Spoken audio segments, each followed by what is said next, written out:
3 refresh day? Nah, Unk thinks he's ancient apparition. Nah. Unk thinks he's ancient apparition from Dota 2. One of the characters that I know tends to buy a refresher orb, I think. I guess to be fair, the character doesn't buy it. The player buys it for the character. You can't be talking like that. Watch it, Magresta. Let me just, I'm going to leak the DMs from not from you and me, because I don't know, probably the last DM that I have from you was giving you a Steam code for something you won in trivia in 2013 or something, if I had to guess. And I've still, because half of you motherfuckers you won the fucking trivia, and then you were going, hey, give the code to somebody else. I actually don't even want that. I just wanted to win the trivia. So now I've got 9,000 copies of like bullshit indie games from 2012 in my Steam inventory nobody wants, man. It's like a full-time job. I got to add them to my friends list and then trade it to them. It's insane. Anyway, Paulo said, would love the Jackie and the Lego this week if it's on the table. I said, I'm in and I'm not lying this time. Josh replied, sure, Jan, with an emote of Marcia Brady from the Brady Bunch. But it's actually, because I'm neurotypical, I know that this is actually Christine Taylor as Marcia Brady from the Brady Bunch movie from the 1990s. That shit came out in like 1997. This is not the actual Marcia Brady. This is from the Gary Cole-led Brady Bunch movie. That's actually pretty good. Yes, Mrs. Ben Stiller, you're right. And then I replied, and I felt so damn good to just have the turgor pressure to get this out in sub 1 minute. The millennial GIF react that burns the heavens, joy emoji. Nah, man. Unk hit the Bahamut Zero GIF react. His limit break meter must have been tweaking. And then he replied, the fuck are you saying? So what happens when you don't stream, man? So what happens when you don't stream? He's perpetually stuck in a parlance of like 2016. Whereas the rest of the world has left him behind. And now we're out here talking like it's 2026, 2027.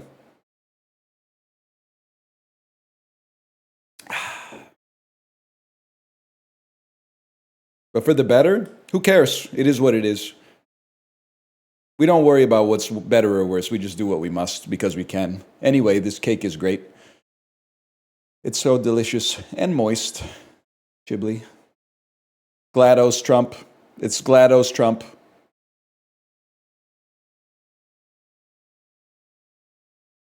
Upvotes to you, good sir. Sorry, I'm hydrating a little bit as well.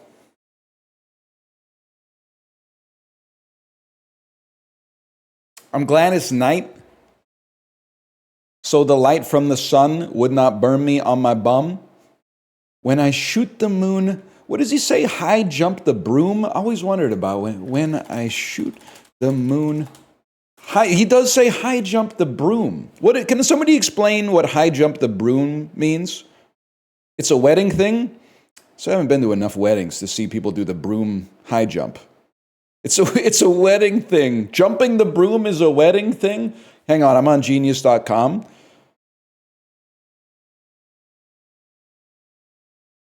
I jump the broom. Jumping the broom is a wedding tradition practiced by many different cultures. Holy cow. I had no idea, man. The picture on Genius it doesn't look hard to jump the broom, man. They got that shit resting on the damn concrete.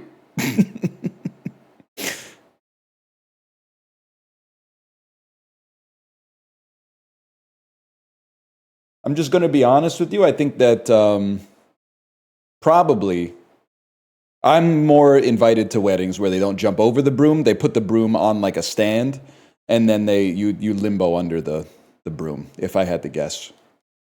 Like a preemie out the womb. My partner yelling, too soon, don't do it. I like the imagery. The imagery of a premature baby screaming, too soon, put me back in. Where? As if it's like the mom is like, I'm going to have this baby right now. It's not the baby being like, get me out of here. Holy cow, man.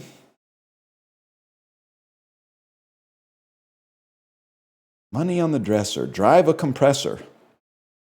Compressor, German for supercharged, is a label Mercedes gives to some of its supercharged cars. Quite a fancy automobile for a girl to stunt around in. Say the next line? Are you talking about top-notch hoes get the most, not the lesser? You know what's funny is that inflation really, it fucks with your pockets, but it also fucks with your art, bro. Like Bun B's verse doesn't hit as hard in 2025. We rockin' Russian sable, keep that chilla on the rack. I know that that's a chinchilla coat, obviously. What I look like with some $1,000 shit up on my back? Listen, let's be honest, that's still a pretty expensive jacket. But in 2025, it ain't quite as impressive as it was in 2007. In 2007, that might have been like a one of one. 2025, that's just, you'll see students out by UBC rocking the Balenciaga. You don't need to be Bun B for that.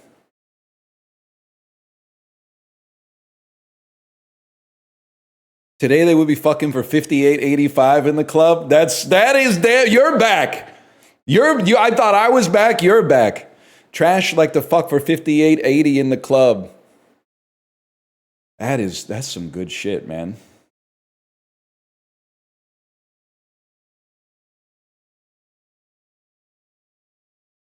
Anyway. No, you're back. Yes, you're breathtaking.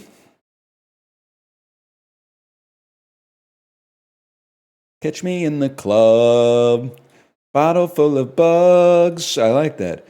Shorty likes to hump. I know she likes to suck. My bottle full of bugs. I lick it like... Yeah, bottle full of bugs, man. It's cricket protein. Protein made from crickets. By the way, guys, I'm stalling. I don't have anything in the Notes app that's good for streaming. But I was thinking, something came to me in the grocery store yesterday. I don't know, it was a little clumsy. I bought pistachio-flavored oat beverage to add to my coffee. And the shit said, hi, Tomo. The shit said, like, since 1925. And I get the idea that it's like, yeah, I know. Just drink the water, man. You done yet? I get the idea is like, man, they must be like really good at this shit if they've been around for 100 years making non-dairy creamer or whatever. But like, I kind of feel like it's more the opposite, man. It's like, wow, your family's been making this shit for 100 years and I haven't heard of you. This shit must fucking suck, man. You've been trying to make waves for a century. Ain't nobody know who you are. This shit must be garbage. Give me some shit that started last year. I don't want something with a long pedigree of not making any inroads in the industry.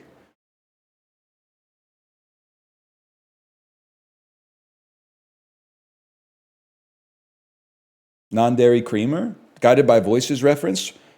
I'll bet a non-dairy creamer exclusively laid out like a fruitcake with a wet spot bigger than a Great Lake. Took her to the new church and baptized her with salt.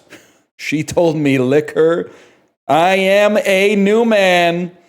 Now you do the next line. You do the next line because we're back.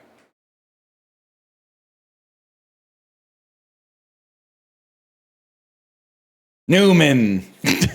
Hello, Jerry. No, man. How's it going, Kate? Feels good to be back. The San Pellegrino. Would you care to explain? You know what I'm talking about? Let's get the dolls going, man.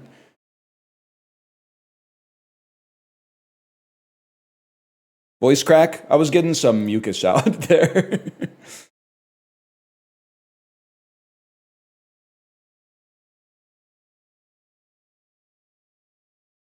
Sing for me, you angel of music. Nah, you don't want me to talk about music. I'm annoying the shit out of the other fellas.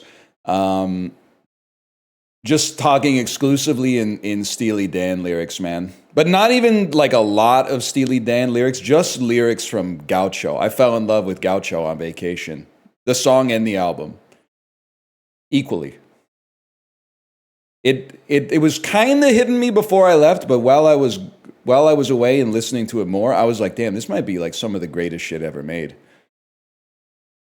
I was telling you you'd love Gaucho. You were fucking right. You were fucking right, man. Why is Steely Dan beefing with a baby on My Rival? He has a scar across his face. He wears a hearing aid. My rival, show me my rival. Kid might have had bad vibes. A milk truck pulled into my space. Somebody screamed somewhere. God, it's a... How do you fucking... You know what's pissing me off is that Steely Dan is like, this music is written for 55-year-olds. By 28-year-olds. How the fuck were they writing this shit at 28, man? Congrats on the Streamer Awards nomination. I appreciate that. Thank you. Strategy Gamer of the Year, third time's a charm. It is the award they nominate you for when you are too old to earn a Lifetime Achievement Award as a streamer. The Lifetime Achievement Awards are going to people who are in their late 20s, and at 36, they needed to shoehorn me into another category.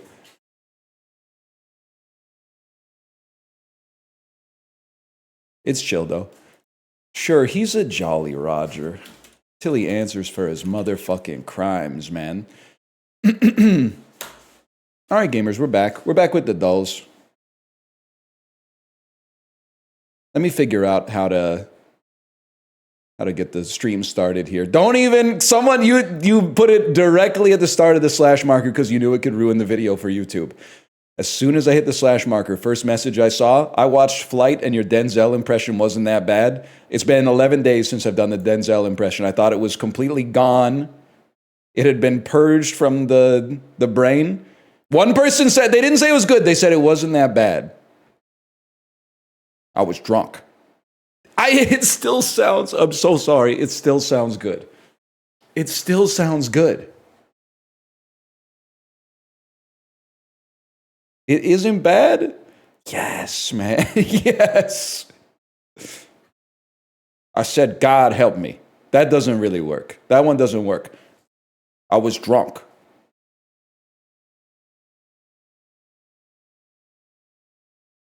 That one was really rough. I got to work on it. Holy cow. Sorry, by the way, if you can hear my cat going crazy in the litter box. He is scooping up a storm. This is a movie that takes place in Britain in what appears to be the 1960s.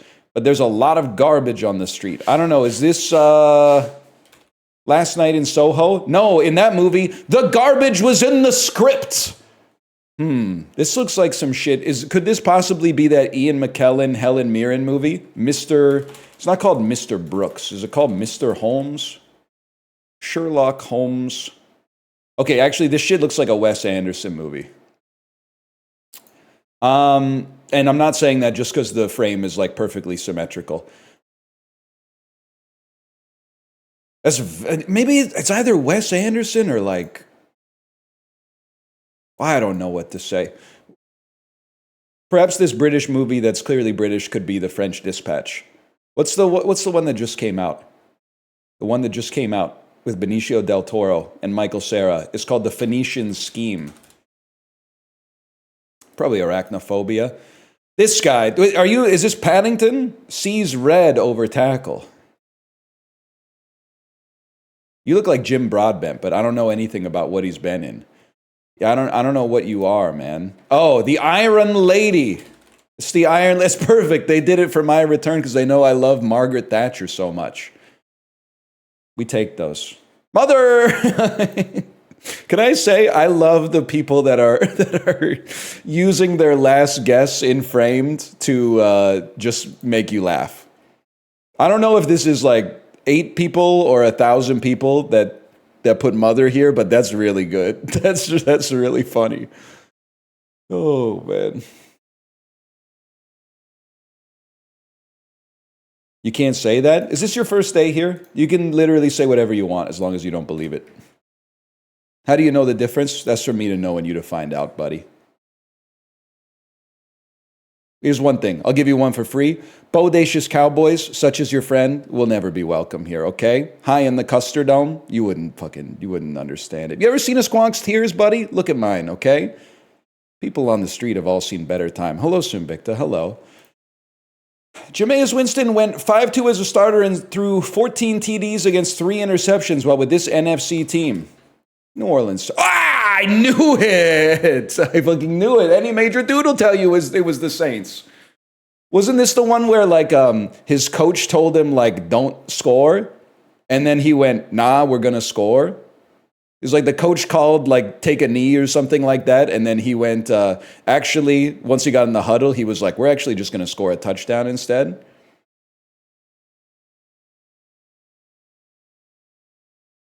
That's Jake Weiler from Not Another Teen Movie. Oh, man. And when he has the banana split and you see the banana from the front, and then they do that whole scene with him and Kyler Lee, and then he turns around and you see the other half of the banana coming out of the back. During the Browns' first year back in Cleveland, this Eastern Conference team had 4 players make the 2015 All-Star team. I don't know. I have no idea. Raptors. This Romanian woman became the first gymnast to receive a perfect 10.0 score at the Olympics. Well, unfortunately for her, this shit goes to 11, but that's Nadia Comaneci.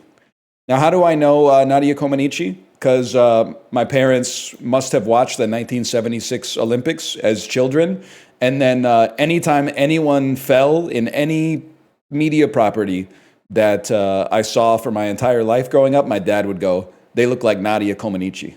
Every single time. So I have inherited that cultural legacy. The United States had 3 capitals since the Constitution was signed. Philly, D.C., and this city. New York, bro. I guess I should have put New York City. I know you. I know the lady. The lady is... shit. No, I have no idea who you are. I think that you're, I know her name and I always get her confused with Rooney Mara, but she's not Rooney Mara. She's the Australian actress Rose Byrne, who's in all the Seth Rogen stuff. And then the guy is giving Jim Carrey? He's giving early 2010s Jim Carrey vibes? Shit! Both wrong! Both wrong? Oh, that might be Winona. I could see Winona there, yeah. That is not Josh Brolin. Josh Brolin is 71 years old, man. It does look like Chibley's Facetune stuff. This Irish pub-themed restaurant chain has 150 locations and was formerly the sponsor of an annual college football bowl game held at Tropicana Field. Irish pub-themed restaurant with 150 chains. 150 locations.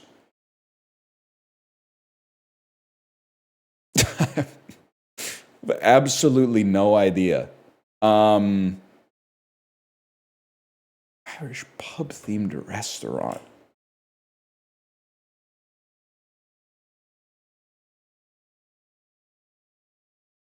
I have no clue. I'm going to put like O'Connor's. O'Charlie's? Not O'Charlie's. Anyone know what it is?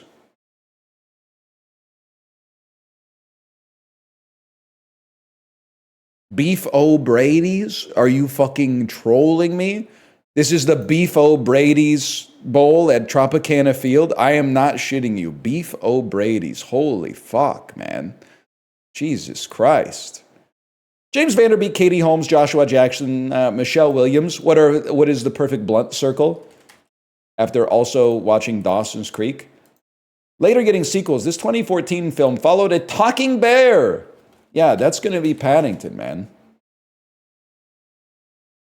Formed in 1999 and popular in the 2000s, this country music band consists of Gary LaVox, Jay DeMarcus, and Joe Don Rooney. Any chance you're Rascal Flatts?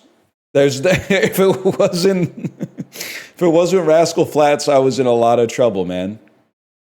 Celebrity Mashup got 3. Holy cow. Winona, Dax Shepard. The Podler, Dax Shepard. Holy cow, man. Beef O'Brady's, the Atlanta Hawks. Did you watch Degrassi? Nope. There was one that was before my time, maybe the early 90s, and then there was one that was like probably 2 years after my time. Like as a 12th grader, I was not going to start watching a show about people in the 9th grade. That was beneath me. Instead, I would watch a show about people who were in their 3rd year of university to teach me what life was really going to be like. Did you watch Saved by the Bell? Yes, in the 9th grade, I watched Saved by the Bell. Watched Saved by the Bell in the 9th grade to teach me what high school was like. But imagine my surprise when nobody in my high school got addicted to hard drugs like caffeine pills. They were all just smoking weed. Everybody was just smoking weed. I watched Undergrads, I'm thinking of, maybe I didn't watch Undergrads. I watched Undeclared, the Judd Apatow one post Freaks and Geeks. Undergrads is the cartoon. I watched that one too. Is that the one with the guy who talks? He talks like this, buddy. I watched that one too. Yep, that's the one. Yeah, I watched that one too.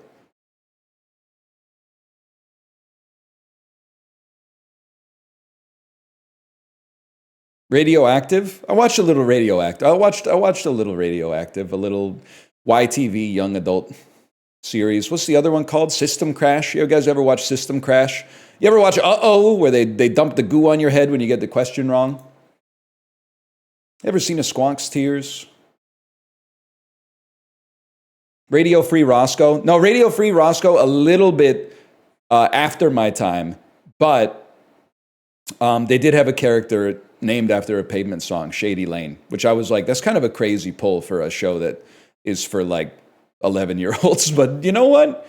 Hey, Ed, I saw some ESPN on vacation. I didn't know Mina Kimes was that kind of girl. She's got a Wowie Zowie record behind her. On ESPN, bro. She's taking her life into her own hands, demonstrating that she has a functioning fucking prefrontal cortex and actually engages with meaningful art instead of just talking about sports gambling all the time. Holy cow, there's a real person on the TV? When the fuck did this happen? I've been missing out, man.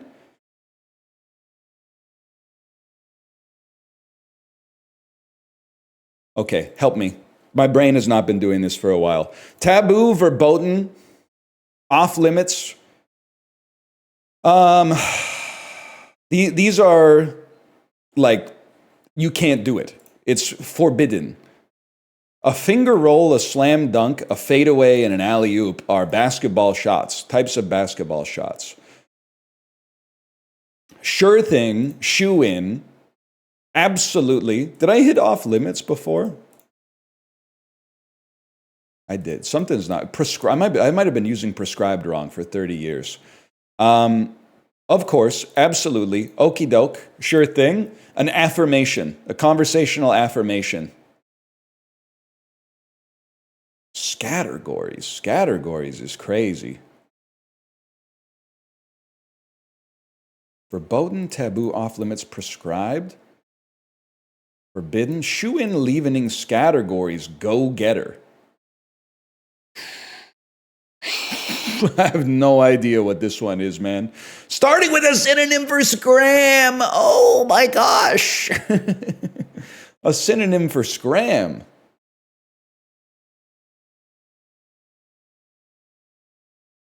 Feels good though. I'm glad they gave me an easy connections today to get me back into it. Okay, I've been interfacing with culture. Let's see what's popping, man. First one, unbelievably difficult. I have absolutely no idea what to choose here. Because I feel like when you're a parent, you're Googling this like, until you find a daycare, you're Googling this like 30 times a day. But that's a small subset. I feel like Bitcoiners, that's also a small subset, but they're like, there's probably people Googling this that are like, what the hell even is it? Always bet on the digital world to supplant the physical world in our fucked up times. I would be Googling Emma Chamberlain because I don't know who she is, but I feel like a lot of British people probably do, if I had to guess. To be honest with you, I could be Googling either. I don't really know what Lil Uzi Vert's up to either. I think Twitch is going to get it. I didn't think it would have 50 million monthly searches. I think news has got to be higher than that's fucked up, but it's gonna. This is oh my god, the tight. Oh my, it reeks. The image, it reeks of bad vibes, man. The 2 sizes too small graphic tee that's like fucking stretchy and the shaved chest. It's so bad. It's so get away from this guy. The shaved chest is freaking me the fuck out, and your shirt is both too tight and too stretchy. I don't want to see this. I just say Earth probably gets more searches. I'm gonna say United States. Less searches than the Earth, huh? Who would have thought? Not me. The baby or Bruno Mars. It's going to be Bruno Mars, begrudgingly my GOAT. I would love to be dismissive of Bruno Mars as a result of his popularity, and I don't fuck with his ballads, but the songs where he's LARPing as a sexual being are very good. Something about it. When he LARPs as a sexual creature, I'm like, that song, he knows what he's doing, man. Is he still locked up in Vegas? Or too long? I know that one. It's going to be Bruno Mars. It's going to be Linkin Park.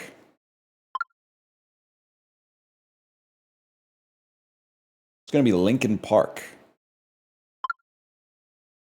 I think it's going to be the Guns N' Roses logo.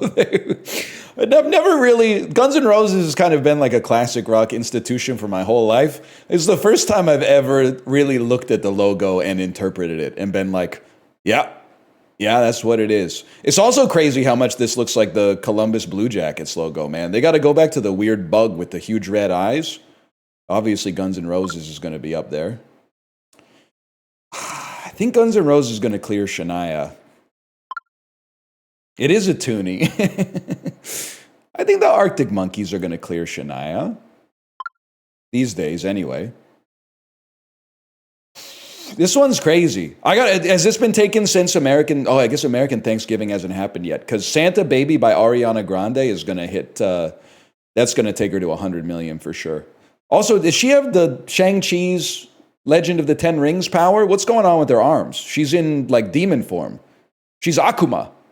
She's got full meter, bro. You gotta be careful. Go Ariana Grande. 71 milli.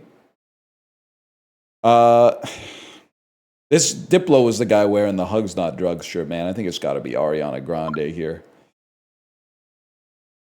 Go Diplo over Johnny Cash. Not to get anyone excited with that particular sentence. Okay, Terminator's gonna clear Paranormal Activity.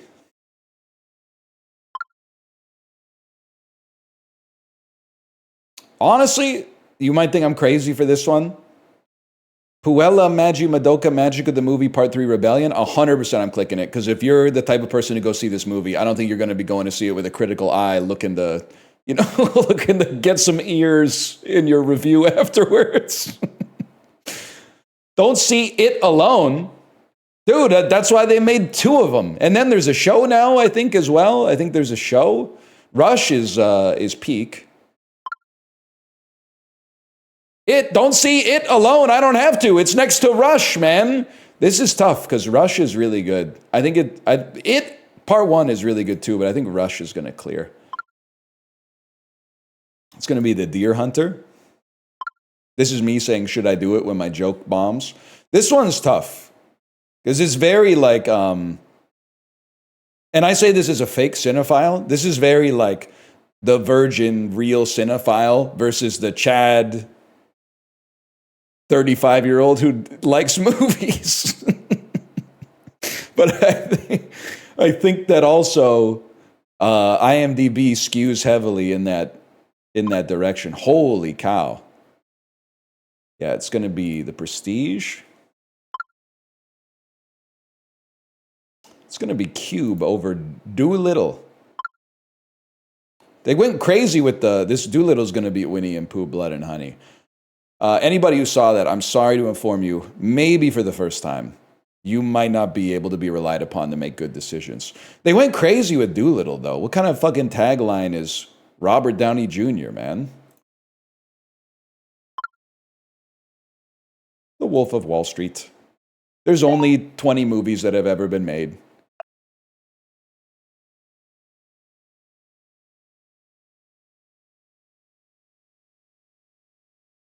Coughing baby versus hydrogen bomb. What if the baby was coughing gamma radiation?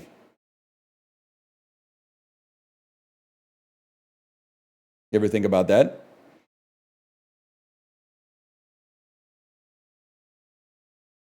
Nope. Fair enough. Probably still the bomb. How many gigatons is Tsar Bomba? I'm trying to see who would win.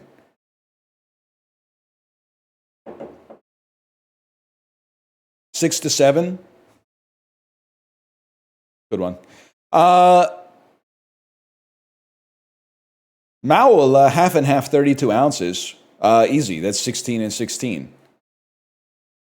32 ounces of half and half. I feel like that would be like $6.99. Okay. Milk is really cheap. I forgot. Milk is insanely cheap. Holy fuck. $3.90. It can't be $2.99 for 32. It's $1.99 for 32 ounces of half and half. Jesus Christ, man. It's not milk, dude. It's better than milk. I don't know why I went to Jerry Seinfeld. They shouldn't call it half and half has a marketing problem. They should call it 50%. Half and half feels like I'm getting ripped off. Where's the other half? Who's got the other half? 50% is, wow, that's 25 2%. I'd be stupid not to take that deal. That's rat milk. I just gotta meet this so-called Maula, man. I gotta meet this Maula.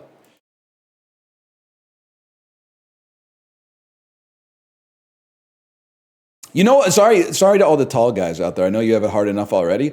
You know what I realized away? I told Kate, there were some times I was away, I was fucking on, dude. Like, I was on.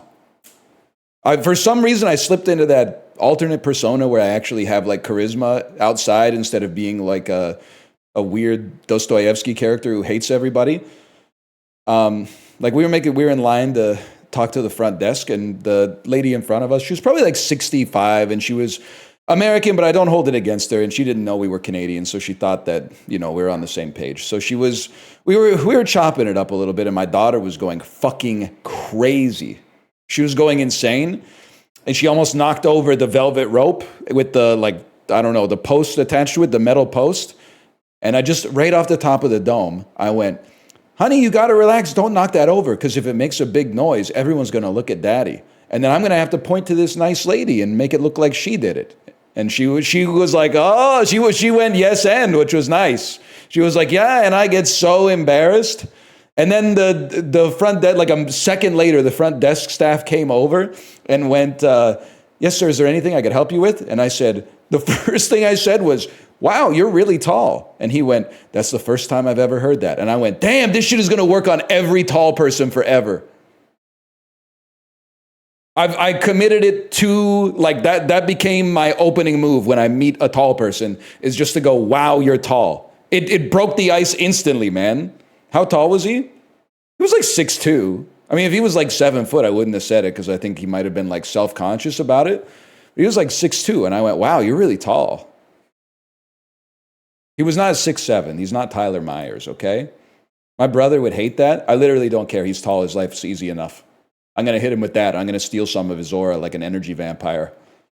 And it's like arm wrestling, and I've broken the wrist and I've gotten leverage, and now I'm going to win the interaction. Boy, you're tall. Boy, you're tall. Who gives a fuck about an Oxford comma? Do you know the type, man? Those folks who've seen those English dramas too, they fucking do.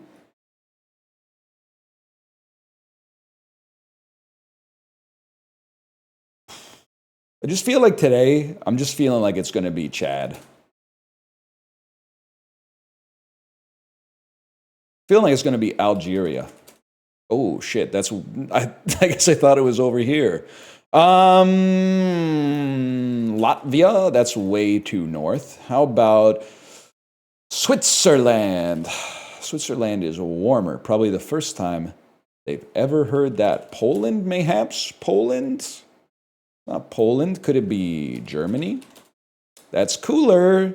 No disrespect to Polish people. You didn't hear it from me.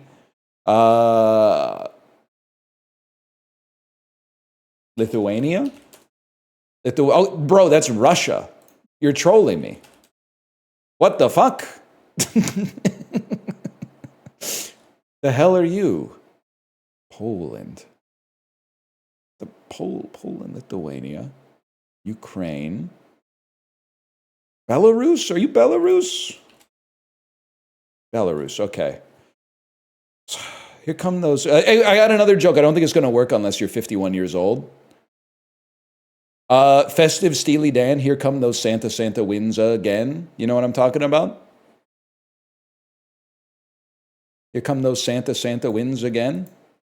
Plus, I'll take 1+2. I think that's more than I deserve for that one.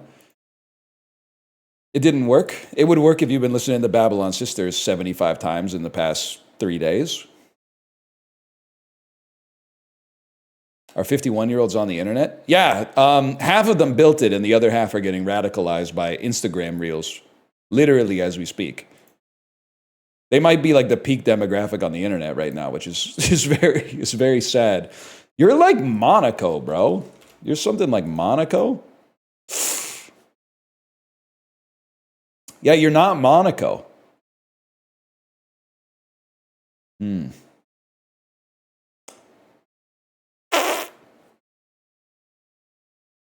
Barbados? Somewhere in the vicinity. The Bahamas? You in the Bahamas?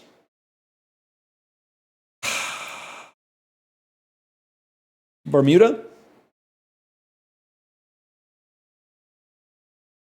Bermuda, Jamaica. Ooh, I want to take you to Key Largo, Montego, baby. Why don't? Oh, Puerto Rico.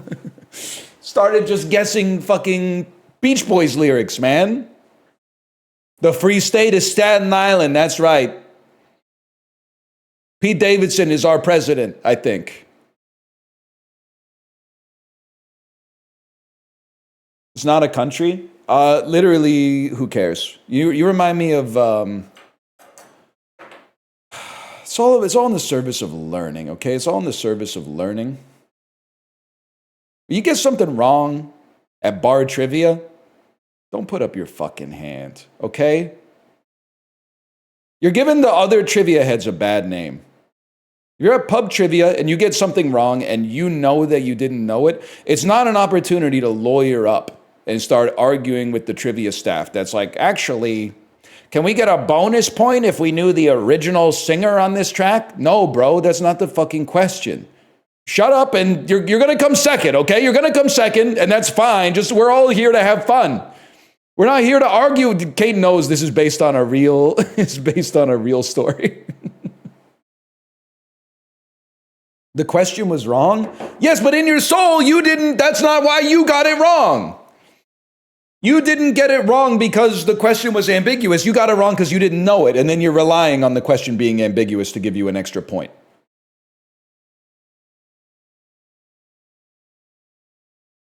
As a trivia host, yes, thank you. I'll give you a bonus point when you deserve one. I'm a trivia nerd. Trivia might be part of my special interest. I hate when I'm enjoying my special interest. And then someone who's even more special and more interested than me starts saying, hey, can I get a bonus point if I know the original artist? Bro, we all know the song is by Phil Collins. This bitch is from Tarzan. What the fuck are you talking about? Can we get an extra point if we know that You'll Be in My Heart is by Phil Collins? This is a Disney cruise, you fucking moron. We all know this shit is by Phil Collins. Are you insane? Why are you you just wasted 50 people's time with that boring ass question.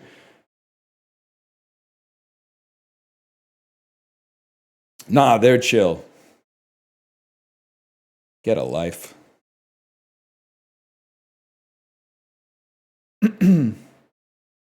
Best song off the Tarzan soundtrack? I'm not fucking with it. Strangers Like Me. I'm not fucking with it. Last year, July 19th, 2024, Universal, I think they put out a new Jurassic World. Nope. Daisy Edgar Jones was in a big movie. It opened to $81 million. Chase, Ride, Survive. Also, oh, it's Twisters. You ain't know Twisters could work it like the Whispers? Hit the stoplight, move into some Isley. The beat's still moving, so I bump a little spinners. I should have known, man. Should have known. Daisy Jones' Locker. That's what it's all about, man. We had a deal. What was it? You'd be captain of the Black Pearl for 30 years. I haven't seen Dead Man's Chest, to be honest. I know he's saying some shit like that, though. Steve Carell, $260 million. This has to be Minions 4. Also known as Despicable Me 4. Yep, 100%. Gru and Lucy and their girls, Margot, Edith, and Agnes, welcome a new member to the Gru family. Gru is fucking Mormon? How many fucking kids does Gru have, man? That's fucking insane. This shit's like cheaper by the dozen, bro. I had no idea. He adopted 3? Nah, that's good. Gru must be a good guy. I haven't seen the movies. Guy who hasn't seen the movies? Gru must be like a good guy, right? Then the minions maybe are like I don't know, are the minions the bad guys? Is this baby's not a minion? Are the minions his kids? The minions are his henchmen, I think. My media literacy is telling me the minions are his henchmen. But then why does his kid look like a minion? Well, maybe his kid is half minion. Maybe he fucked a minion. Maybe his wife's a minion. That's not problematic. It's cool, man.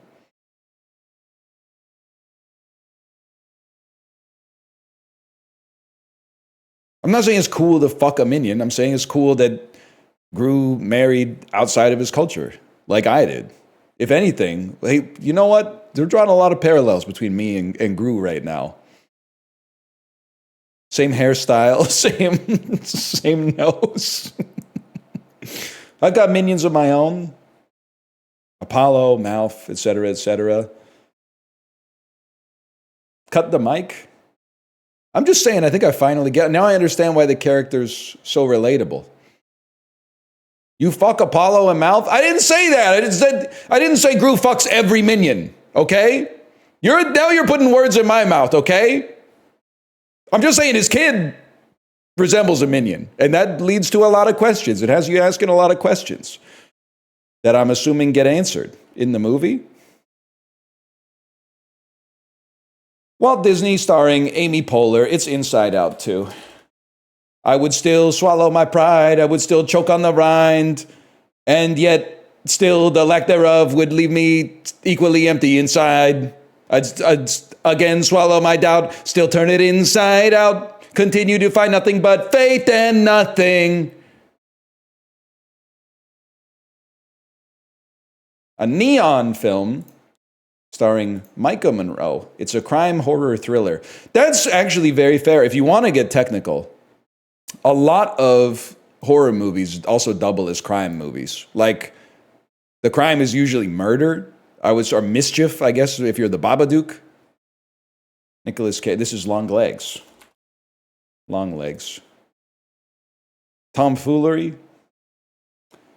Never really realized. Is this Long Legs? Or is Long Legs like under the sheet? That's not Long Legs. Those legs are pretty long.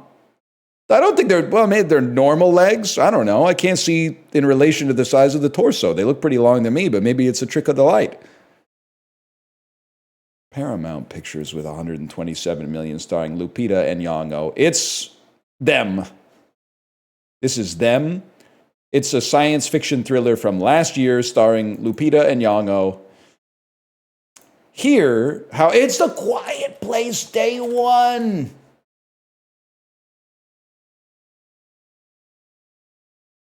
That would be my reaction for sure. That would be my reaction if aliens were falling through. If aliens were crash landing into the earth and destroying my city in the process. Well, I don't know, because, it depends on the situation. I might have to, if Kate was reacting like this, I might have to be this guy that's like, I think we should go. I think we should get out of here. Only one person in the couple has the luxury of reacting like this to the apocalypse. The other person has to be they have to be the stoic omega. Can't give her the ick. I'm a little pressed, to be honest with you. I'm a little pressed that you guys did not like my bit where I said your wife or girlfriend does not want to hear your Instagram reels. She doesn't want to look at your YouTube Shorts links. She doesn't want to see a funny sketch that you saw that's 6 minutes long. The number of -2s that I got is crazy. You were spitting with that one. Here's my thinking. I think that if you're e-dating, it was like a truth nuke that you don't want to perceive. Because that's when you're e-dating, that's how you flirt.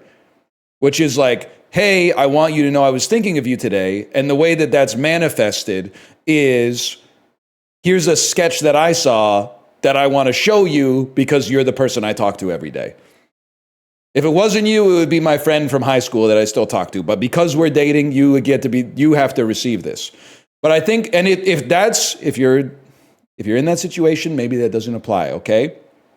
But if you live like in a house or an apartment with your wife or girlfriend, I don't think she wants your reels, man. I'm just saying it. You might, I would, but here's the thing. Don't -2 me if you're a man. The floor is now open for women to give their opinion. But my hunch is that they don't give a fuck about your Instagram reels. You're wrong, she loves my reels. I doubt it, man. I doubt it.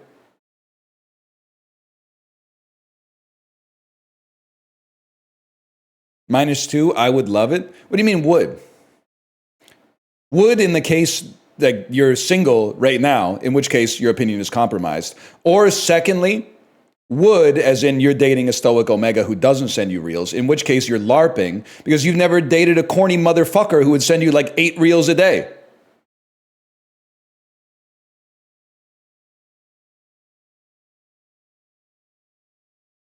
I think if you were dating a corny dude who let me put it this way. If you ever double text a reel to your girlfriend, you're playing 2 scores behind entering the 4th. That's all I'm saying.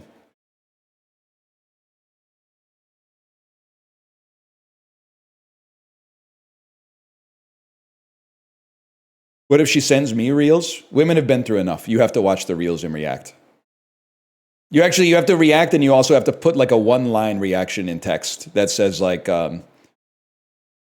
let's say like, does this remind you of someone? Thinking emoji? So something like that. That shows that you watched the video and understand why it's being sent to you, with a little bit of an appreciation as well. Where else do I send them? It's all I have. If you're a woman, send it to your partner. If you're a man, don't send it to anybody. The algorithm is uniquely curated for you. Of course we know that you like this shit. You've been feeding your brain into the computer for like 10 years. It's built for you to like.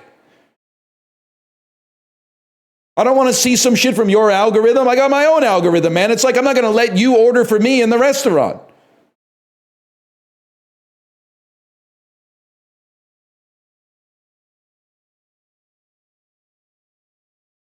You don't get it, man. This is the male loneliness epidemic. If men send too many Instagram reels, they deserve to be lonely. That's what I'm saying. It's the lowest form of communication, is a man sending another man an Instagram reel. saying, what do you think of this? And then it's like a made-up sketch where a dude is going through a drive-through pretending to order like a blowjob or something like that. That did not happen. That's AI. You need to exercise your media literacy on that one. You did not go through the Taco Bell drive-through and order a blowjob. It didn't happen, okay?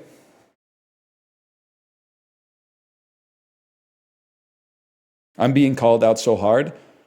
Do you work at the Taco Bell? Do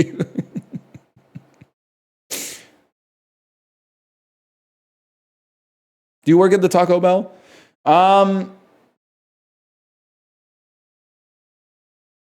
It actually, you're right, there actually is something romantic about corrupting your algorithm by clicking on a link that someone else sends you. That's intimacy in the modern day.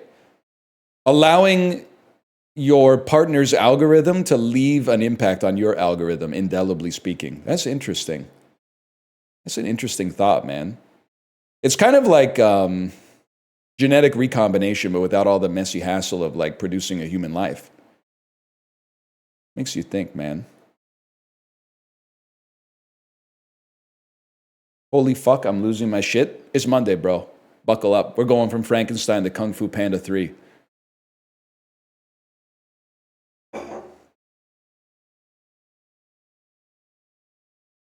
Lock in? What the fuck?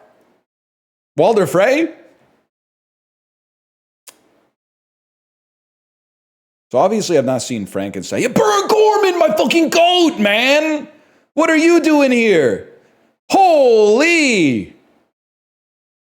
Dang, well, I think we owe it to ourselves to go via Burn Gorman. Also, Guillermo del Toro's GOAT. True. And he was in Raised by Wolves as well. I love actors like this. We were talking about it in Dan's chat. I love that guy. Oh shit, I love that guy, but nobody knows his name. Burn Gorman, Neil McDonough, David Morse, William Fichtner, Bob Balaban, Brian Dennehy. I love that shit. Those are my goats, man. John Carroll Lynch, fucking that dude, I can't remember who played Pa Kent in Superman. David Taylor Pruitt. I think I'm getting him confused with Aaron Taylor Johnson. You know who the fuck I'm talking about. Ciarán Hinds. Absolutely, man. David Dalmastian. I'd watch a movie with 101 of that guy in it, probably. Maybe. I don't know. If they didn't do it in the Suicide Squad, they probably missed their chance. Steve Zahn? No, man, not Steve Zahn.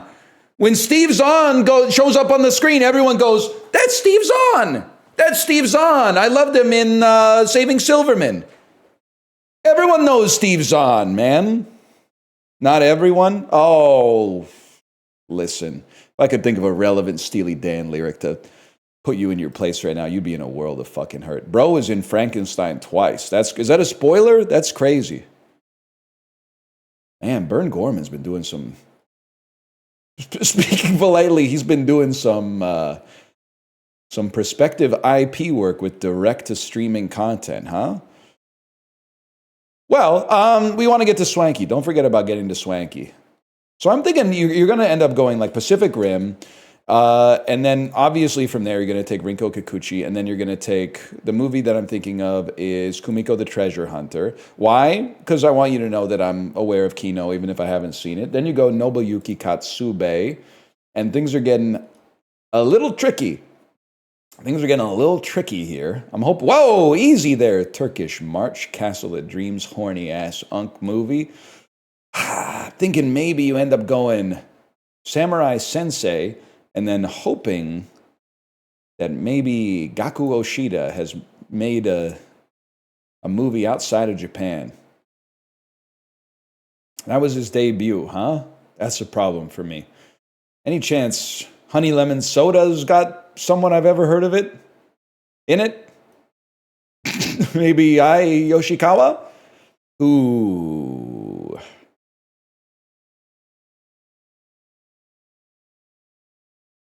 Okay, it's going to be tricky. It is not good. Maybe. Me when I have to eat at the Airport California Pizza Kitchen.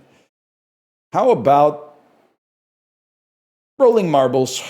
And then we'll go with the second build actress. And then we'll go... Guys, we might be in trouble. How about Minori on the Brink sounds? Okay, never mind. I think we're in trouble, guys. I think we're in a lot of trouble. Hello, goodbye. Is this a sequel to Norwegian Wood? Only Japanese literature fans who also like the Beatles will understand that one. Sometimes they need an old Japanese lady in American movies. Sometimes they need an old Japanese lady in American movies to be like, you know, here's how people in Tokyo are feeling about a meteor about to strike the Earth or whatever. The Village? I've seen that one. My Blood and Bones in a Flowing Galaxy. 10 years Japan. Lovecraft Girl, Keys of Life, Sukiyaki. Sukiyaki seems like that could be a big one. Maybe Tetsuko Nagaoka? Oh, shit. He's in like the Japanese Fast and the Furious, man. I think I might have to restart this one. I think I'm in a little bit of trouble. Any chance we maybe in the behind the scenes making of love exposure? Is this about Eminem, man? Is this about Eminem, 8,000 Miles 2 Girls rapper?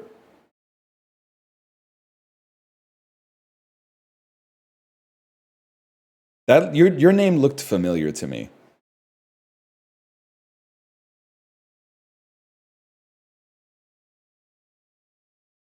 What the fuck? Virtual love, horny couple, get me out of here, man! she had pasties on her boobs, get me out of here! Oh no, man, I'm going back to the start. Get me horny ass Japanese director. I did say looks familiar. That's so funny. Holy fuck, that's funny. Oh, I can't believe I kept scrolling after I saw the one with the girl in the bikini. I kept scrolling. Oh man. Okay, maybe we'll freaky ass Bern Gorman. You can't associate with those types of individuals. What do you do? Oh no, Bern Gorman working with someone who worked with someone who worked with someone who worked with someone in the adult film industry. All right, maybe we'll go Oscar Isaac, man. Oh no, wait. Okay, so Oscar Isaac to here's the great play. Oscar Isaac to Annihilation to Year One. To Natalie Portman to Year One. What the fuck is she in? Your Majesty, whatever, Your Highness, shut the fuck up. Now I'm pissed off because Jack Black isn't even in this one.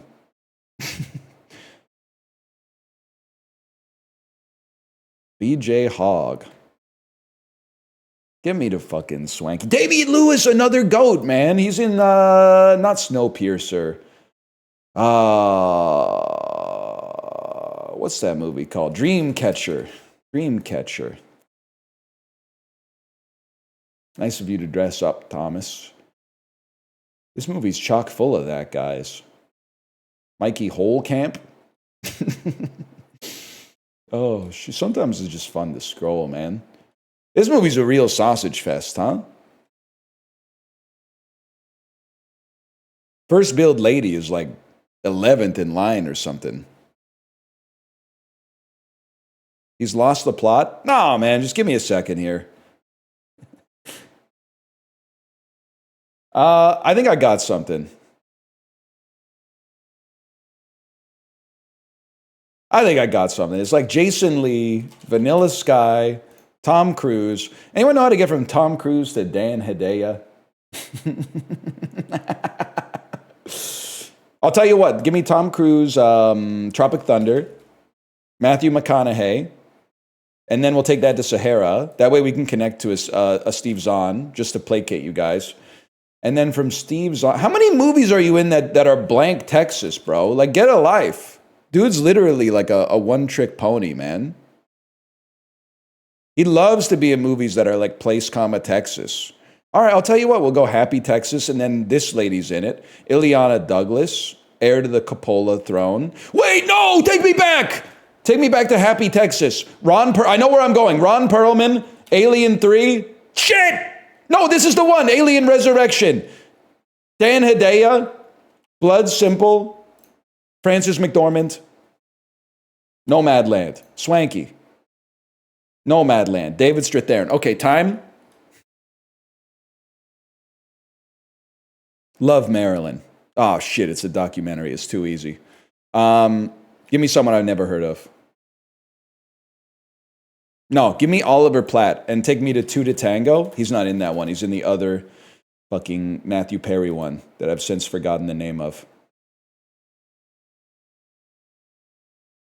Just should. One is Salma Hayek. I'm assuming that's Two to Tango. The other one's Nev Campbell. Give me Oliver Platt, the Kung Fu Panda 3. You gotta feel like there's a connection via like Ready to Rumble. Rose McGowan, Joe Pantoliano, he got that shit on, man.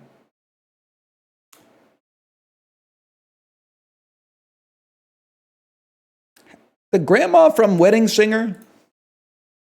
Yep. Yes, it is, man. Yes, it is. And then, I mean, Adam Sandler to Jack Black, that's impossible. We're going to have to do something a little bit more clever, man.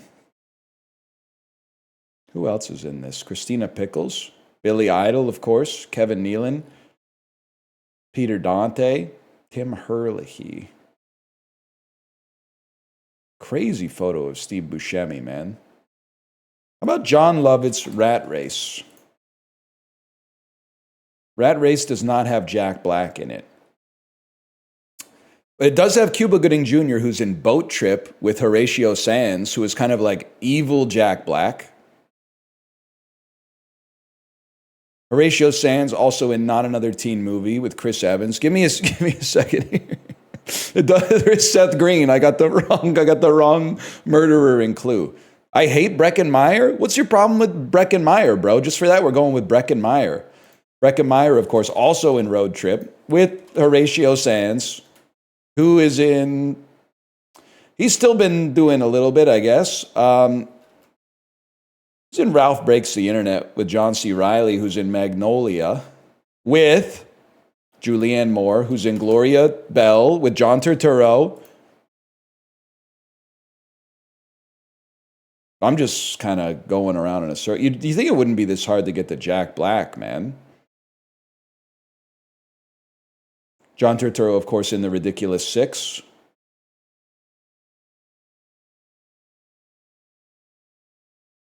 I don't think I can name a single Jack Black movie. I know we've said this before. This is not an accident. There's no way this could be an accident.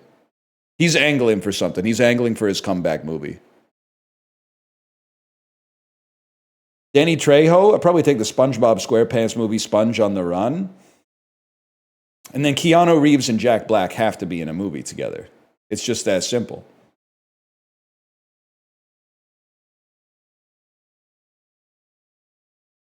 Listen,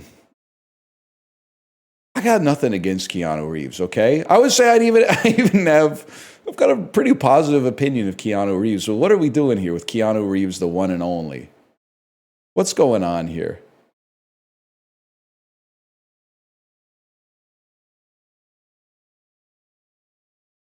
Can you name another? I can name a few more Reeves. I guess I can't really name any more Keanus. Johnny Mnemonic in black and white. Where is Jack Black, man?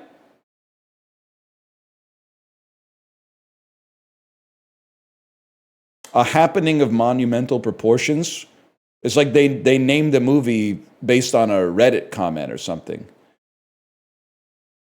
Jack Black. Jack Black has been in films. Jack Black is an American actor who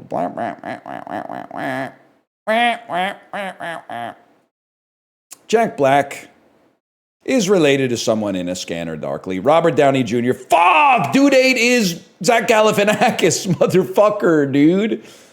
Jack Black, bro. Jack Black. Jack Black. Todd Phillips takes you right back to Road Trip. Charlie Sheen. Charlie Sheen and John Cryer, huh? Charlie Sheen, that obviously makes me think of Scary Movie 3.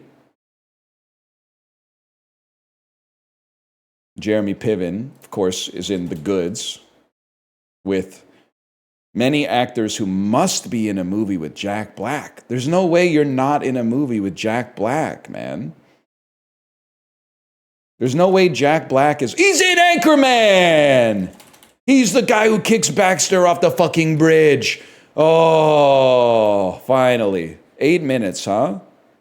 Drive. Haven't heard of that one. He's in The Holiday? Maybe he plays Billy. All right, get me out of that. Just for that, you're getting Puck Doku. No, you're not. Today, it's impossible. Name the cast of Tropic Thunder for me. Okay. You've got Nick Nolte, Steve Coogan, Tom Cruise, Danny McBride, Brandon T. Jones plays Al Pacino, Jay Baruchel.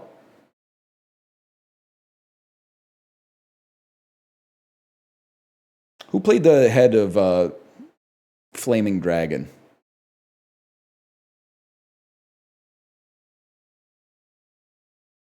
Who's that kid?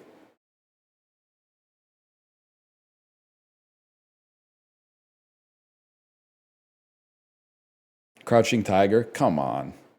Jay Baruchel? Tropic Thunder pisses me off. And I'll tell you, I think it's a great movie. I think it's a very funny movie. Why does it piss me off? Because I believe that is the origin point for the dumbest person we all know, even though it's a different guy, saying that all technology is driven by pornography. The dominant form of media it's always been porn. I'm like, do you have a source for that except for like when Jay Baruchel said it in Tropic Thunder? I don't think that shit is fucking true, man. I think you just heard it in a movie and went, that has to be true. I've been hearing about that shit for like 17 years or something like that, all because of one fucking dude saying it in a movie. It was true for VHS versus Betamax, and that's it? That shit was like 30 years before you were born, man.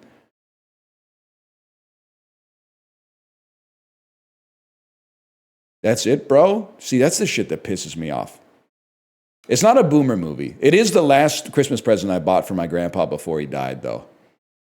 Now, I don't know. I didn't go through his stuff after, but it would have broken my heart if that shit was still wrapped.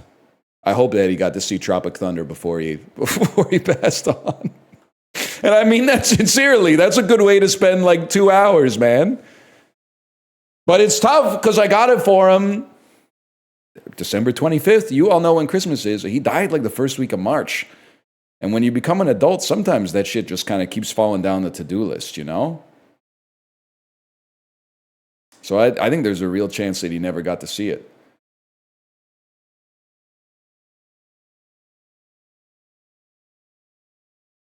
You probably watched it?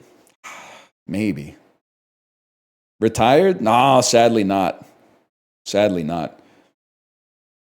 He might have been watching it on the DVD player in his Honda Odyssey. Maybe that's why he had the accident. He didn't die in a Honda Odyssey accident. He had a heart attack. Fucking relax. It's literally my grandpa. I can say whatever I want. I know he's yucking it up listening to this right now. He's probably actually at a casino in heaven, I hope. He's been at the blackjack table in heaven for almost 20 years now, presumably. Nicole Kidman in a comedy, it's Bewitched. Yep, they have casinos in heaven. I died and saw it once. And in heaven, the house always loses. You might say that would be bad for the person that owns the casino, but that's okay because everybody who owns a casino is in hell. So you don't have to worry about that. You got nothing to fear. That sounds boring? Well, listen, it's like, it's still varied. Like, it's not like you win every hand. It's just like, on average, you still win, which, yes, does mean in heaven there are still some sad sacks who have lost money over time. Because it's just, if you got a trillion gamblers up there, somebody's going to beat the odds. So in a weird way, that's not, I guess, but you know what? they're probably happier losing because it means they get to keep gambling. One word title, ignore the Nicole Kidman. Bombshell.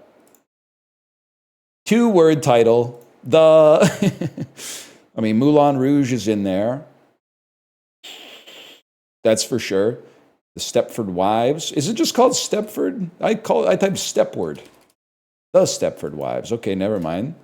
Well, she's been Days of Thunder. She's in Days of Thunder. Cole Kidman, what have you been up to besides AMC ads? The Milk movie? What's the Milk movie called? Baby Girl, but it's one word. Ah, the Milk movie. Is it true that she's getting divorced from her husband because of the Milk movie?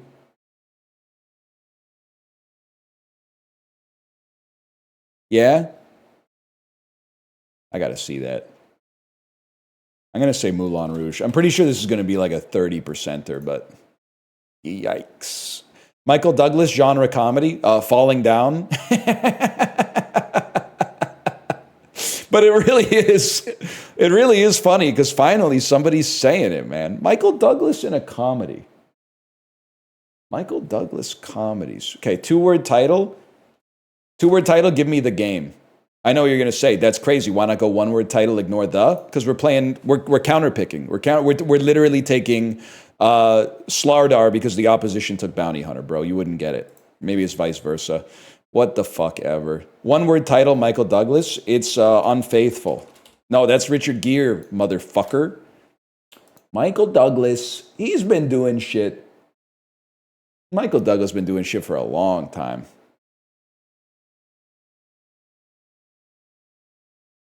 Literally, it's funny. Am I freaking the fuck out?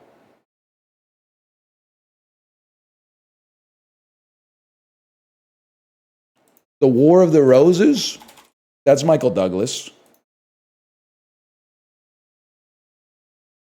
Yeah? You think it's funny? You think it's funny that Danny DeVito is smoking and the cloud is creating a couple having an argument? You think that's humorous? One word title, Michael Douglas.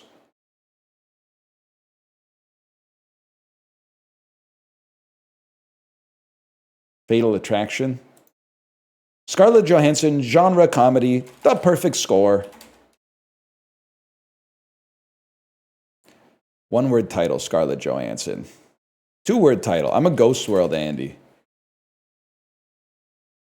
Two word title, Scarlett Johansson. Two word title, one word title. One word title, Scarlett Johansson. There's a really old Irish guy playing this. One word title. Imagine that. Stop typing Lucy, because that means I can't type Lucy because I saw it. I know she's in Her. She's in Her, so I'm gonna put Her. Isn't it interesting? And I mean this in a complimentary way. It's interesting how like every guy looks like this now. Like that's literally, it's Joaquin Phoenix, obviously, but that's also Aaron Taylor Johnson. And you might call me crazy for this one. I think this might be Paul Mescal, man. That might be Paul Mescal as well.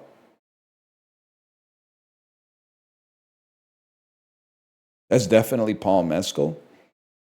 Say it like the tequila, bro. The Cuervo Gold. Is that what you're trying to get me to do some shit from Hey 19? The Fine Colombian. You fucker. Sing it again. I meant mezcal? Well, you should listen to Gaucho. Michael Douglas, one word title. I don't know. Okay, give me the donut. The Game. Fuck. The Game, of course. The Sentinel. That looks good. That looks really good. Kiefer Sutherland's in that too. Two for the price of one. Asia or Gaucho? It's still got to be Asia, I think, for now. I don't want to fall victim to recency bias, but I mean, Asia's got to. I mean, it's easy to forget because I've been listening to it for so long how good it is.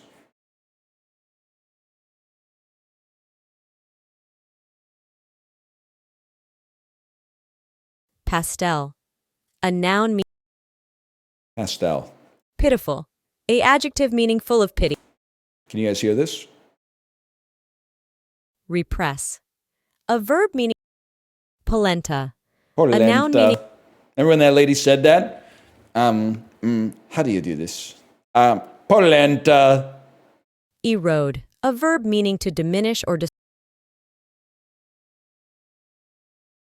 They love it. writers. A noun meaning one that writes such. Intermezzo. A noun Holy meaning fuck. a short light on. Withers. A plural noun. Eligibility. A noun meaning the quality. Legionnaire. A noun meaning a member. Thank you, Colin Malloy. Thank you, Colin Malloy.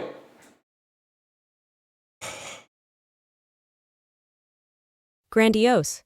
A adjective meaning characterized by. That's my streamer right there. Thank you for that. Thank you for that. Hyssop. Oh, A noun shit. meaning What? orchids. A noun. Thank you, Susan Orlean. Champignon. A noun. Thank you, my French teacher in 8th grade. Canada. A noun meaning the major Dravidian language of Karnataka, southern India. Canada is a Dravidian language named after the Kanva dynasty in India. Canada. A noun meaning the major Dravidian language of. I had to, man. I had to. Canada. He's up with a Y.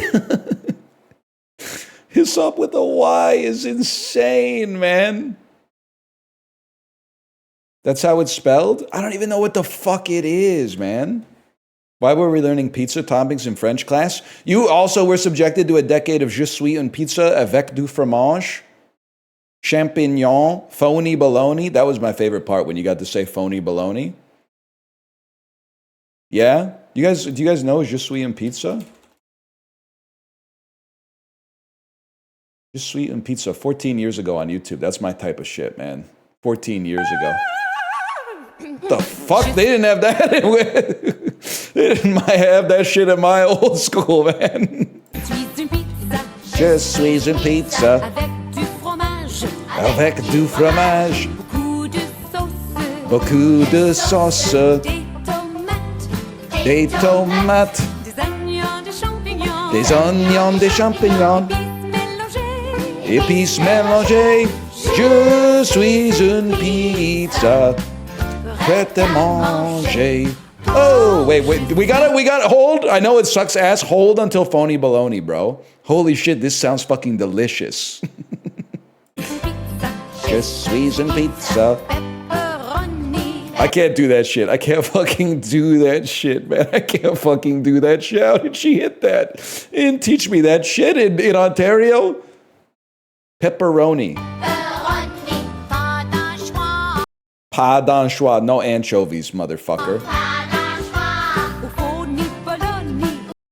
Oh, fuck, no phony baloney, bro. Oh, man. 1 year ago, 8 years later, and I still got this song stuck in my head. Nah, man, we got like 15-year-olds on YouTube that are like, I can't believe I found this shit. Oh, fuck. That's fucking funny. Once after the bar, this guy my friend was dancing with who only spoke French, and we were trying to explain to him that we were going to go get pizza. The only pizza thing I could remember from the basic classes we had to take in elementary school was just suis and pizza. So I yelled that at him a few times, and he just looked really confused and eventually left. Thanks, French class. You just yelled je suis une pizza at this guy? That's fucked up, man. That's insane. I would have left too. I would have left too. You essentially yelled, I am a pizza at him. No shit, buddy. No shit. Who would have fucking thought? Who teared up a bit when the pizza fell? Now we're fucking talking, man. Who's here from their French class? I was so obsessed with the English version of this song when I was a kid that several years ago I looked it up again and watched it with an alarming frequency. As a result, I can now effortlessly sub out the French for English. Score. No disrespect. Who fucking cares? They did write score. I didn't put that in there.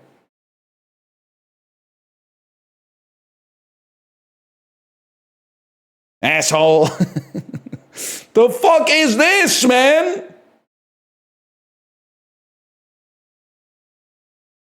Portable soup? Your own portable soup. Something to take to go. Something like pho. Concentrated dehydrated broth made from meat stock that's been simmered for hours and reduced until it solidifies into a gelatinous form. It can be cut into pieces for convenience and transport. No, man! No!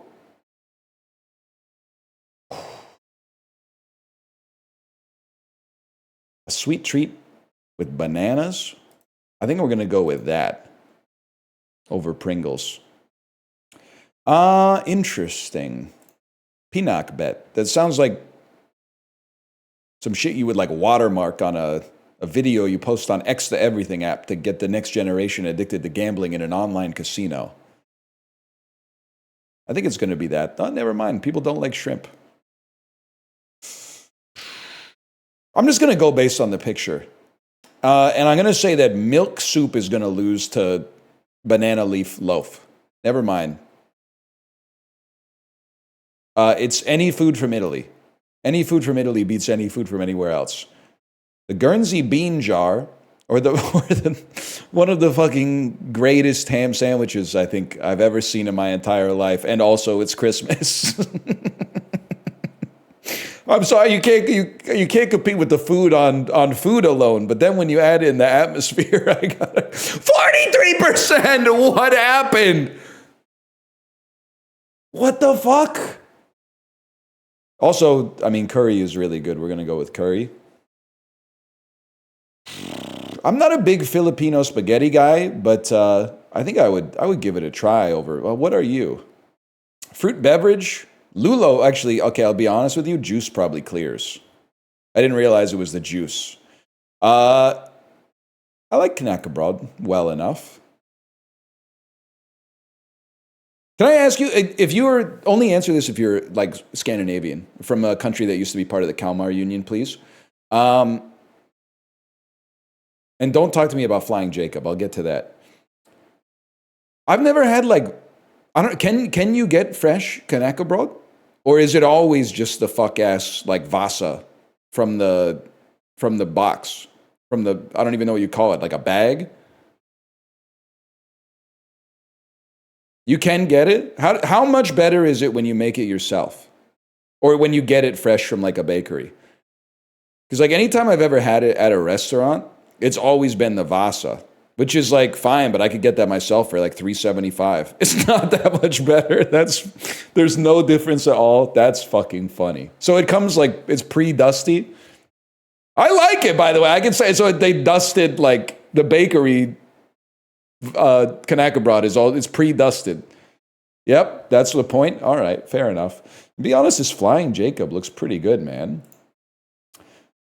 Chicken baked with a creamy sauce made from cream. When the creamy sauce has cream, also banana, peanuts, and crispy bacon. Nah, you're crazy for that one, man. Chicken and bananas? They must have freaked the fuck out when they saw that episode of Kitchen Nightmares. That episode of Kitchen Nightmares in Sweden is way different. They were probably like, whoa, chicken and bananas, that sounds good as fuck. What's Gordon's problem? Damn, Gordon is tweaking over chicken and bananas, man. Has he never had Flying Jacob? It's just a simple variation of Flying Jacob.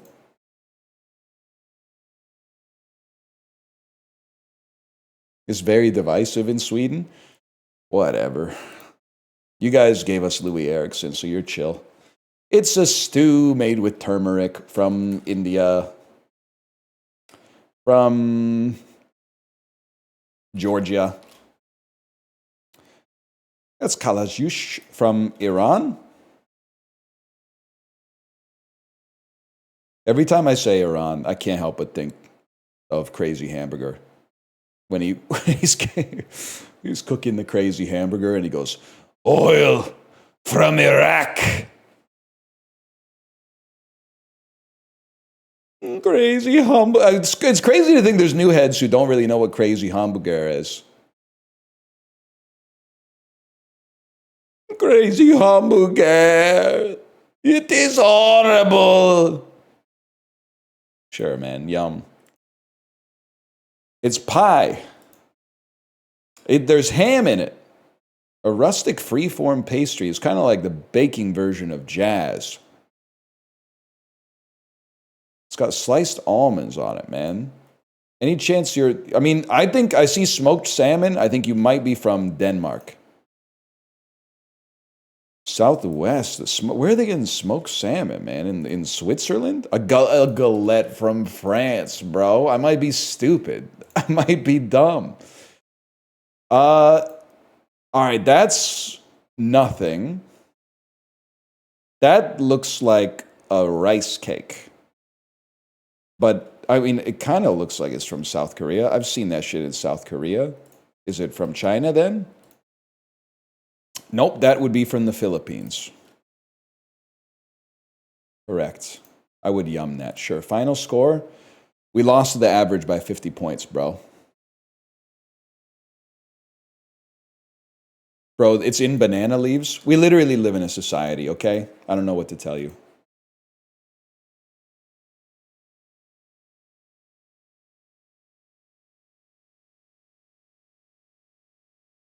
You can get banana leaves at Aldi. You can get these hands in the parking lot. Can I say that? Twitch, if the AI is looking at this clip and evaluating whether that was a threat of violence, just look at me. I'm not fucking anybody up in the parking lot. Not with my hands anyway. If I was like texting, I might hit him with my car or something like that. We're not throwing fists in the Aldi parking lot. We don't even have that shit. We don't even have that shit in Vancouver. We'd have to be Save-On. You're risking your spot in the streamer awards? If I got banned, I'd probably win, man.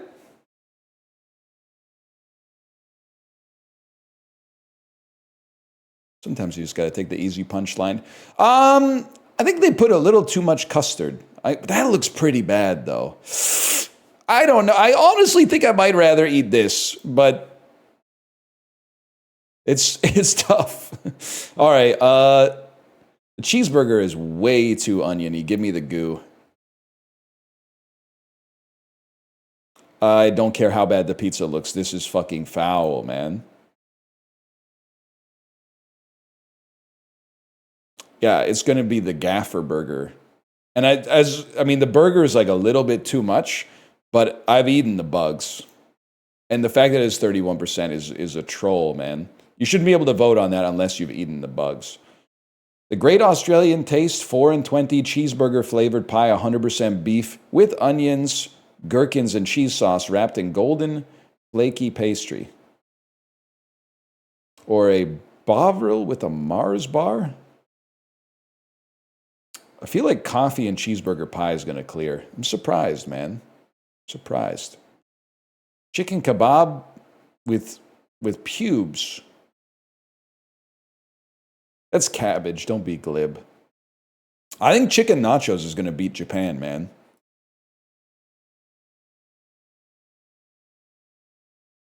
This is one of my favorite pictures of all time. It shows, I've only seen it twice, but man of the match fish is so good. Maybe Europe's onto something, man. The man of the match fish. Oh, you know what? I was going to say it wouldn't survive in America, but that's not true because college football is a lot like this. Every once in a while, if you happen to turn on during rivalries week of college football, you'll see some shit that is like deeply traditional American culture. Some shit sponsored by like stovetop stuffing or something. Either way, I'm going to go with pizza dog. 5 sugar donuts for £5, or fish and chips. Fish and chips that looks pretty good. £9.50. 5 donuts for £5. That looks honestly great to share. This looks fine. Great to share at a football game. Easy to clean up. Not that much mess. Give me those. I'm not mad about that one. I think that's an acceptable vote. I'm going to take rump steak and chips over the last slice of pizza. But this is fucked up because this is not what they got for £10.40. They got a pizza and then took a picture of the last slice. They're being trolled on that one. Double cheese bacon burger or jerk chicken with rice and peas. The jerk chicken looks good. Double cheese bacon burger is just like, it's a cognito hazard for the British male. So like, obviously that's going to win. Chips, chicken balti pie. The chicken balti pie looks good. Never mind. The chips look all right. What? Just the fries? Nothing else? They did what to the chicken?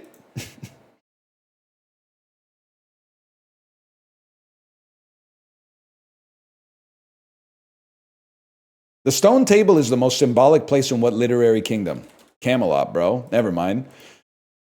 The Magician's Nephew is about the creation of what magical world? Narnia. Oh, one home remedy for cold sores is applying a wet match, thus burning the cold sores away with iodine? Nope.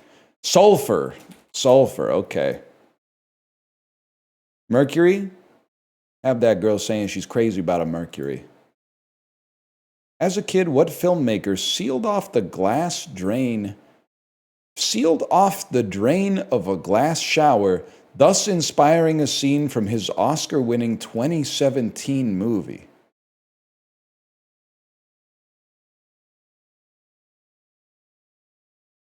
Damien Chazelle? It's Guillermo del Toro. Bro flooded the bathroom like Paddington?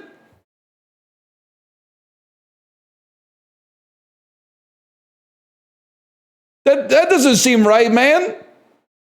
Shape of Water, bro? No, I know, that's what I'm saying. He plugged his drain and then rode the bathtub down the fucking stairs like Paddington Bear? He fucked a fish? I'm the boss. Pope Benedict XVI allegedly drank up to 4 cans per day of what German Coke brand? I have no idea, man. Fanta? Oh! He was drinking 4 Fantas a day? That's crazy. 4 a day.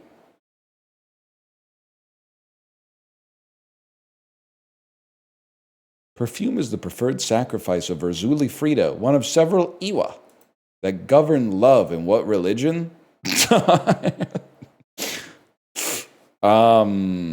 Hinduism.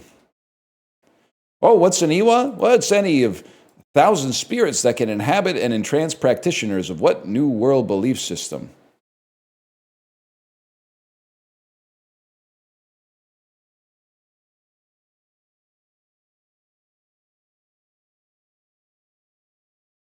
Voodoo?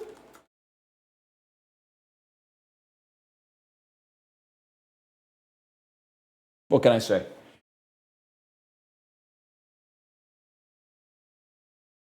What did bro see? Well, I was just trying to think. I was like, I live in the new world, which is crazy to say, man. And I was like, nobody here believes in shit. So I was trying to think of what it could possibly be. Then I was voodoo. I also thought, I went down a rabbit hole in my head. I thought voodoo had like African origins as well. But then I was like, Africa's kind of like the new world, right? Isn't the old world basically like just Europe and Asia?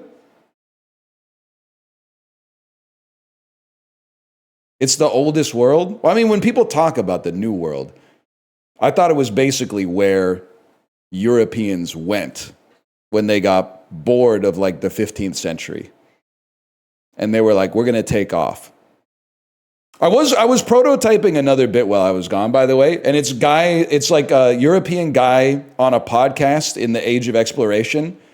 And he's saying some shit like, we really don't know how many continents are actually out there. Like, we've been sailing for 100 years. We've already discovered 6 new continents. If we sail for 1,000 years, that could be 60 new continents. If we sail for a millennium, that could be 600 new continents. There could, like, he's, like, it's kind of like a variation on Disco Stew with the graph of disco sales from like 1971 to 1975. That's like damage control bit. Yeah, but that backflip though. Double it and give it to the next landlubber. Exactly, man, exactly.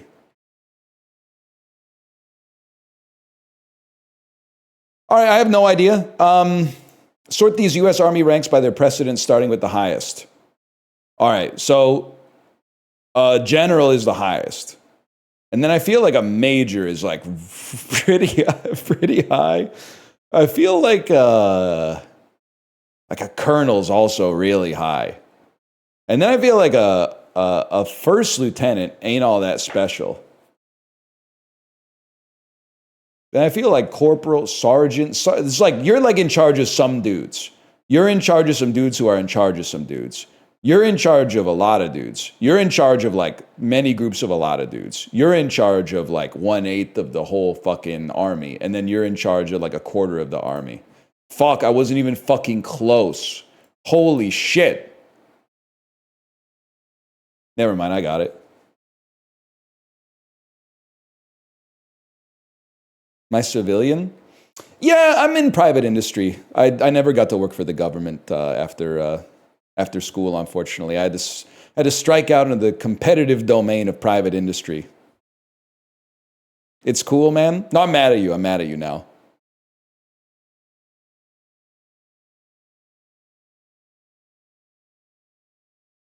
We say lieutenant here. Yeah. Any major dude, yeah, it's true. Any major dude with half a heart would surely tell you, my friend. That's right.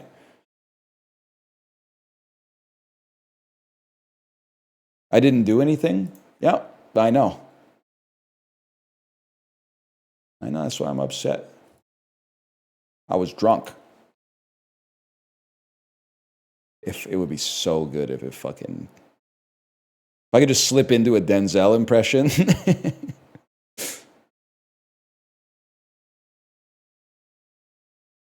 I'm stuck in this Wicked ad.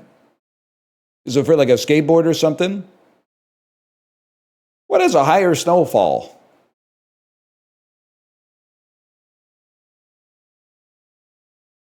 "30 longitudinal walking." Remember that? That was more like over here, I think. I think you're getting some snow. New Zealand's getting some snow because the mountains are big, but otherwise it's got to be like relatively hot. I'm going to go Turkmenistan on that one. Which swung less towards Republicans from 2012 to 2016? I think it's going to be Connecticut. Higher percentage of adults with COPD. I'm going to have to say West Virginia, Mountain Mama. More divorcees. I'm going to say Ontario. Wow, really? Maybe this is not really fair. People in Montana are allowed to get divorced.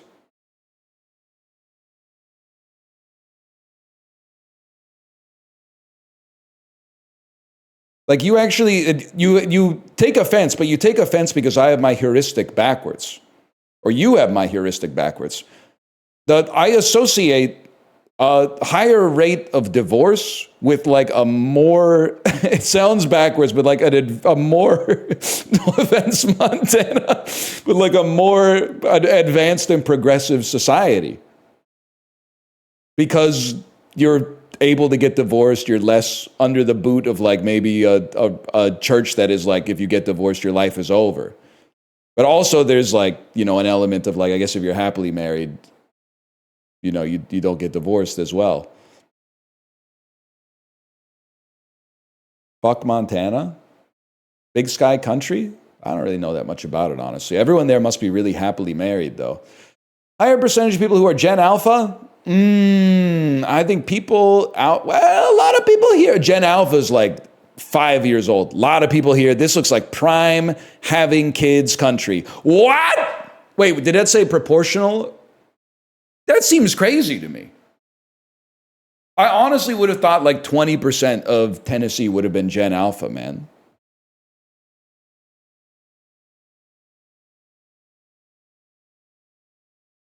Well, what do I know?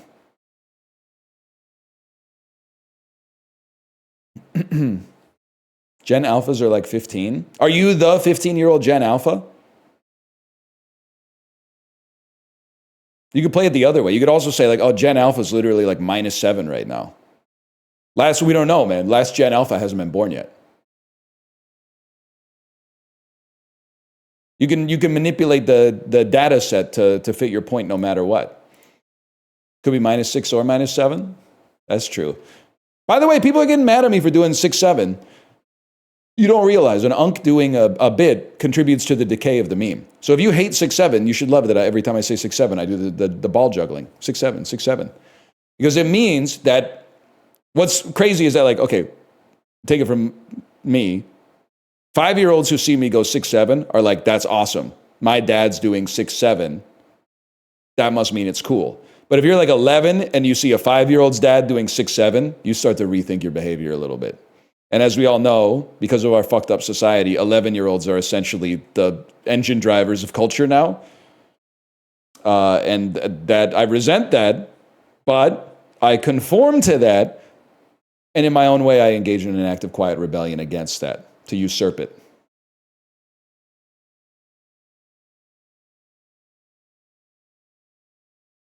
I'm taking down the system from the inside.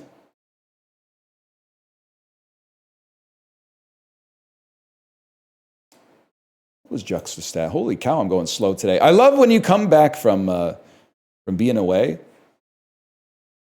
5 hours of talking seems so long, man. It seems so long. It's crazy.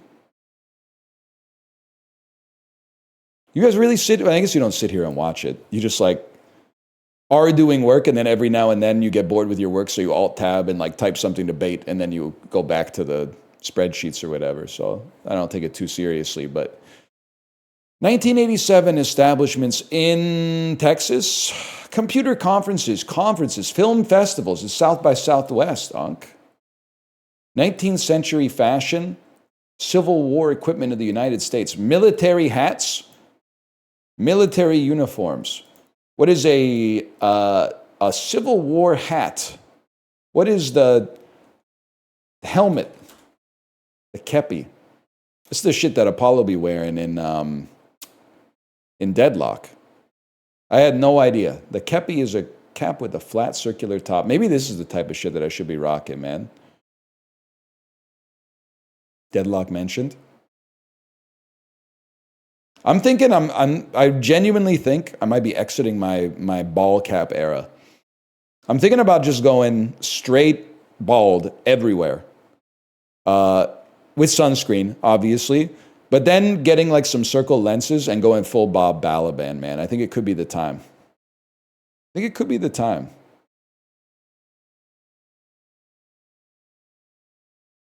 Everywhere?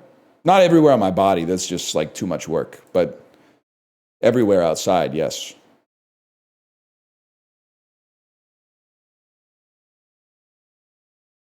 It's always been the time. Please play Moonring. It's free on Steam. We ain't talking about that, nephew. We're not talking about games at all. I'm in my post-vacation, why the fuck does this website exist mode? People are asking you to play games. People are out here, we got grown adults. I'll get over it. I'll get normalized to it. I'll get simmered in the broth enough that I'll take on its flavor again and forget that this website makes no sense. But people are really out here going like, you should play a video game while you're talking. It's crazy, man. It's insane. Seriously, it's that good though I suggest it? I know I was just there on vacation. I don't know this. I know this. Greek electronic musicians who died in 2020 or 2021 maybe, 2022. I know this. This is the guy. Is this not dunk dunk dunk dunk dunk dunk dunk dunk dunk dunk Finch Alice dunk dunk dunk dunk dunk. I should have known, man. I should have known. It was not a VC. Yeah, I don't think a VC was born in 1943. Although maybe, I don't know. 1889 establishments in New York State. Business newspapers. It's got to be the Wall Street Journal, man. Podcasting companies? Got to be the Wall Street Journal. Fictional elements from 1937. Gender role reversal. Lil Abner. November observances. School dances. What is the Sadie Hawkins dance? The hell is a fictional element introduced in 1937, bro? Dude, that's what I was saying. It was from a movie. Cooties. Sadie Hawk Tuanium. That is pretty good. Is gender the fiction? Listen, I don't know. They didn't have Sadie Hawkins dances when I went to high school. It was like girls or boys could ask someone to the dance, which meant boys had to ask girls to the dance. So honestly, I would have been fucking sick at my school if there was a Sadie Hawkins dance. But to be fair, as a guy who would have had to do the asking if I went to more than one school dance in my scholastic career, the idea for me was always like, man, a Sadie Hawkins dance would have been awesome. But I bet like a guy who doesn't ask someone to the dance probably doesn't feel as bad as the girl that doesn't get asked to the dance. So to flip it and then be like, hey, it's a Sadie Hawkins dance and nobody asked me, you would have to be like, damn, nobody's fucking with me, huh? That's crazy. Yeah, maybe it's better this way. I already graduated, leave me alone. Someone said they went with 8 of their guy friends. Listen, are we talking about prom? I had a date for prom. Don't listen. For all the other dances, I went to one, stag, AKA I hung out on the wall. But I had a date for prom. Don't lump me in with the people that are going to prom with their cousin, okay? God bless you if you're here.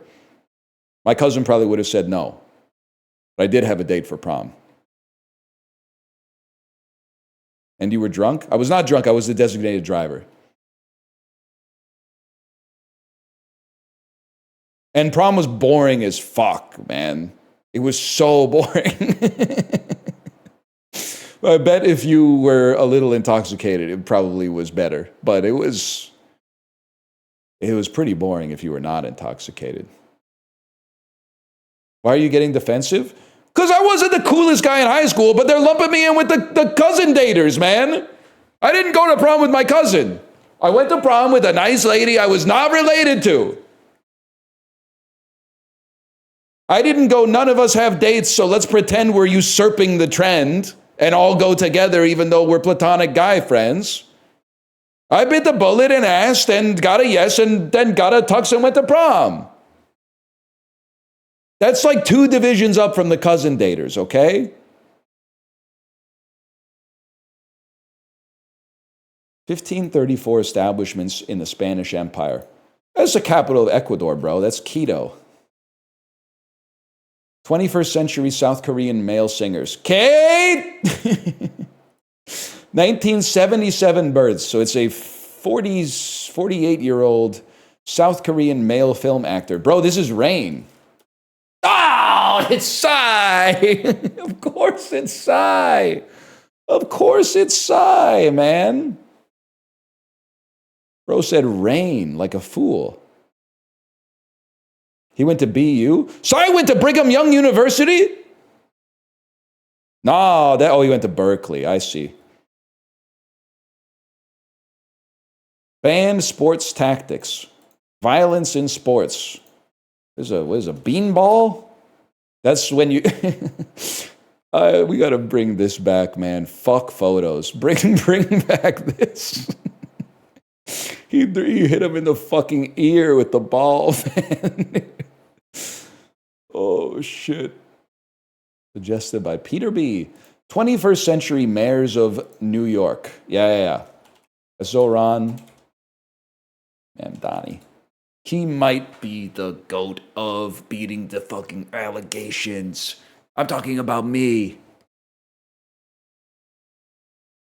1991 births. That's crazy. Looks pretty young for an old guy. 1970 singles. These are American Neil Young, Crosby, Stills, Nash and Young protest songs. I don't know it. It's Ohio. That's actually by Modest Mouse. Nice try.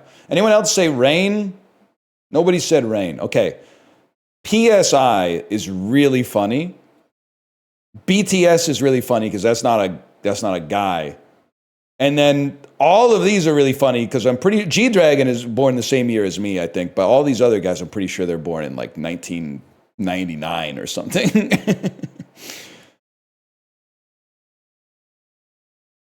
Damn, even though we suck ass, we're still up there, huh? Says the guy who said Rain.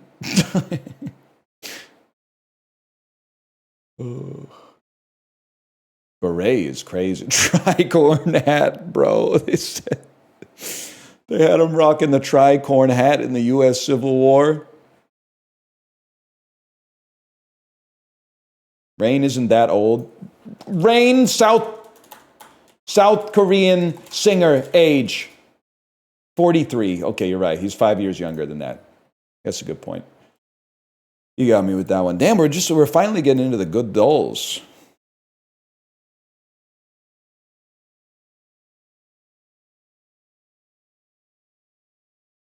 $166.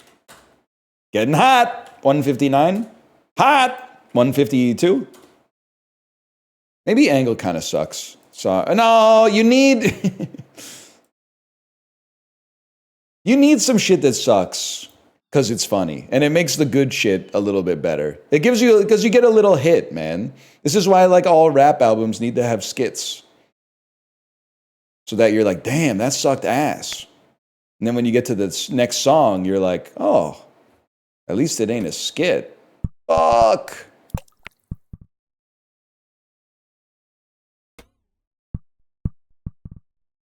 You gotta be shitting me, man.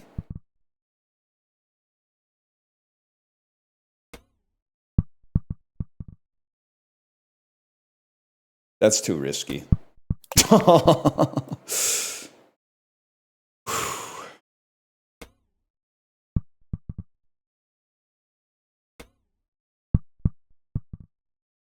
This is a tough one, man. You're not wrong. This golf is kind of hard. And it's making me thirsty.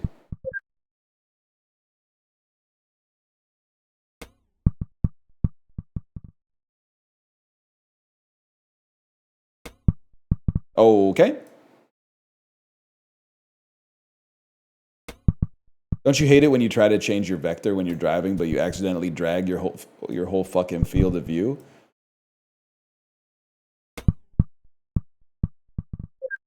That was nice.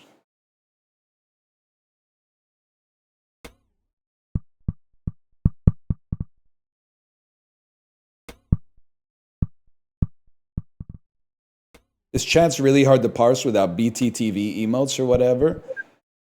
Yeah, you know, when you go to another country and they like you don't speak the language that they speak there, it's going to be kind of hard to parse what the fuck's going on as well.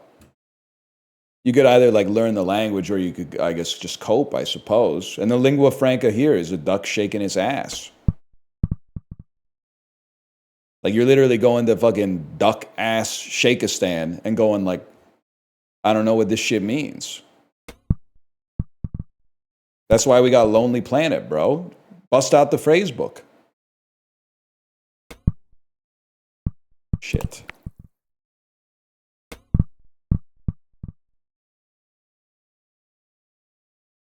I know that's right. Just use Frank or Z. Just use Stone Lightning.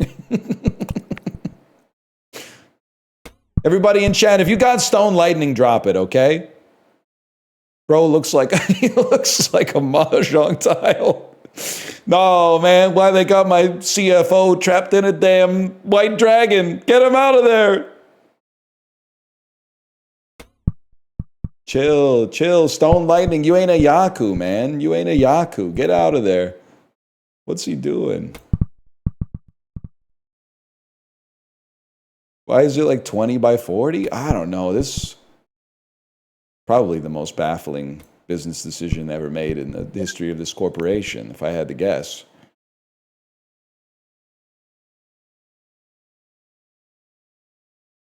Excuse me, kind of hard golf developers. Why does my golf ball's vector end up behind the semi-transparent water layer? I mean, is anybody working on this game at all?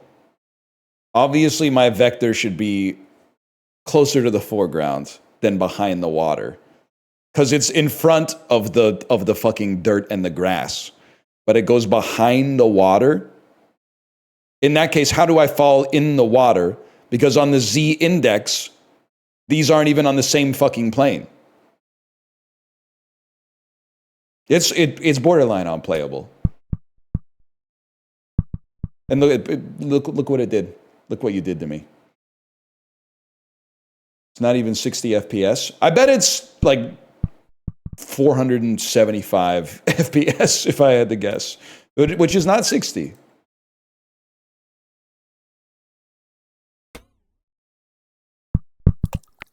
That's true. That's true. The game went woke.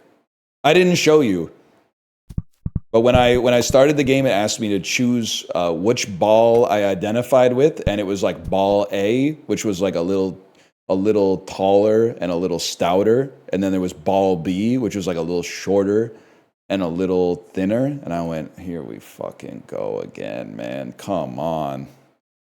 Come on.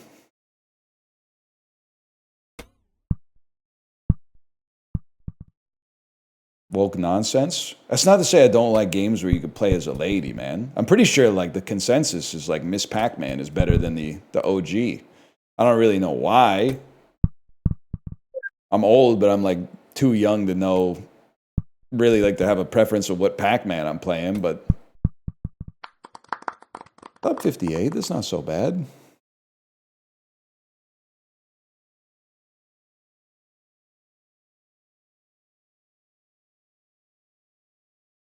Girl swapped clothes with a boyfriend for a lark, perhaps. I feel like this is going to be...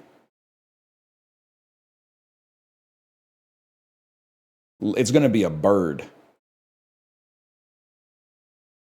to be some sort of bird. I bet this is the definition. Girl swapped clothes. Clothes. Perhaps? Boyfriend. If a girl was a word and she swapped clothes with her boyfriend, I need help. Part of this indicator aims to focus on our attention on particular letters from neighboring fodder. And the other part tells us what to do.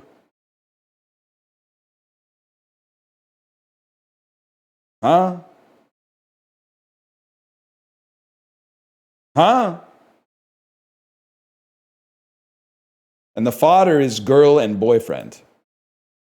We'll use these letters or some of them to construct our answer. Okay? I mean, if you were to swap clothes with... If girl swapped... What the hell is clothes in this? Clothes. Like, you have some of the same letters, I and R. Am I really going to type grill? I need more help. A lark, perhaps. Bird. It was just bird the whole time. Swap. I still don't get it, though. I still don't get it. G plus L are the clothes? Shouldn't it be lurg, then? You swap the outside letters. Boyfriend is BD. Girl is GL. So you swap. Okay, can I say something? This metaphor doesn't make sense. Okay, so here's to explain it, okay? So boyfriend, imagine boyfriend is a word and it's getting dressed.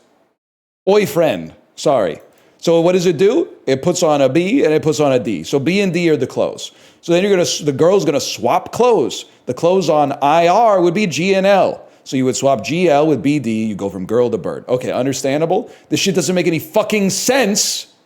Unless you live in Finland where they only wear hats and socks when they fucking put on their clothes. Most of the clothes you wear go on the middle of your body. You wear like the least clothes on your fucking head. You do wear clothes on your feet most of the time, but most of the clothes go on like your torso and your legs, man. They're on the outside. Actually makes a lot more sense. So the clothes go on the outside. Instead of the word being a guy in a sauna wearing a toque and socks. Hey, but maybe it could be clothes you wear on the inside. Could be a good idea. Could be $1 billion idea.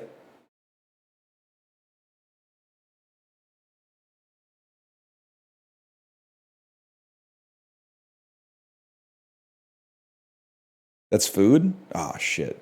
You're right. That's just food. I pray people get broken up with so I can recommend this movie.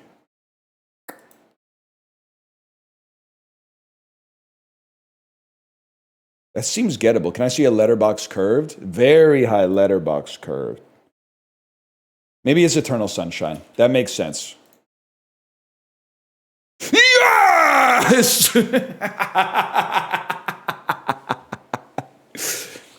You can literally watch this movie in a great relationship and just say that'll never happen to me also. That's the other thing you can do. I would have gotten it with some shit about Montauk, secondly, 100%.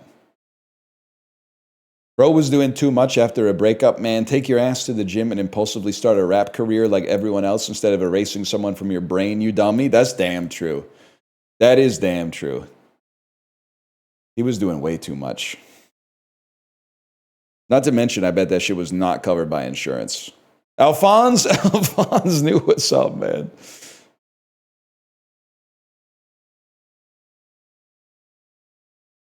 I want what they have. My brain erased. Statler and Waldorf ass review of Eternal Sunshine of the Spotless Mind. I get they gave it 5 stars and a heart, but this sounds like I want what they have. A love, an enduring love? No, my brain erased. My memory erased.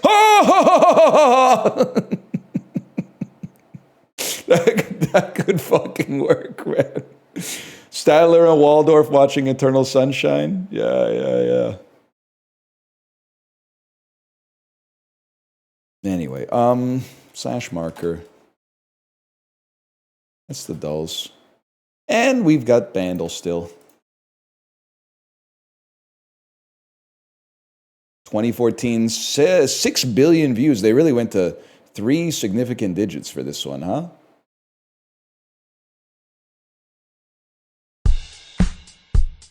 This feels like Uptown Funk. Yep.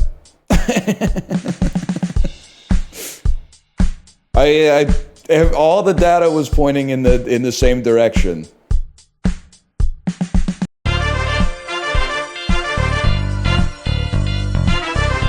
This is bad. They didn't put any damn vocals in it, man. Did Bandle get DMCA'd? What happened? Why is Bandle not putting any vocals in it? It does feel like Michael Scott's ringtone, man.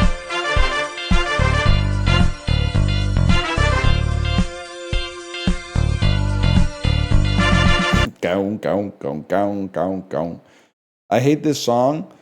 This is the rare song I think I don't hate, but I can absolutely understand why you would hate it.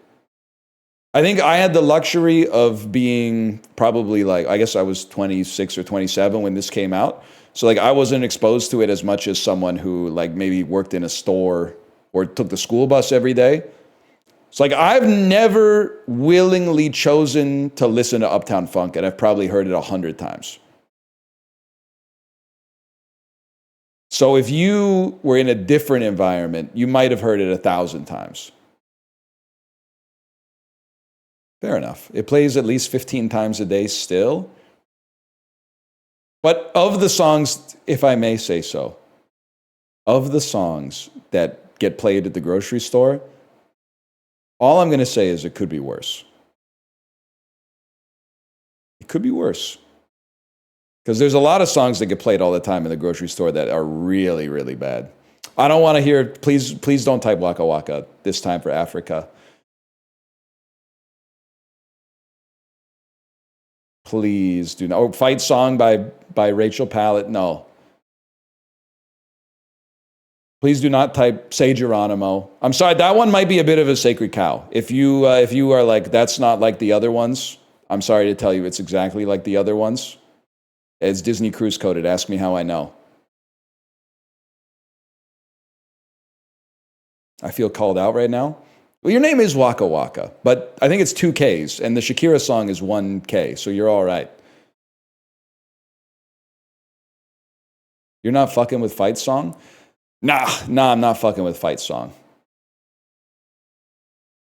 It is very Hillary 2016 coded.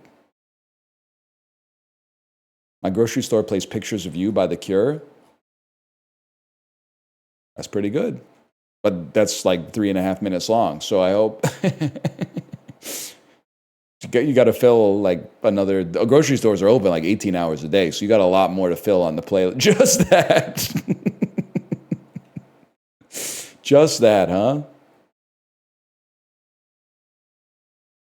That'd be all right.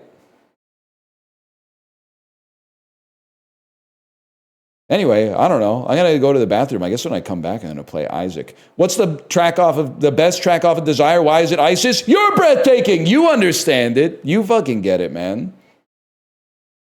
The live version from the Rolling Thunder Review Bootleg Series Volume 5 is also really good. Which is sometimes the Bob Dylan live stuff is not good. Anyway, I'll be right back.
I'm back, y'all.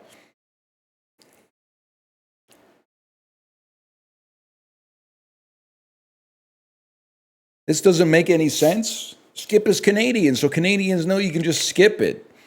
Thanks for reminding me. I haven't seen that ad since the Blue Jays lost in the World Series. It's been a minute.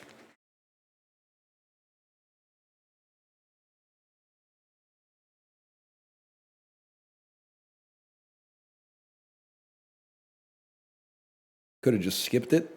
Listen, it was on your stream. I don't control that, man.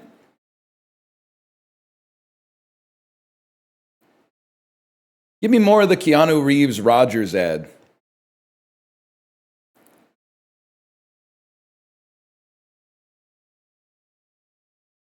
Bro's watching like 8 hockey games at the same time.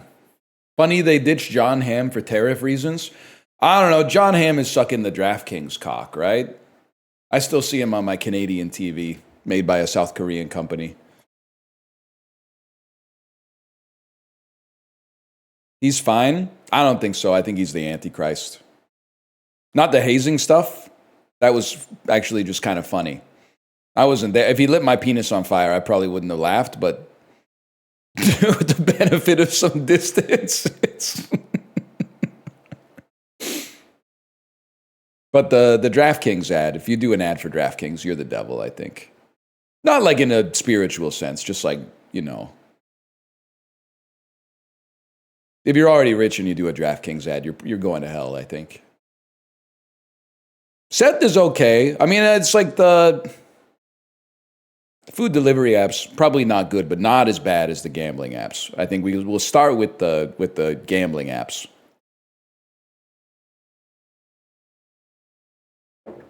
I was also seeing that ad when I was away. I was seeing that ad for, it's not Kashi, the cereal, the Go Lean Crunch, but is it Kalshi, the Polymarket thing where you can bet on anything?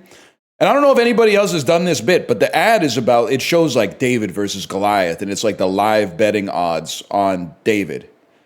It's like 1%, 2%. And then it's like, you know, the odds the British are coming skyrocketing because it's Paul Revere like riding through town. It's going to 100. Then it's like odds the Spartans win the war. 6%, 7%. And I'm like, bitch, they lost the fucking war. They lost, man. Are you fucking stupid?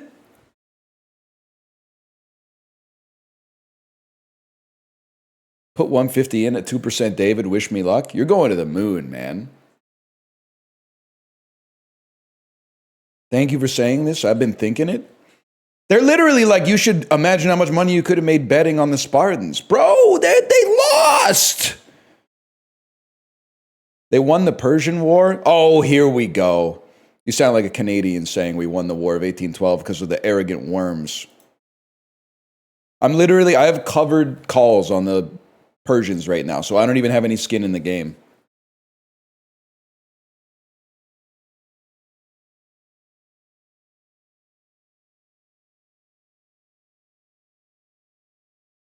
They won the Peloponnesian War? Bro, but the Battle of Thermopylae is not for the Peloponnesian War. Are we pretending to be stupid on purpose or what? Austin, we won. Yay, Spartanism. Yay, Laconicism. Finally, those brutish Spartans will pay for their crimes, eh? Hey, comrades. Austin, we won. They should make a fucking Austin Powell. Oh, fuck. Yeah, you're right. I'm Athenian coded. I'm the type of beast that would see someone say brevity is the soul of wit and like light him the fuck up in the agora or whatever.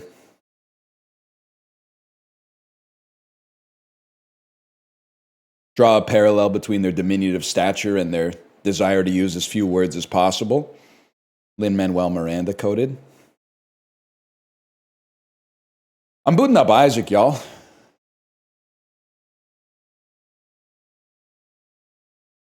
Yes! Bro, these chat rules are just lies. Wait, 1 second. Let me. I haven't looked at my chat rules in a long time. It's probably been like 9 years since I looked at the chat rule. How do I see chat rules, man? It's not my first time in my own chat, so I can't see them.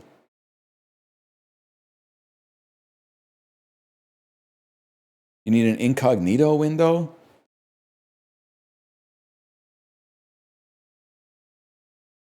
Let's see. You're typing too fast. I can't see. Oh, wait, maybe then I try to type. All rules are not enforced to the letter, but rather to the spirit of the reason the rule was made in the first place. What the fuck was I on? Respect the broadcaster, the people they're streaming with, the other viewers in the world at large. Insults towards the streamer or other people won't be tolerated. Don't pick fights with other viewers or the broadcaster. Repeated displays of baiting and antagonism will lead to a ban. It's one of the biggest lies I've ever told. I think it's one of the biggest lies I've ever told. That's crazy. I wrote that? Just when I thought, boy, you can't miss. You are golden, then you do this. Jeez Louise, man. You wrote that? That's crazy. I gotta boot up Steam. Give me a second. That was pre-long COVID? Yeah, back when I thought I was smart, maybe. Oh, that's wild.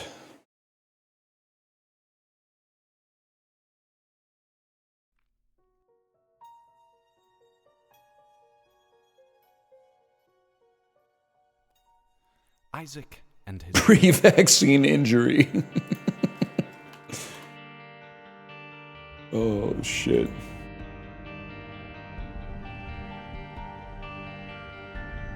Yeah, I got a vaccine injury. My freaking shoulder hurts from getting all these vaccines. A little bit. You say this guy is so cool, snapping his fingers like a fool? You're damn right. You're damn right I do, Malik. How's it? Pretty. I'm loving this Vancouver weather lately, Malik. How you liking it? A little misty. Little cool, but not cold. A little misty. I was just in LA. I want to go back. Okay, Randy Newman.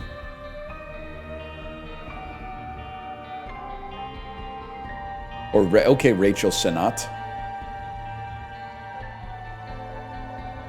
Too wet for me? That's not a problem for me. If you catch my drift. Is that your girlfriend? I say she highly upset. She be talking like she wants Super Dave to go and get it wet. And so I get it wet. I had to get it wet. And then I went swimming like a shark hammerhead. Know what I'm talking about? Back with Isaac, y'all. Why? Because it's maybe honestly like the best game ever made. Gotta love referencing Super Dave. Both Super Daves are my goats. Super Dave, who did The Wettest in the Building, and then also Super Dave, aka Bob Einstein? Bob Eisenstein? Bob Einstein? Bob Eisenstein? Not Bob Iger. Not Bob Iger. He's got pluses and minuses like many people. He contains multitudes. Let's open it up, man. I don't remember what that does. I don't care.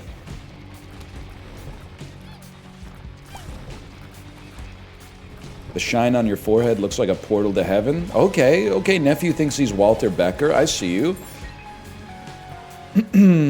Box of spiders. No thanks.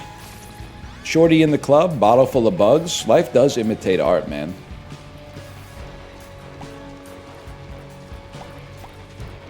Have you fixed your arrow key yet? No, but honestly, I'm on a I'm on a 10 win streak. I'm not.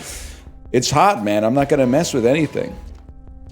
I'm not gonna mess with the infrastructure. I'm not gonna mess with the equipment. I'm not gonna mess with the game. I'm not gonna mess with the jokes. Now I understand why all those old people are like, they get so attached to their slot machine, they start pissing and shitting all over themselves. And you'd actually be stupid not to.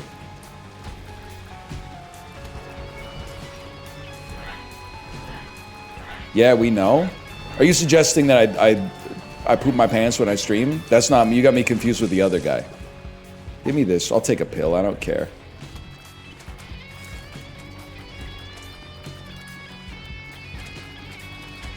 Okay, apparently there's a few other guys. There's a few other guys out there. I was talking about a different guy.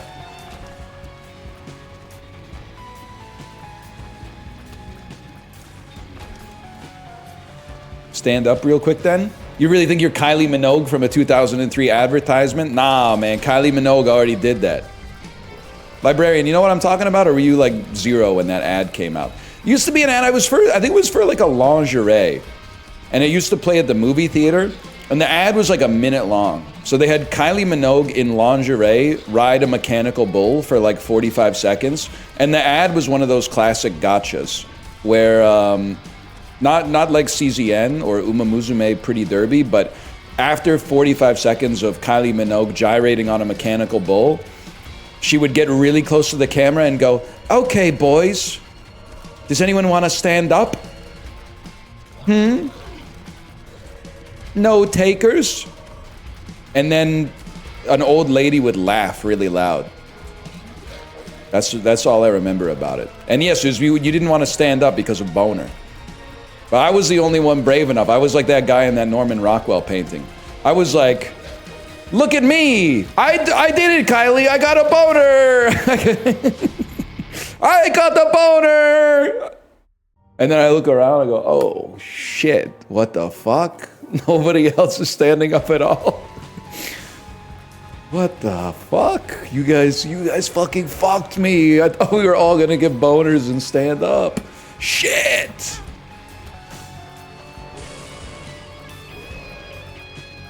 Guy trying really hard to not get a boner so he can stand up and own the ad. Yeah. That's actually, like, unironically more what I would have been like, for sure. Stood up at Zach Braff's The Last Kiss and been like, "I don't have a boner. Nice try. I jerked off before the movie. You gotta be a little bit grosser than that to give me a boner." Oh, man. Used to go to school with a kid who always wore sweatpants and had boners every day. Every day, my king. Holy shit. Good for him. But also, can I say, I think, you know, everyone went to school with a bratty Latina who wore Cookie Monster pants and ate Takis for breakfast, right? I'm putting on airs there. I didn't. Because that didn't exist when I was in high school. Another one, everyone seems to have a story about a kid who like jerked off in the back row of chemistry class. I never had that story. And I know what you're gonna say. You're gonna say, "You must have been that kid." I was not me. Mine was in math class. But no, to the best of my knowledge, it never happened. Or the kid who was doing it was really good at it. At being, not at the masturbating, but at the sneaky part, because I'd never noticed. And I sat everywhere in class. Sometimes I sat at the front, sometimes I sat at the back, sometimes right in the middle. So, I don't know. Kid did it in the auditorium bathroom. Teacher found out, made him clean it up. This is the cadence of a Twitch name, but like, what do you mean? Like, so it's not that he. Listen, okay, you probably shouldn't be masturbating in the auditorium bathroom, but you definitely shouldn't be leaving it a mess. You should be shooting it into a tissue or something, or one of those zero-ply sandpaper paper towels. You know, where they don't even bother to like dye the paper towel to make it seem like it might be soft. It's just like the same color as the tree. It's just disrespectful to do it like that, man. Come on.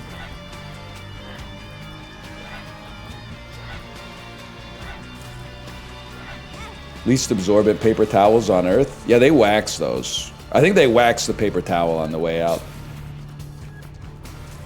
Did you have the cum trees on campus? Yep. Yeah, the ginkgo bilobas. Yeah, we had some of those.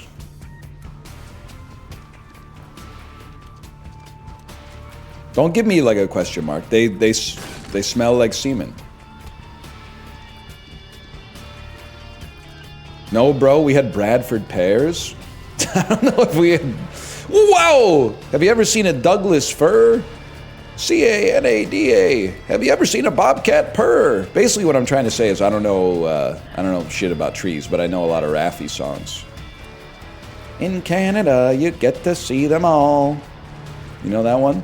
We get to see the maple trees. Maple sugar and the maple leaves. What you know about mining down in the deep? When your wood runs out, you can call that absent trees. Spiders move so fast, hit the mobs with the slowness potion. I'm feeling like an axolotl in the ocean. It's looking a little rough here. Please stop. Please stop.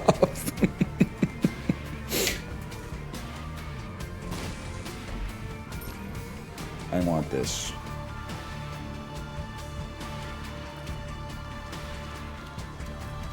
Madverse City type beat. I'll have you know that's Grande. Hold the Ariana. It's a Minecraft rap. It's no Twice Shorts, but I'm beefing with Twice Shorts ever since I found out from Librarian that they got content ID matched for putting That's What I Mine in the video. It just seems intellectually and artistically dishonest to me to DMCA someone for a parody song when you haven't been DMCA'd for your parody. It doesn't make any sense, man. You ain't Bruno Mars.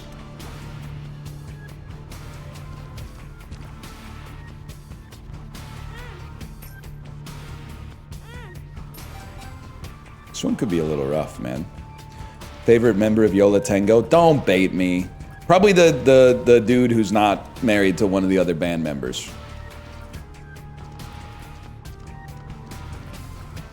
Why? I don't know. He must be cool. He's hanging around with a married couple all the time.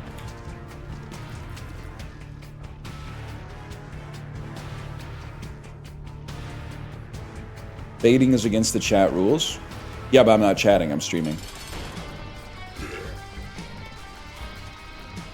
Why not pick up the heart? I didn't see it. I didn't see it. It's an easy enough answer for you. He thinks he's better than us? No. I do think I'm better than, like, the average person that I see. But you know what pisses me off is if you say something like that, people go like, oh, he's a narcissist. I don't think that's true. Isn't it, like, normal to walk around and, like, feel like you're better than the other people you see on the street? Otherwise, like, maybe you're depressed, man. Are you literally walking around going, I'm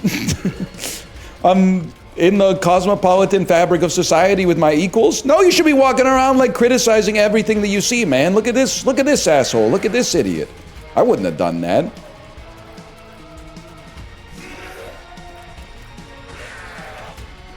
It's a big self-report. I mean, have you seen the media in person, man? They're watching YouTube shorts while they drive, man. It's like, it's easier than ever to be better than the average fella these days.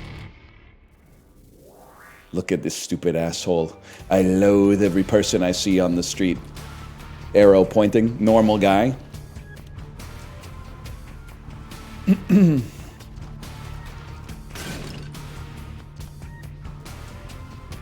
I actually have empathy. Yeah, me too. That's why I'm like, look at all these unempathetic idiots outside. I'm so much better than them. They literally have no empathy at all. And I'm like, that's crazy, man. Well, wouldn't be me. I guess I'm just built different. What about slow walkers, though? Morally clean as long as they're not walking side by side and blocking the road for other people. If they're walking side by side and they refuse to make room for traffic moving in the opposite direction, straight to hell. 100%.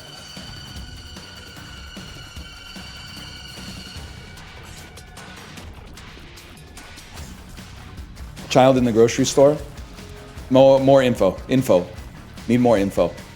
Laughing? Straight to hell. Stop abruptly to check their phone. There are a lot of people out there that like stop walking when they receive a text. Very interesting to me. Try not to think about it too much. You know me. I'm always fighting the last battle. And the last battle is People wearing college football merch walking in the 3' to 5' direction in the Disney Cruise buffet. Nah, man. Unc thinks he's fucking RNA. This is a 5' to 3' direction part of the buffet, buddy. You can't just slide upstream. You're not RNA polymerase.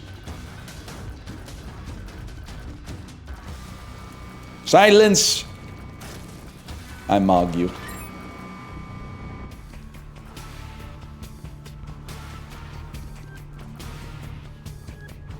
Whatever happened? What happened to Anya Taylor JOI? Now we got a different Anya Taylor here? Ahmed mentioned. Ahmed the alive guy. Ahmed the dead terrorist with the broccoli haircut. Could be the move. Jeff Dunham's probably looking for a way to get off the cruise ship and casino tour. If he wants to make it back to Austin, Texas, maybe Ahmed the living Gen Alpha. They haven't turned their sights on Gen Alpha yet. Ahmed the living Zoomer. Please stop. Silence. 6'7". Could work, man.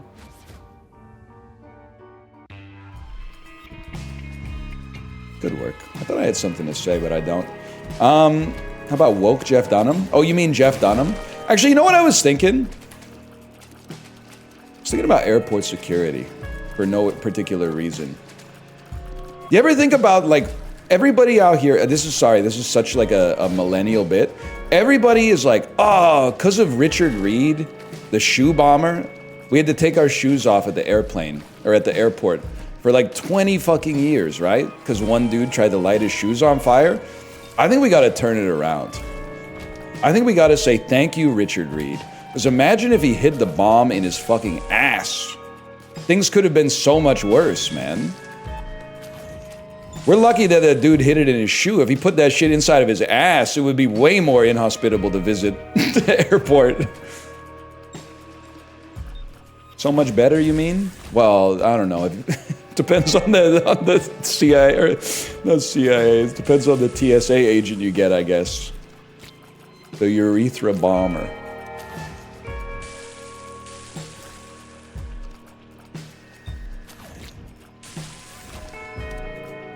You saying the TSA makes all its money on WikiFeet? Well, I'm just happy that they're now freshly rejuvenated by a paycheck after, like, I don't know, 2 months of just immiserating travelers for the love of the game or whatever. Maybe if I die in a plane explosion, this bit is not going to age well. But I'll take those odds for now. Hold.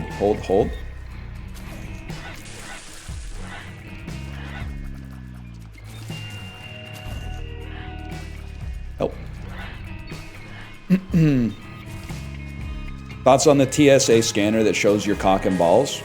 I don't mind, because I only see it in Orlando, and I will show my cock and balls, or any other part of me, to get out of Florida 2% faster.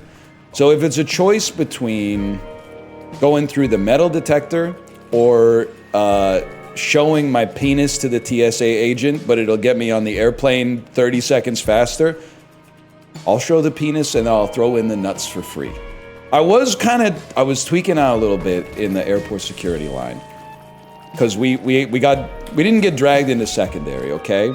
But one of the bags that we had got taken off the fucking conveyor belt and thrown to the side to be ignored for like 15 minutes until someone went, hey, who's any terrorists in line, whose bag is this? And then it was our bag, and I was hanging out with our daughter. Well, Kate went up and did the bag thing. But they opened the bag, took everything out, and then said, here's your problem. At the bottom of the bag, you have an iPad. We've never seen one of these before, apparently. And then, I don't know, it was just some kind of flat device with wires on it on the metal detector. So we assumed naturally it had to be a bomb. So then after, and I forgot that this was a iPads out airport. That's my fault. It's an iPads out, shoes and belt on airport.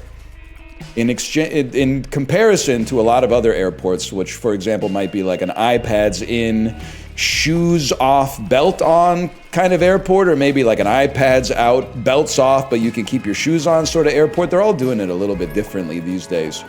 But one thing's for sure, if you take your iPad out at another airport, they're gonna yell at you. It's cause for public humiliation. So what really blew my mind, though, is that after he pulled everything out of the bag and said, I guarantee that the problem is this iPad, he put the bag back through the scanner. And I was like, you already looked through the bag, man. What's the scanner gonna tell you? You've seen everything inside of it. I was freaking out a little bit, just like, it was like stunned. It's a double check? What are they checking for, man? The scanner is there so you can see through the bag. And he saw inside of the bag. You're right, could have been a second iPad in there. Bombs in the padding?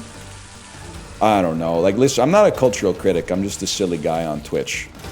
But I feel like it seems crazy to me that like airport security is there and we're like, they're protecting us from like a 9/11 too, like every day. Didn't we lost the battle of the airports, man. Aren't they just gonna go someplace else? I feel like now, like the idea that like Al-Qaeda would be like probing airport security, trying to find like another way to, oh, and if this airport doesn't really scan it that well, so if we use, or maybe if we make it out of like plastic or so, like wouldn't they just do that? Why? I mean, there's times where I'm like, I really hope that there's no bombs in airport security, because like they might protect us from it going off on the airplane, but that shit might just blow up right here.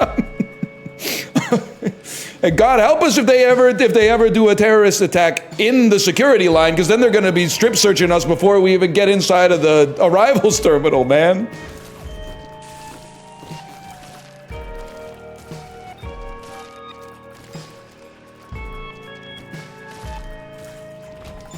It's an interesting world out there. They did have to, they escorted a guy to secondary. He tried to bring a blender on the airplane. I get it, like there's some sharp, like metal parts in a blender, but I'm like, just try it, like I know this is not how it's gonna work, but just think for a second, man, about like, how is this guy gonna take over the plane with the blender? Dude, that shit has like a AC outlet, man. Or what are we using AC or DC? Australians don't answer. I know you use both. Oh.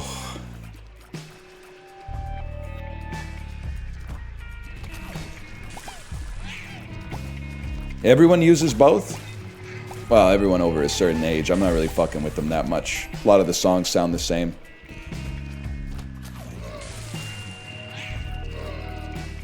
I guess they do have power outlets. Bro could have gotten his Vitamix on the airplane.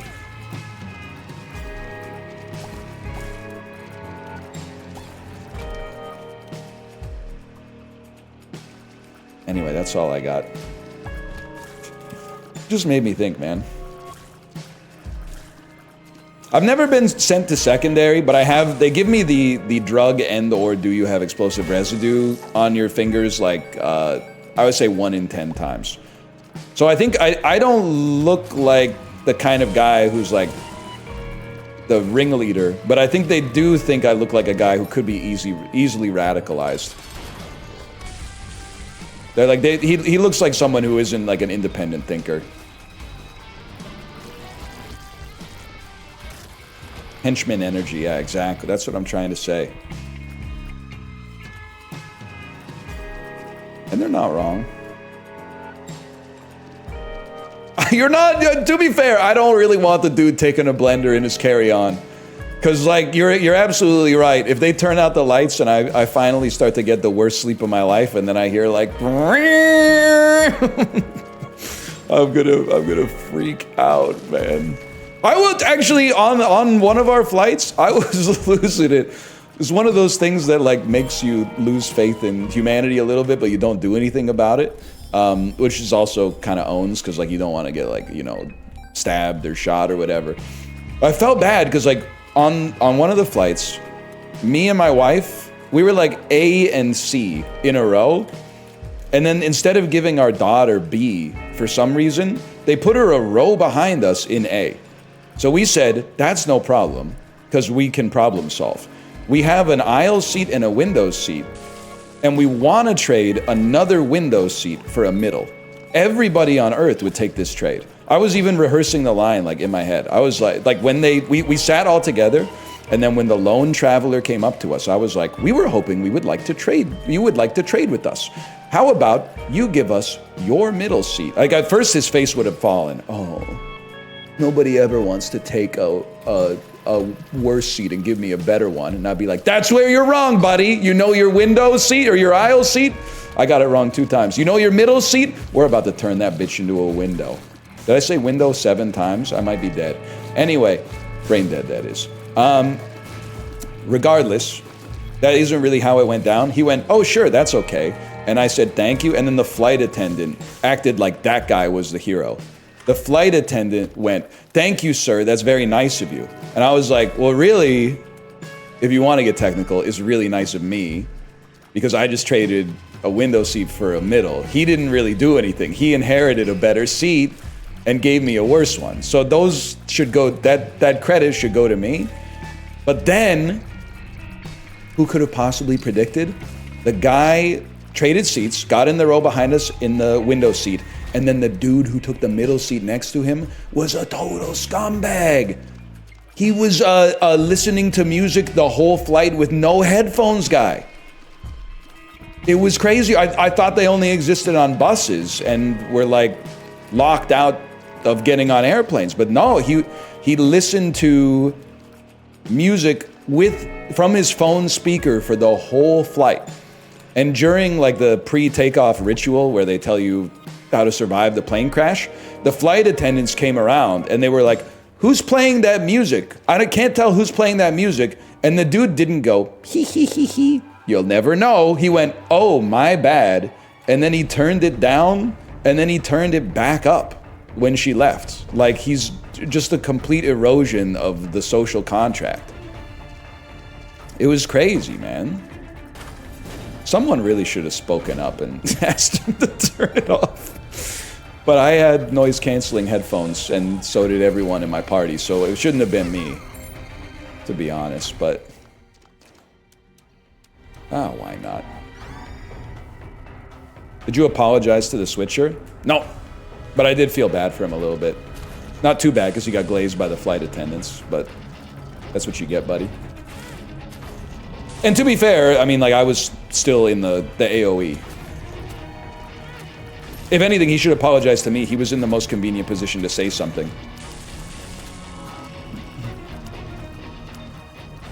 Airline's fault, not yours. There should be like a snitch button you can press on the airplane and just silently report breaches of etiquette to the staff. At least, I mean, I would have preferred the blender guy, because at least the blender guy might have like some margarita mix or something. This guy was just like, I couldn't really tell what music it was, so I don't think he could really tell what music it was. Maybe he was just so scared he needed to listen to, it was almost like a white noise generator for a baby or something like that. I don't know.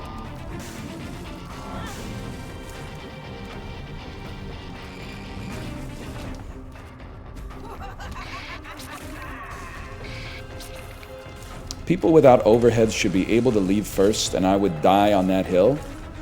Well, here's the thing, okay? No plan survives contact with the enemy. We used to live in a world where people with connections would get off the airplane first.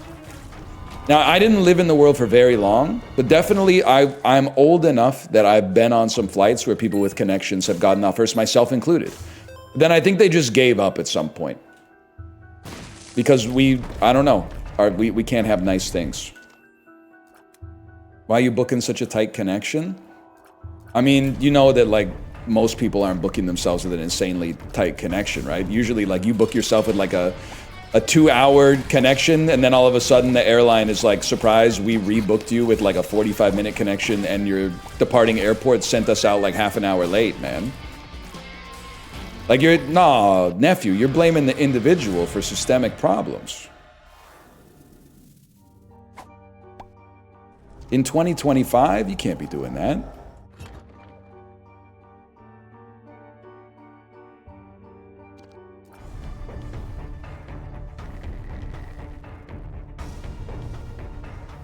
And one of the pilots, could have had 3 bottles of tequila and a few grams of cocaine the night before the flight, and then slept for 4.5 hours after partying with the flight attendant. And then all of a sudden, they're like, "Oh, this is air traffic control. Can you turn that bitch upside down? Can you turn the hey, do a flip?" No, thank you, man. Say it. Say what? I was drunk. Like that? I'm drunk right now. I said, God help me.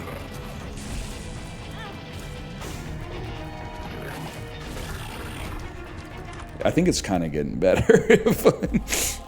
I know you're probably disagreeing. I think it's getting better. It is. Librarian said it is. Loss incoming? Nope. Afraid not. This is Isaac, not Slay the Spire.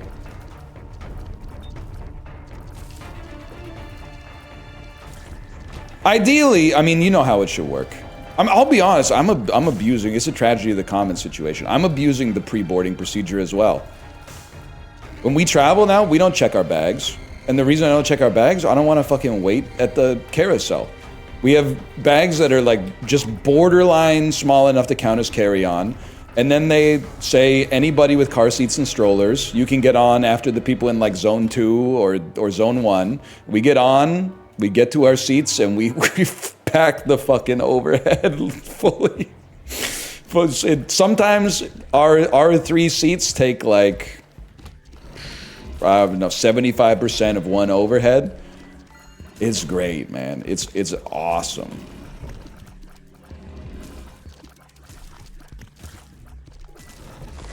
Now, one day my kid's not gonna have a stroller, and that's when I'm gonna try to close the loophole, but.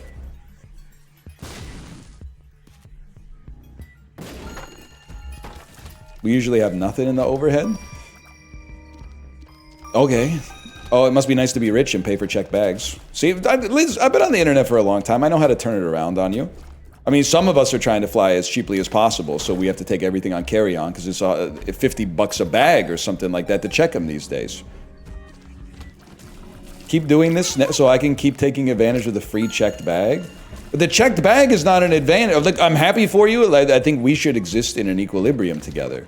But like, the checked bag is not a privilege. Free is what the checked bag should cost, because it's a punishment to have to wait at the carousel for your bag.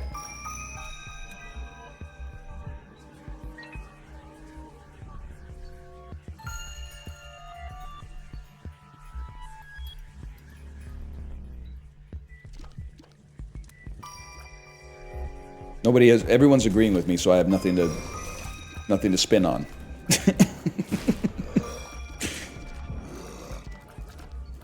Plus the risk of some hungover dude sending your bag to Mogadishu. That happened to Greg Fokker. You're laughing? You're laughing? You're saying that doesn't happen? It literally happened to Greg Fokker in Meet the Parents. He had a lot of bad luck with the airline in that movie.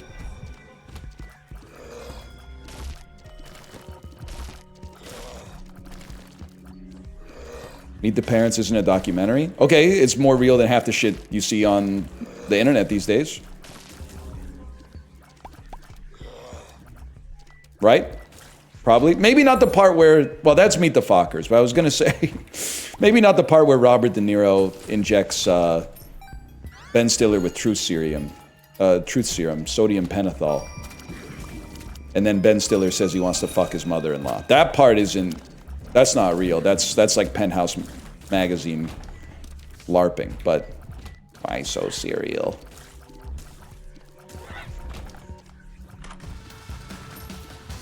He does say I'm a looking and I'm a liking. And she was played by Blythe Danner, so who among us? You know what I'm saying? You can fill in the gaps for yourself there. W motion picture, Dark Knight. W's in chat for everybody involved in the Dark Knight. Katie Holmes, you fucked up. Katie Holmes, you could have been Rachel. Rachel, you could have been in 17 Batman, guy who's never seen The Dark Knight.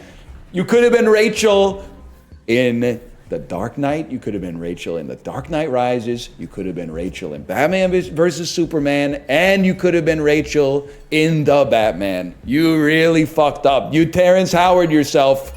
You could have been Rhodey. You could have been Rhodey.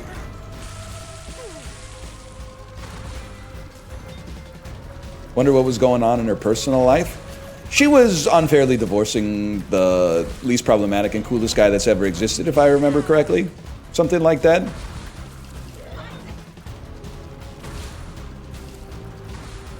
She was causing emotional distress for my Mission Impossible goat or something like that. Something along those lines.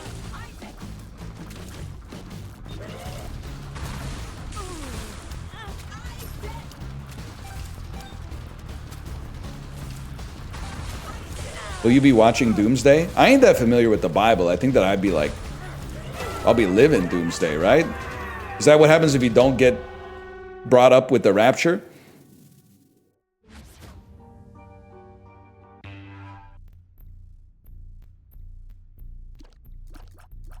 The rapture already happened? I was thinking about that yesterday. I was driving around Vancouver and I was like, aren't as many people here as there used to be. Just for a second, I still think there's something to the bit that's like a bunch of like zillennial aged New Yorkers don't realize that the rapture has happened because they only know atheists. It takes, because they, and myself as well, live in a very like atheistic or agnostic left and liberal bubble, that they don't realize for like 6 months that the rapture's taken place. And then they like, I don't know, go to Long Island or something like that. And they're like, yeah, the rapture happened months ago, man. The rapture happened like 6 weeks ago. You didn't hear? No, I've been trying, I got a dumb phone. I've been trying to reduce my screen time. Could happen, man. You didn't see Jesus fighting the demons? That doesn't happen with the rapture, bro. Jesus is, again, guy who doesn't know that much about religion.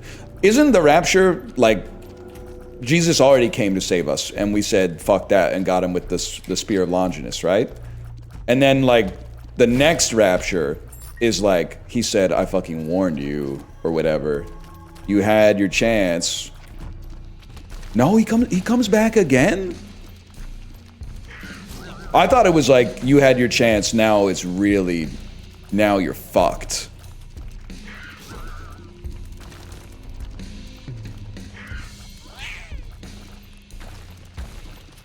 It takes 1,000 years? Whatever. I don't have anything to say about that. After 1,000 years, Jesus comes back to fight the demons. All right. I probably won't be around for that if I had to guess.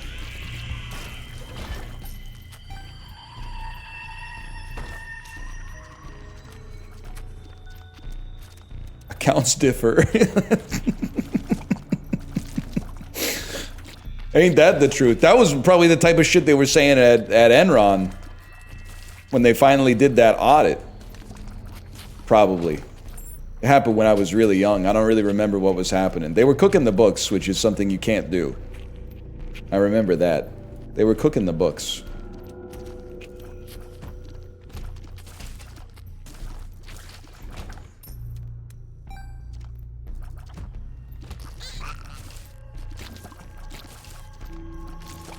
Yeah, you're right. When Julia Child did it, they didn't have a problem with that, did they? They didn't. Where am I going, guys? I have no idea where I am.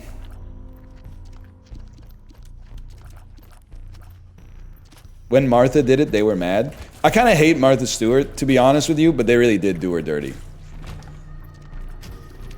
She did 50 grand worth of insider trading. Like, literally just leave her alone. Just say you hate women and move on. They were trying to make an example out of her. Also, Martha Stewart was not insider trading. She was acting on inside information. But she was not an officer of the company that she was trading, bro. That's like probably like a legal gray area or something like that. That's still insider trading? No, man. If I'm on an airplane and it's crashing and I pull out my phone and I short the stock of the airline, that's not insider trading. It's called market timing. It literally is. It's not, I don't have information that could be given to me by an officer of the company that I'm trading.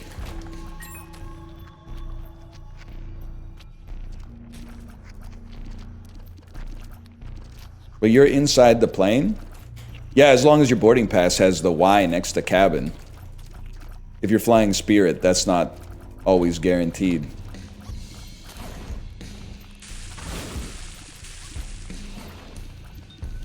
Don't Jerry Seinfeld me. Well, I guess I shouldn't call myself the Jerry.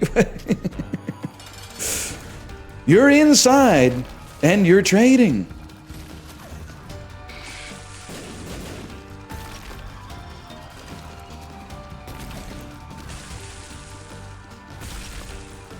That's all I got. Deal with the Angel, huh? They still make these?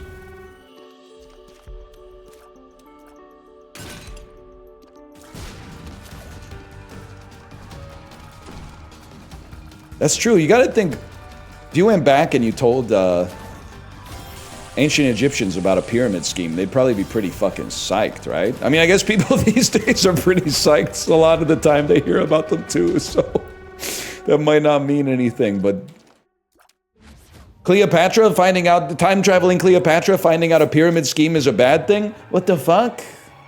You guys fucking fucked me. Check, I gotta hydrate a little bit. You know how it is, water and all that.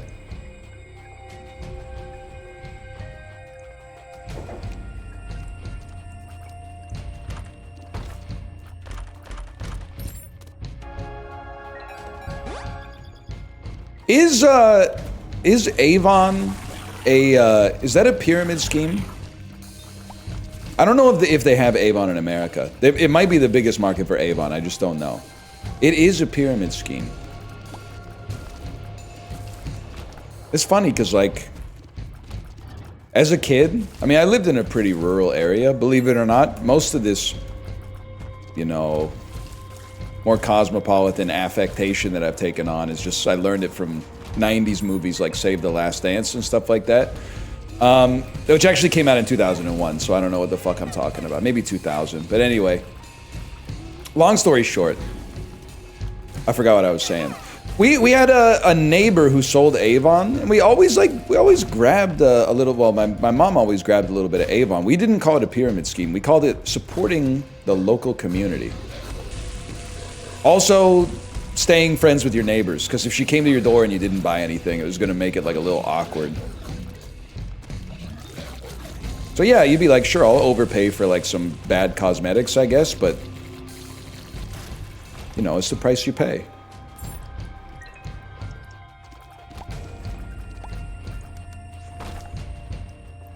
Adult Girl Scout cookies? You guys want some cookies? I'm hitting the wall, man. Avon and Candlelight? What the hell is Candlelight?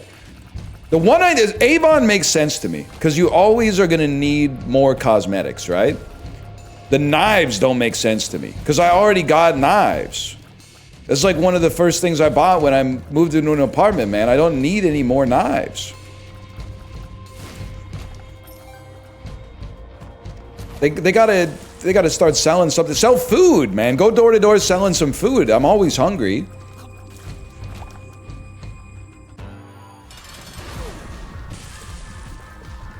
Better knife is so tempting. Well, I see. I mean, whenever I'm in Japan, I see the lineup of fellas who look like me at the at the sushi knife store. Japan's, they got some nice stuff, man. The sushi knives, the stationaries, the watches. I get it. The cars. I had an Uber driver tell me if this is true. It sounds true, but I'm asking you to confirm. I'm asking strangers on Twitch to confirm whether or not this is true. So don't lie to me. He told me that in Japan, they have, when they make a new product, I guess it's probably not universal, but like when a company like Toyota makes a product, they make it in 3 qualities. They make it the highest quality for the Japanese domestic market. And then they make a second tier of quality that's for like major first world economies, like the United States and Australia, stuff like that, France. I don't, librarian, what does this do? That's good enough for me right there. And then they make the worst version for like third world economies. Not because Toyota's going, fuck them, but because Toyota's like, we have to make the car a little cheaper so that we can price it at a level where we can still make a little bit of money. Is that true?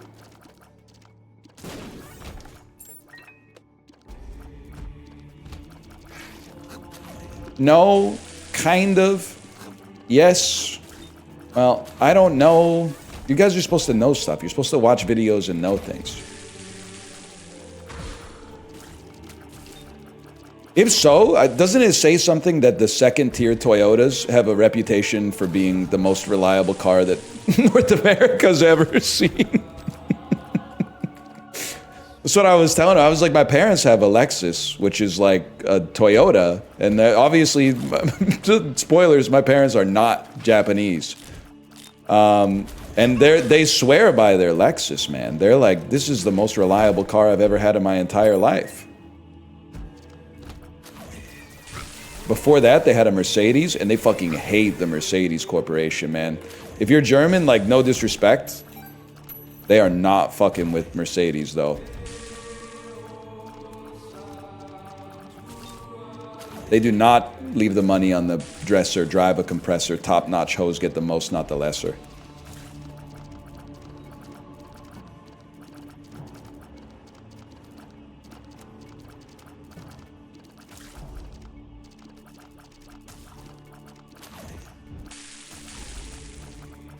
I didn't know you were born of wealth. My parents, you know, my house was just middle class, and every week I had to cut the grass. But my parents grew up driving Fords, which is probably why they're so psyched to be driving Japanese cars now. My mom was really high up in the Avon Corporation. She had a fucking huge downline. They were always sending us like tote bags and coolers and shit like that. It was, I mean, it was nice, you know, work hard, play hard.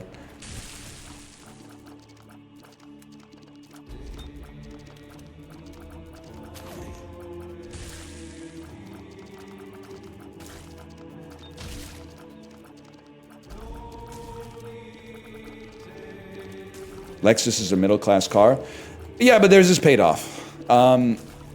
Sorry, I didn't mean to stunt on you like that. And actually, yeah, it's probably, I think it's a 2019. That thing's got to be paid off by now.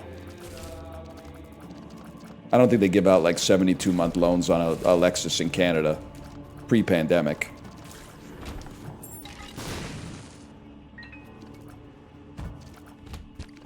You're starting a class war for no reason? I'm starting it for one reason. It's in service of the bit. It's a little funny.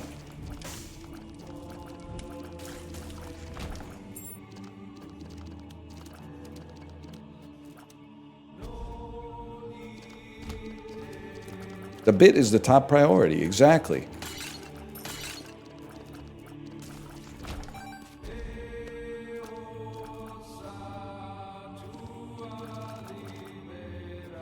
Wouldn't want to see you in a Kia. I drove my mother-in-law's Kia Forte once. I don't know anything about cars. I'm just gonna stop the bid right there. I have no opinion on a 2012 Kia Forte. I have absolutely no opinion on it whatsoever. I don't know if there is another car that is so just a car. It was a white 2012 Kia Forte, automatic transmission, power windows.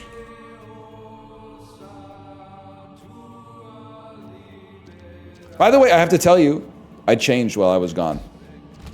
I finally heard Shabuzi's Tipsy a Bar song.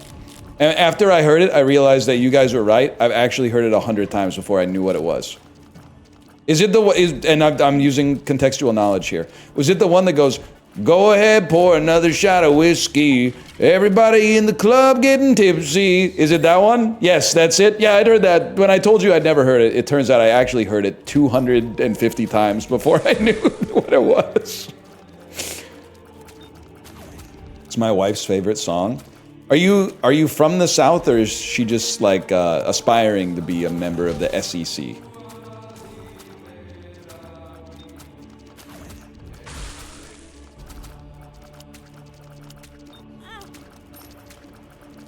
What does that mean? Well, I grew up in, like, Ontario, which is not the American South. I grew up with a lot of people whose parents watch NASCAR and listen to Brooks and Dunn, and you know, they were like, I'd call them like aspiring Georgia Bulldogs or something like that. Who's Brooks and Dunn? No, man, nephew doesn't know my Maria. They weren't saying Roll Tide, but some of them did have, like, Confederate flags, which is, like, not funny, like, troubling, but also really insane looking back that we were in Canada, man. And not even Alberta. Like, we were in Ontario. What are you doing with the Confederate flag in Ontario, man? What the hell's a polar bear doing in Arlington, Texas?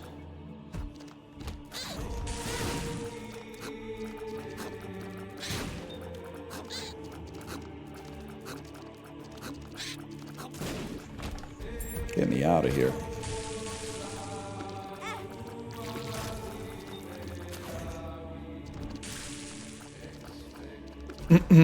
What are your thoughts on the Academy Awards splitting Best Country Album into two categories, Best Traditional and Best Contemporary? Hey, what are my thoughts on you, foxes are boxes?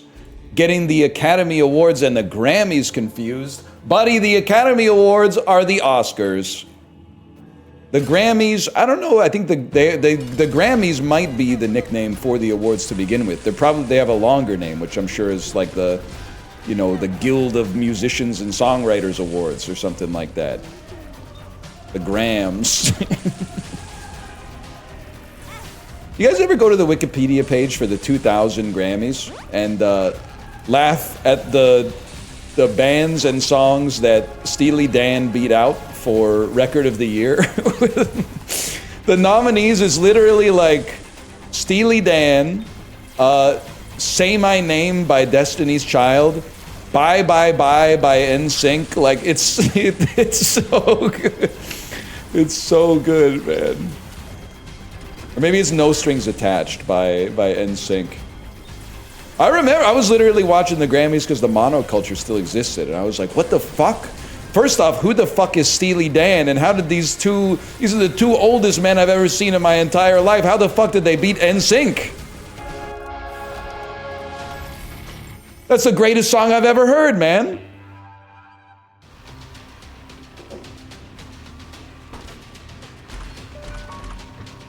Librarian, are you here or are you asleep? My humps beat out Death Cab's I'll Follow You Into the Dark at the Grammys.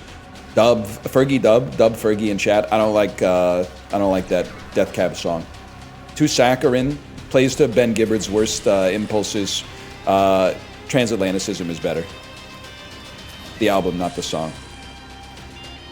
Now my humps is garbage. Let's start there too, but at least it's just garbage. Nobody's like, damn, let me make my Facebook status a lyric from My Humps. And if they did, you know what you're getting into. You know what you're getting into, at least. Burp. Librarian, what does the world card do, bro?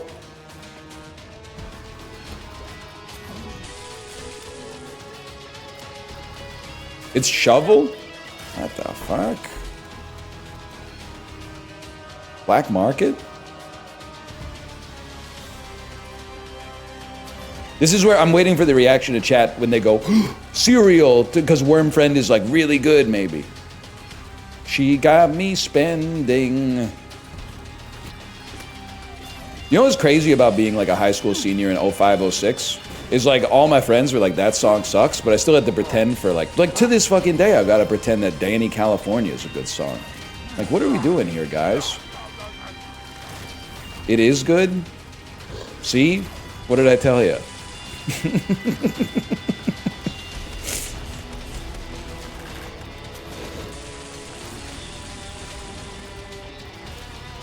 See your face right now, man.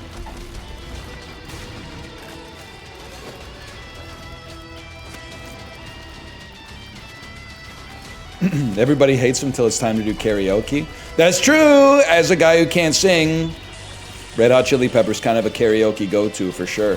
Until you remember that Californication is A, boring, and B, somehow 7 minutes long? That fuck-ass, like, bass register. Pay your surgeon very well to erase the signs of aging. It is too fucking long, man.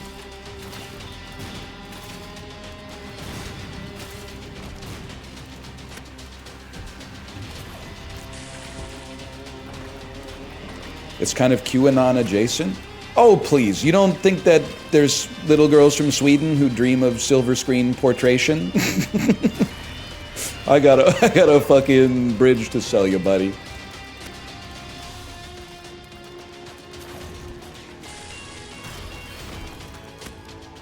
You never heard Cobain sing the words, singing songs off station to station? Okay, whatever. Enjoying the song? Unplug your ears. You'll love this next part. Hardcore soft porn. What is he talking? What is hardcore soft porn, Anthony? Wait, Anthony, don't answer that. Get out of my house. Dream of Cali. Dream of Cali. I think it's probably on the lower side. Probably on the lower side. That music video blew my mind, though. Ah, to be Chad Smith. Fucking skateboarding across the Golden Gate Bridge, or Anthony Kiedis running away from a dinosaur while a volcano explodes around him. It's been a bit.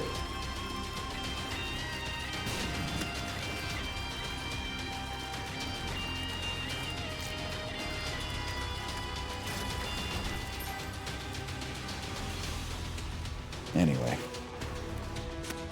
that happens in California. I wouldn't know, man. Unfortunately, I would. Help me. I don't want to die. It's insanely bad vibes to lose on the first round back, man. Because you always go into it thinking, like, let's add some new wins. Let's add some new wins to the streak. How do you feel about California Girls? Also a bad song. I got some respect for the Poptimist era of Katy Perry glazing. Not a lot, but some. But California Girls is not one of them.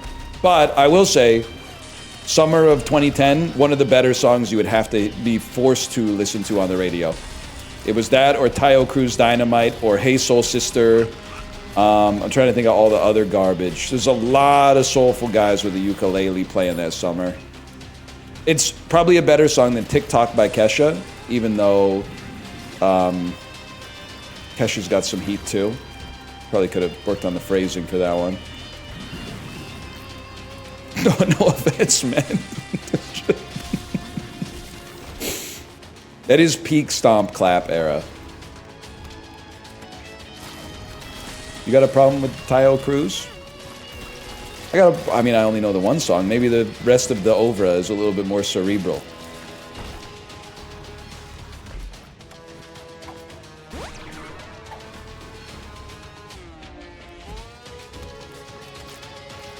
You are old and stupid. So is Katy Perry, bro. So pick a side. Sorry, she's not stupid. She's dating a politician and she went to outer space. But she did also post a photo of her with a free Cybertruck, which is like, listen, that's really stupid. She should have known the climate wasn't right for that. That wasn't a good idea.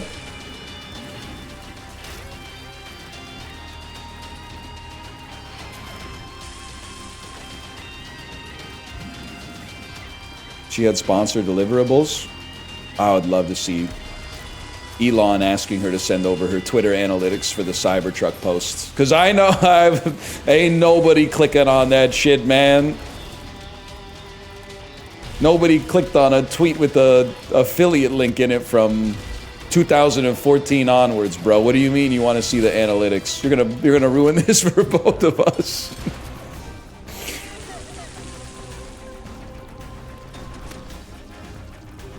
Don't ask questions you don't want to know the answer to.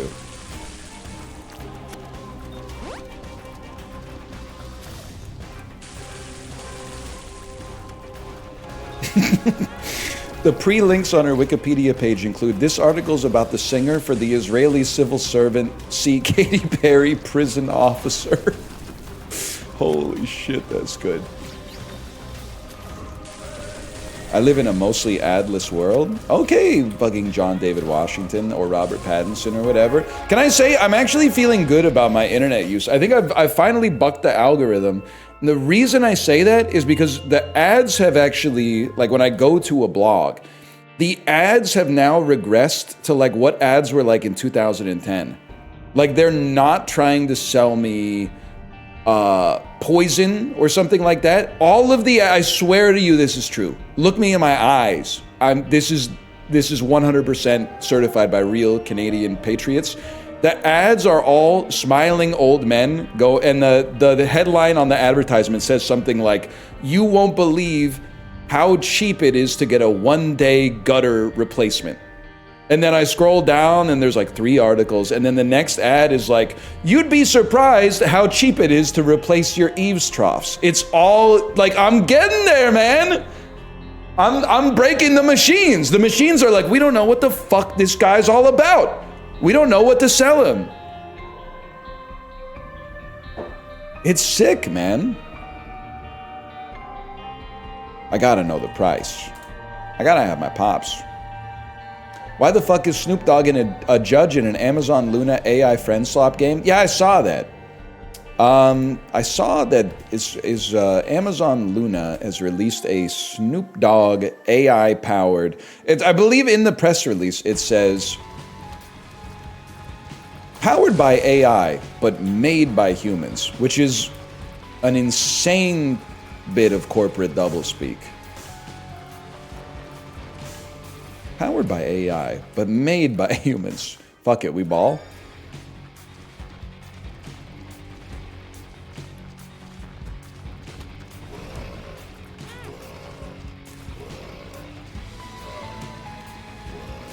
Isn't AI made by humans? For now, yeah, for now.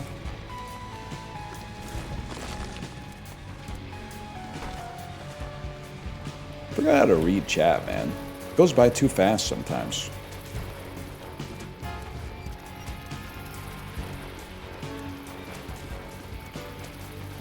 Youch!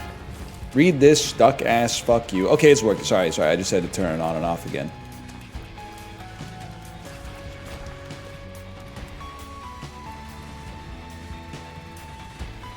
Fixed it. What do you guys want to talk about? Yay! Nothing? Yeah, that's what it's all about, man.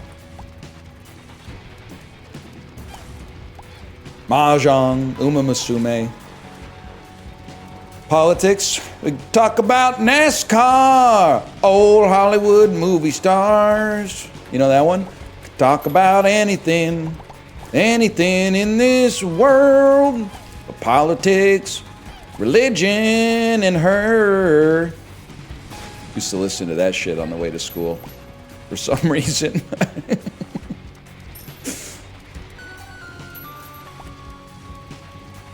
Why? Well, I don't know. Country music was like really popular when I was a kid.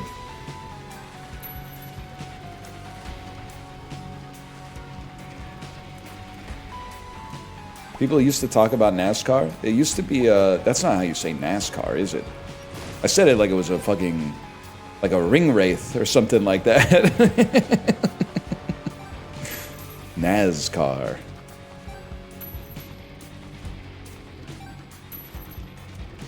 Top 3 comedies for you? I'm gonna have to say the Divine Comedy, of course, the first comedy ever made. I'd probably say Duck Soup by my second favorite Marx brother. And number one, I'd have to probably, maybe something with Owen Wilson. And no, I'm gonna say Sophocles. I'm gonna say or no, maybe Saturnalia. You know, I would say, yeah, Saturn. Give me Saturnalia.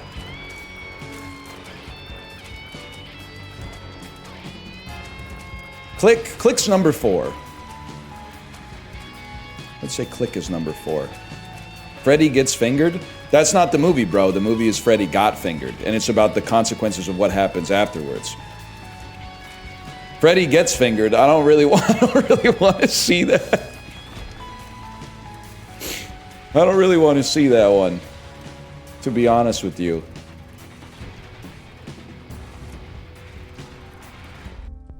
Oh, but I do want to see this. Who's Freddy? Could be Tom Green. Could be Freddie Lowndes. Freddie Lowndes. Hannibal Trump. Freddie Lowndes, the psychiatrist from season 2 of Hannibal, the ABC TV show. Freddie Lowndes. Remember? Now that I think about it, I think she was a reporter.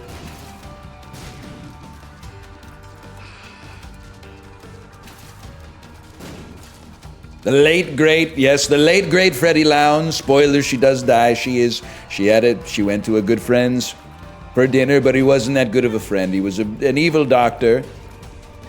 Much like Dr. Wily and Mega Man.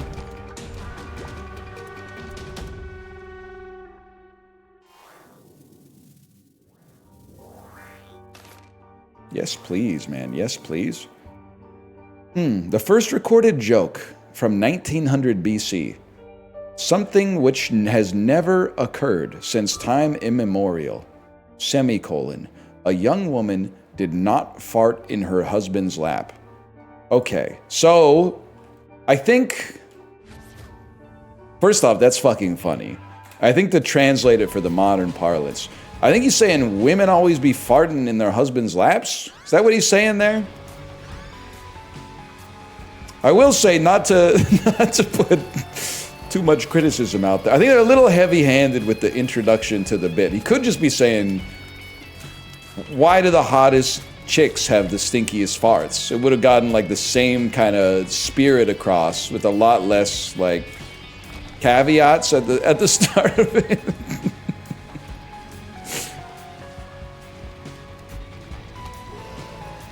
Things that never happen.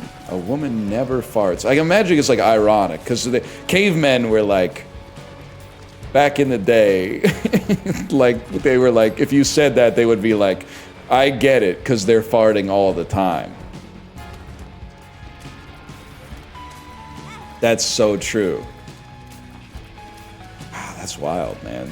The first joke was misogynist. It's not. Make up your mind, man. It's not misogynist to say women fart. That's like biological.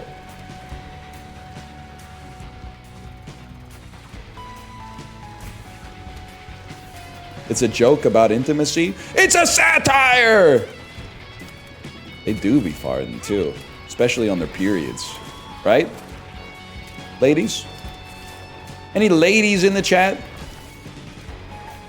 True. Man, make a joke, get a good pill. Yep, that's God's way of saying +2. Period shits. Yep. Period shits, man. Sorry. That was a double flusher. Like, you only flushed once. You know what I'm talking about, Killer Bean?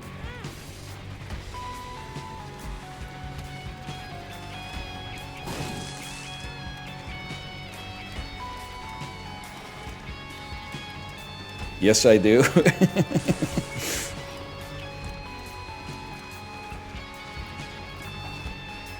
That is a funny Killer Bean scene. Teddy. Mr. Bean, you're crazy for that. Get some more fiber in your diet, bro. Or less, maybe. Say less. Oh, wait, you can't, because you already say nothing, I think, most of the time. Any chance you guys could come over here? What the fuck?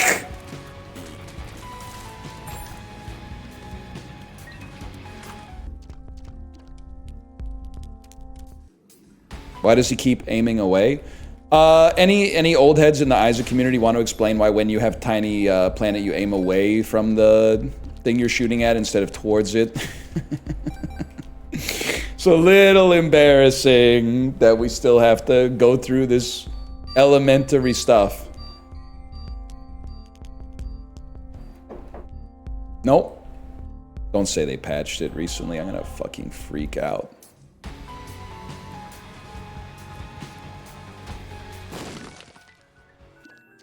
Quarter of the audience was born after this game came out. You know what's hard to get used to? Remembering that people born in the year 2000 are like old now. It's wild that like if you were born in like 1900, there came a point where like that was no longer young and instead it was like the oldest you could ever be. But like for a while, like if you were born in like the year 6 or whatever, you were like the youngest person on earth for the blink of an eye. That's crazy to think about. Man, this is anointed. I'm born in 02. Am I old? You're close. 23 is like peak young, which is annoying because it's when people start saying I'm old. But like 26 is like you're starting to... You're old enough to know better, but still too young to care. Let's put it that way. I was born in 94. That's fucking crazy, bro. You're younger than Slanted and Enchanted. How does that make you feel? I could never.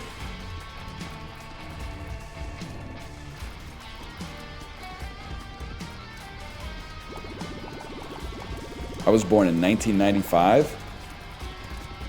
Damn, so you like... I'm sorry, so here's... This bit went through a lot in my head. What I meant to say and never said was, damn, so all that shit in Richard Jewell must have been like brand new to you, right? Because that's a movie about the fella from the 1996 Atlanta Olympics, which I at least have like some memories of because I was born in 1988. But every time I think of the movie Richard Jewell, it takes me 2 minutes to remember that it's called Richard Jewell. So I almost said, so damn, you must not know shit about Richard Kind then. And now I'm realizing that's probably true. If you're 29, 30 years old, you probably don't know fucking anything about Richard Kind. I guess I'll just die on this room then. Because I can't fucking hit you. Great. Who? He was on that, he was on the Adam Friedland show recently, so you might know him from that. If you're 12 or 13, you might know him from that. Nah, I'm playing. He was on Spin City. He was on Spin City. Wouldn't surprise me if he was in like a Pixar movie at some point, like Albert Brooks.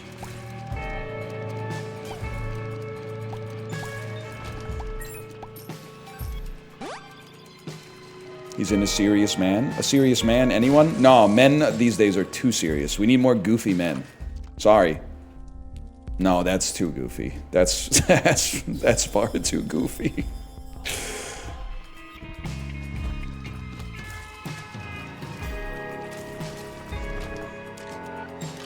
Give me this. He was Bing Bong and Inside Out. I fucking knew it. My goat.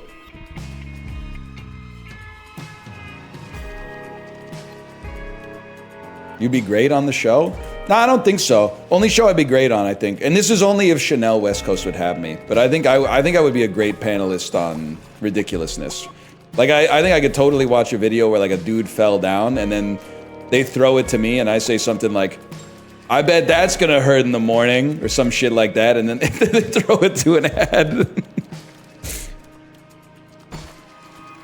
It got canceled? Dave, you really can't say anything these days, man. They're even canceling ridiculousness, man. Oh, so it's not okay anymore? Oh, it's not woke to laugh at a dad trying to skateboard, and then he steps on the skateboard, and the skateboard like shoots out from underneath him, and then he like chips a tooth on the sidewalk or something like that? That's not okay anymore? All right, whatever you say, man. And then they throw it to the panelist, and they say something like, if he thinks it hurts now, wait till he looks in the mirror in the morning.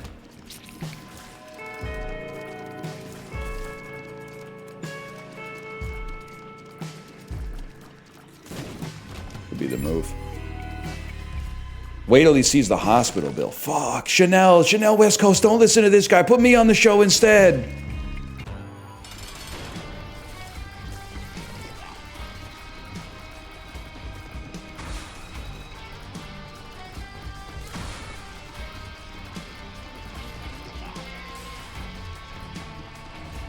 Is there a diners, drive-ins, and dives where they go to like insanely fucked up restaurants? Is there a YouTube show where someone goes to the worst restaurants in America? Kitchen Nightmares? Some of those places are pretty good, man. I'll go to bat for the grilled Caesar salad.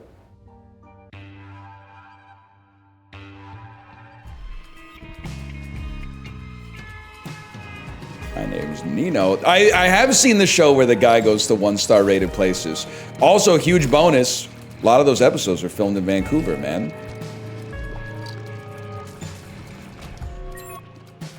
Grilled Caesar was heinous. It's good, man. There's a few things on the, like, okay, worst food they've ever had on Kitchen Nightmares. Probably when he went to the place that had like the pork ass. The pork ass was pretty bad. I'm trying to think of what else. Poisoned lobster. I literally, listen, don't take this the wrong way. I've had food poisoning. Whenever someone throws up like 10 seconds after eating at a restaurant in one of those shows, I'm like, you're a fucking pick me.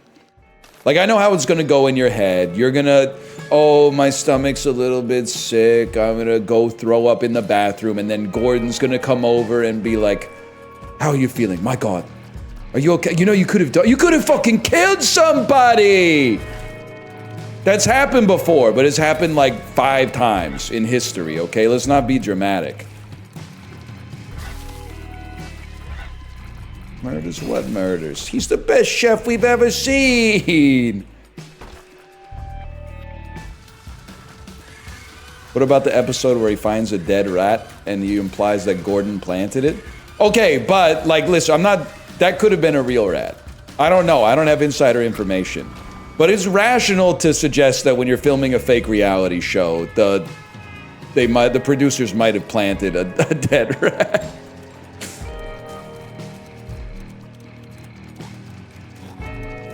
I'll go to bat for the pizza that just was like too greasy. I'll go to bat for the grilled Caesar salad.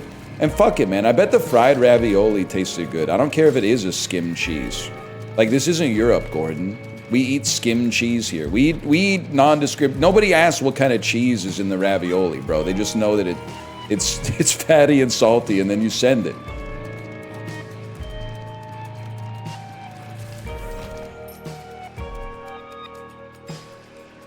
Give me that. You know what I love though? I love when they're resistant to the recipe, or to the changes that Gordon wants to make to the menu, and then they go, the patrons love it. Yeah, our customers love it, man. We can't change this. And then they pan to the dining room, and it's like 8 of the oldest people you've ever seen in your entire life. Like, not having any conversations at all. Oh, man. That's an all-timer on Kitchen Nightmares for sure.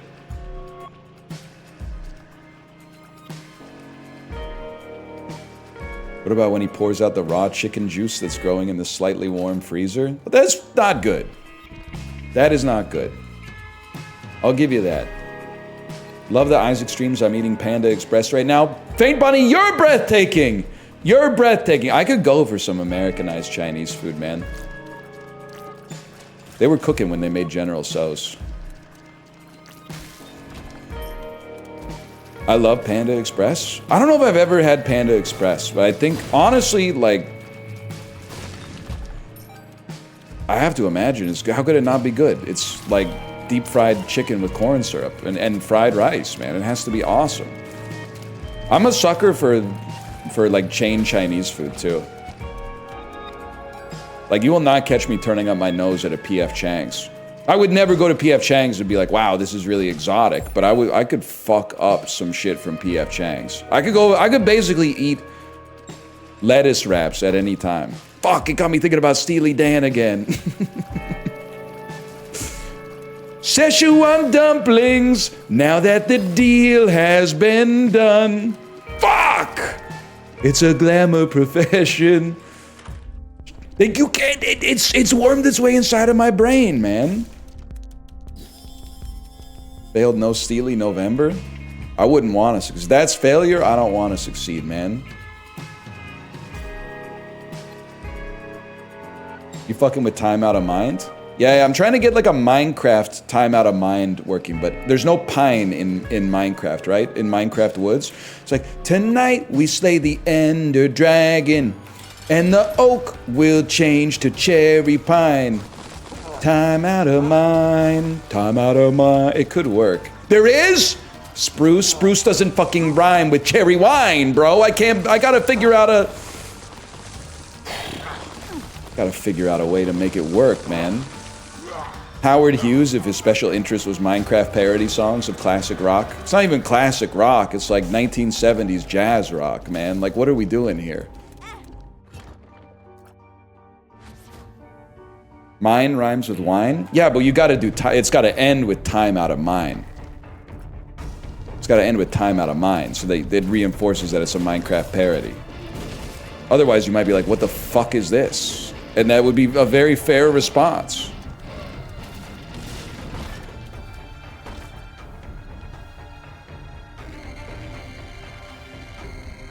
Best drummer that played with Steely Dan? It's got to be Jeff Porcaro. Next question. Is that like, it's to me, I feel like you were asking me a trivia question, not an opinion question, and I feel like I fucking nailed it. Based, I fear? Holy fuck. I'm old. Yeah, and it owns. It fucking owns, man. Bro, Bernard Purdy? Nah, never heard of him. Sorry to this, man. Steve Gadd? I'm making enemies, man. I was at my parents' house yesterday, and for some, you know, when the older people, they just be like watching stuff on TV, not really like really caring about what they're watching, just having some stuff on. So for some reason, my dad was watching like a WWE documentary about WrestleMania 1. And the way that, like, they had everybody from WrestleMania 1 as a talking head in the documentary. Roddy Piper, Hulk Hogan, Mr. T, Cyndi Lauper was there. Like, they trotted out the baby boomer, like, pantheon of inassailable cultural gods, right? And they were, the way they were talking about, like, they were talking like they were exchanging war stories. They were giving like a play-by-play, and they're like, Roddy Piper, Muhammad Ali was the referee. Ali tried to get the fight under control. He took a swing at him. If it caught him, that could have ended the fight right there. And the way they were talking about it, I had to turn to my mom and go, we know it's fake, right? Did they know it's fake? Because Hulk Hogan is talking like, I'm not saying he's not physically demanding to be in wrestling, but he is talking like he beat up like an enemy combatant in war. And like, you got him in the 3 count, but like, wasn't that shit, they preordained that shit in the back, right? They're still in kayfabe, but it's a documentary. It's a documentary though.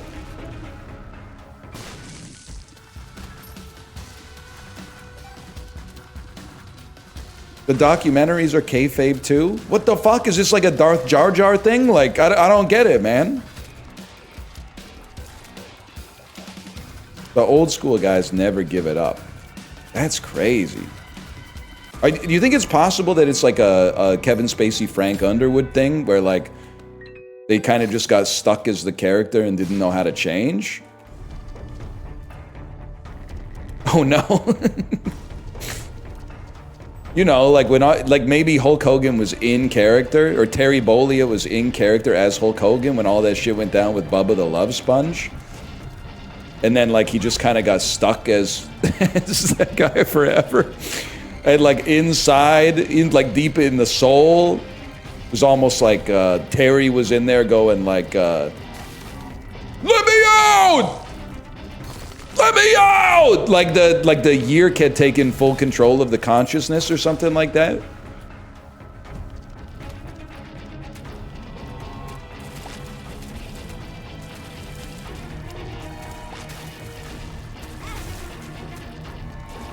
Undertaker should have played the Joker. It's so fucked up. What is the Undertaker doing with a podcast, man? Isn't he supposed to be like a zombie or something? Isn't he the devil? He's a scary guy, man. What is he doing with the podcast? You can't have the Antichrist reading out like, you know, ads for Sherry's Berries or whatever.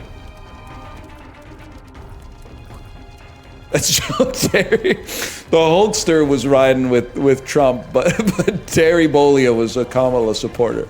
That's true. That's honestly, if you're a professional wrestler, I think you should get to vote twice. One says the wrestler, and one says the human being behind the wrestler. Absolutely, you should, and I should be able to vote twice as well. One says myself, and one says the character that has come to be known as Northernlion. What about Mick Foley? Maybe that's how Biden got all those extra votes. Maybe those were all write-ins from Mick Foley's various alter egos. Because he was Mick Foley. Who else was he? Wasn't he Buddy Love or something like that? Or is that the dude from The Nutty Professor? I think Buddy Love, Cactus Jack, that's right. Cactus Jack. I'm pretty sure Buddy Love was the skinny Eddie Murphy from The Nutty Professor. My bad, guys, my bad. He was Dude Love, that's right. Who did Ed the Sock vote for? I gotta know who Ed the Sock voted for.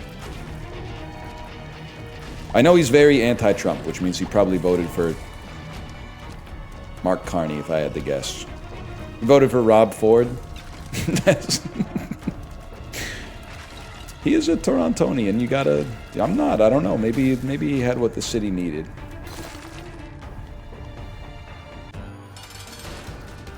Faint Bunny, don't push it, okay? You got...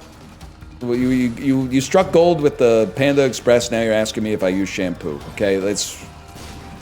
Sometimes you just gotta take 2 points and not try to, you know, turn it into a win streak, you know?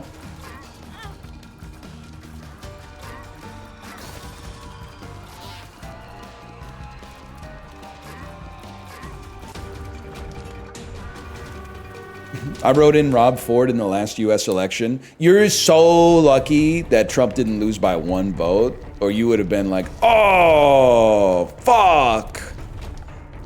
Why did I waste my vote on Rob Ford? You would have been, so that's why I'll never do it. You know why? Because I'm scarred by the movie Welcome to Mooseport, where Gene Hackman and Ray Romano are both running for mayor. But then Gene Hackman votes for himself because he wants to win. But Ray Romano thinks it's like, it's bad, it's unethical to vote for himself. So he votes for Gene Hackman. And then it ends in a tie. Oh, fuck, it ends in a fucking tie. That's a Curb bit? Well, I'm sorry to tell you, Welcome to Mooseport came out in 2003. So that predates this episode of Curb. Curb was still doing like the pants tent back then.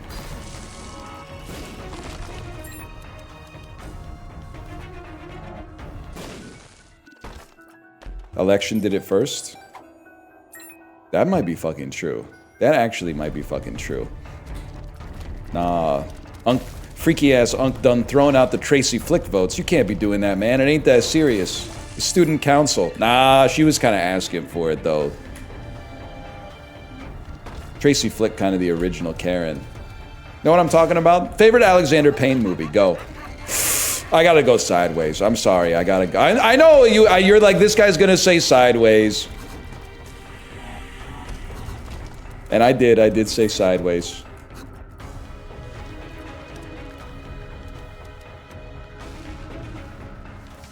What about storing up unused votes like in Survivor? VIP Daniel, honestly, you should have worked for the 2024 campaign. Imagine if, at Tribal Council, Kamala revealed that she'd found a hidden immunity idol. The Republican campaign would have been like in fucking chaos. They would have been like, what the fuck do we do, man? I guess we gotta vote for Kanye. Shit, fuck! She knew The Blind Side was coming!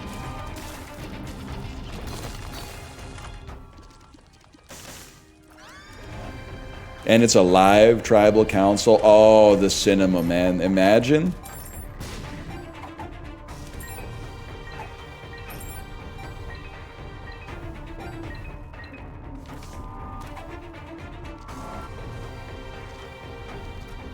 Who do you think you'd vote for in the 2008 movie Swing Vote? I haven't seen it. I think I've seen 2 Kevin Costner movies in my whole life. I don't think I've seen Swing Vote. Just pick in your head who you would vote for, and I'll vote for them as well.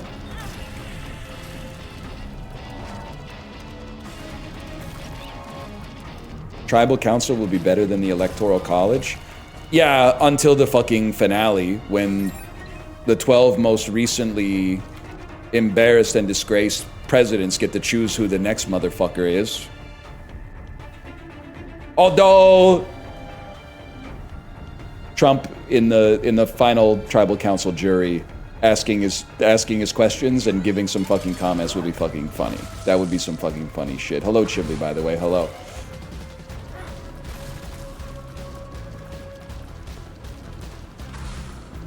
What about In the Campaign 2012? Legit might be my mom's favorite movie. I watched it once. I thought it was like, I don't know, maybe it's like it's like a 5.5 or a 6. It's not bad necessarily, but it might be my mom's favorite movie. She loves to tell me about the scene where I think Zach Galifianakis accidentally punches a baby, or Will Ferrell accidentally punches a baby.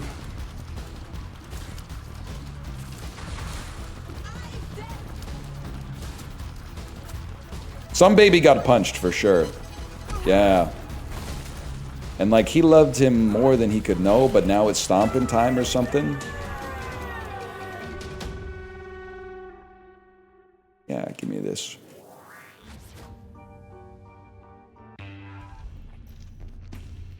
Is a 9 out of 10 better than a 4.5 out of 5? Yes, a 9 is better than a 4.5. I don't know how to explain it. It's just the vibes are different.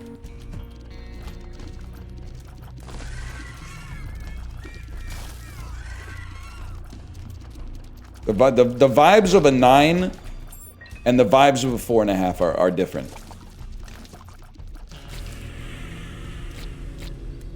I'll repeat it again. That's right, a 9 could be a 5. Dolly Parton. Dabney Coleman. 4.5 gets rounded down. No, I don't think so. Because of a 4 and a 4.5, there's a big gulf. So like a 2 and a 2.5 are very close together. A 4 and a 4.5 are very, very far apart. You don't get it. You haven't done the required reading yet.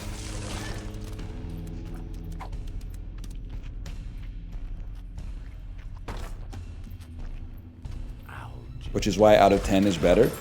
We need to go back to the system of rating video games, where like 20% of the score of the video game is based on its graphics, and then maybe like 30% for its gameplay, and then maybe like 15% for its sound or something like that. Another 25% for the value. And then, of course, you got to give it a little bit, like maybe the remainder can be tilt, which is the score that you wanted to give the game anyway.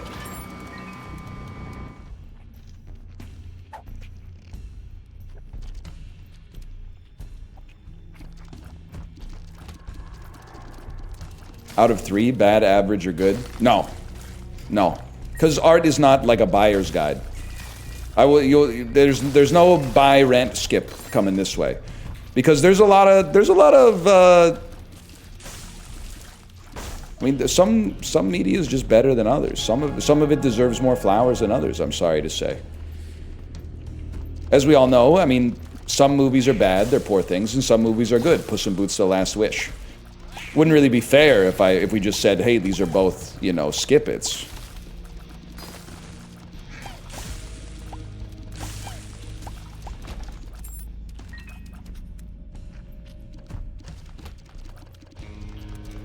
Leroy Movies. Forgot about Leroy Movies while I was gone.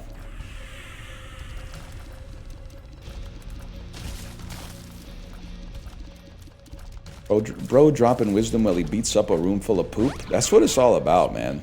I mean, not to be too heavy-handed with it. You ever think about how we're all making shit in our bodies right now? Kind of crazy to think about.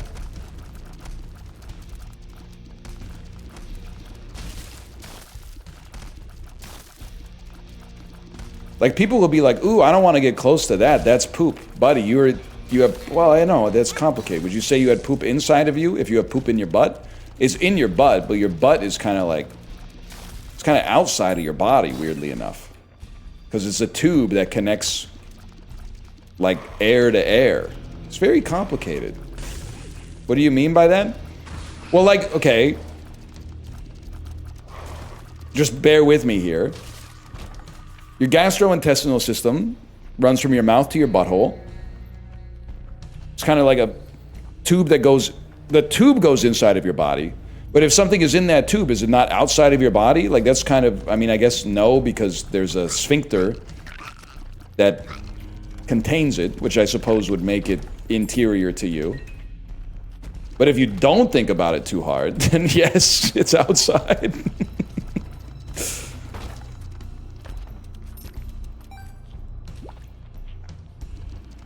Your kidneys are pissing into your bladder right now? Freaky ass islets of Lagerhans.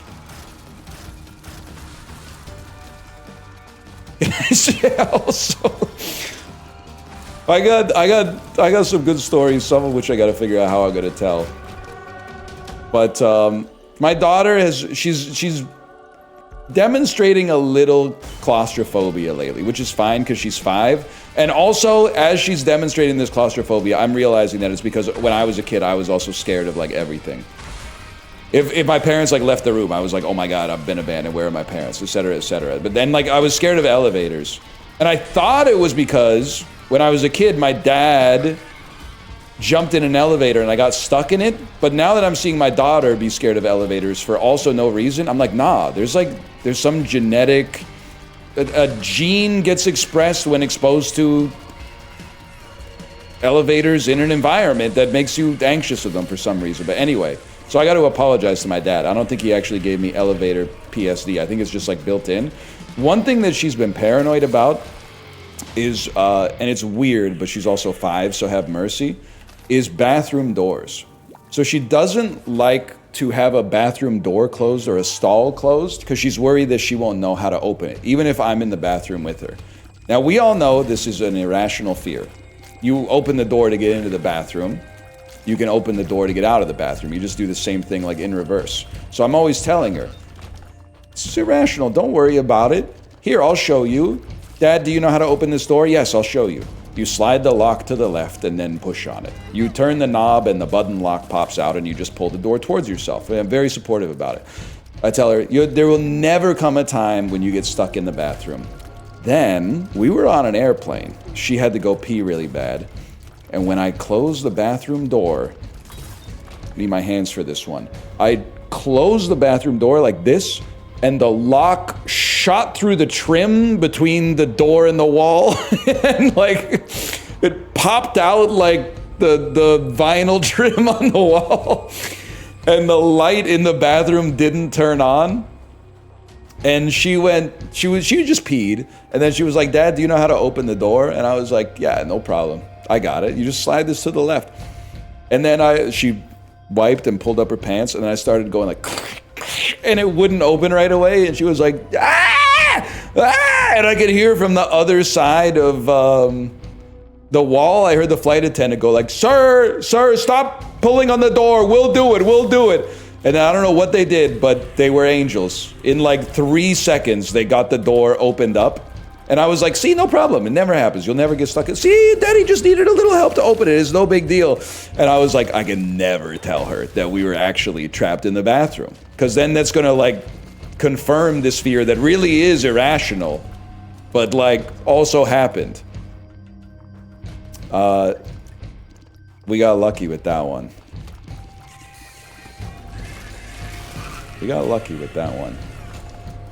She's funny though. She sounds like she knows what she's talking about. We also like, I'm very passive aggressive, which I think is awesome. I don't really care what you think about it. I'll be passive aggressive towards you too. But oftentimes, this happens a lot in your country. I go into a bathroom stall with my daughter and there's piss and shit in the toilet. And I'll say something out loud like, oh, I guess the guy that was in here 10 seconds ago didn't feel like flushing. So she's taken on that habit. which owns, because I have to imagine it feels pretty bad to like not flush the toilet and leave your shit, and then like you're getting punked on by like a 5-year-old who's like, I'm basically a better person than you already. So I feel like I'm doing my own part to like better society there. A little bit at least. But then we had a false positive. We went into a bathroom, so we had to wait in line. And then a stall opened up, and a guy came out of it, and he did not make eye contact with anybody. And we went into the stall, and the toilet, like the bowl, not the seat, but the toilet was absolutely covered in shit. Like, the dude just, I don't know how to describe it, except he let loose a plethora of stool into the toilet. And then my daughter went, well, I guess that guy doesn't know how to flush the toilet, huh, Dad? Like, definitely still within earshot of this guy. And then I was like, yeah, honey, I guess that's right. And then I looked at the toilet, like the tank of the toilet. I swear to God, there were like 100 wires coming out of it. And like an exposed battery like hanging off of the wires. Like someone had tried to like hot wire the toilet or something, but hadn't figured out how to. It was like an auto flushing toilet, but it was like I had no idea what was going on. Oh, I was like, I felt bad for the guy because I was like, maybe the guy just really had to take a shit, and then when he sat down, he was like, oh fuck, I've already started like the process, but the toilet is like, the toilet's been hacked or something. Like it was so fucked up. So I went, oh, I don't know, maybe the toilet's broken. Maybe he couldn't flush it. I tried to help him like save a little bit of face or something. Oh man. Whew.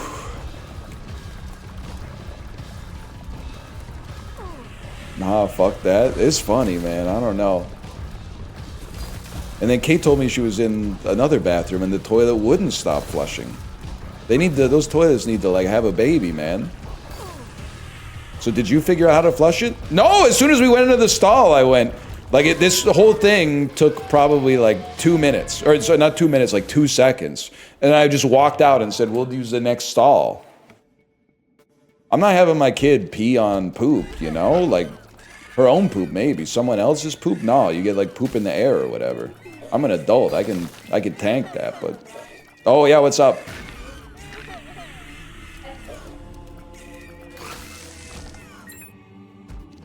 Kate's saying, are you feeling sad that so many funny things happened during our vacation, but you can't say them?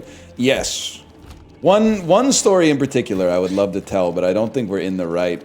I don't think we're in the right climate for it. And it's really good. It's really good and it's really funny, and it's like a kids say the darndest things thing, but I just don't think it would be responsible to tell it. I'm sorry, I'm flicking you. It's true. I am flicking you. It's so much worse to not tell it. Well, blame my wife. Blame my wife. I had not mentioned it yet, but now you know. Now you know I'm sitting on gold that I can't give you. Sorry to say. I will say also we were on a cruise. We were on a cruise with some other families that my daughter is friends with their kids. And I owe you guys, because I got clouded the fuck up. I've been recognized before, but getting recognized with, like, family friends on a cruise in the open fucking ocean. I'm having a conversation with the guy, and then someone goes, excuse me, I've been watching your stuff forever. I just wanted to say, like, thank you. Can we get a quick picture? Thank you for that. You've done me a great service. You know who you are. Did you show them the coin flip app? Happened to me too. Oh, it's an ambitious bit for sure. Did they ask for your famous Denzel impression?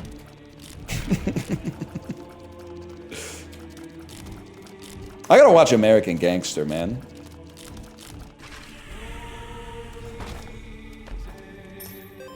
I mean, I've seen it before. I gotta see it again. Good movie. W movie. W Ridley Scott.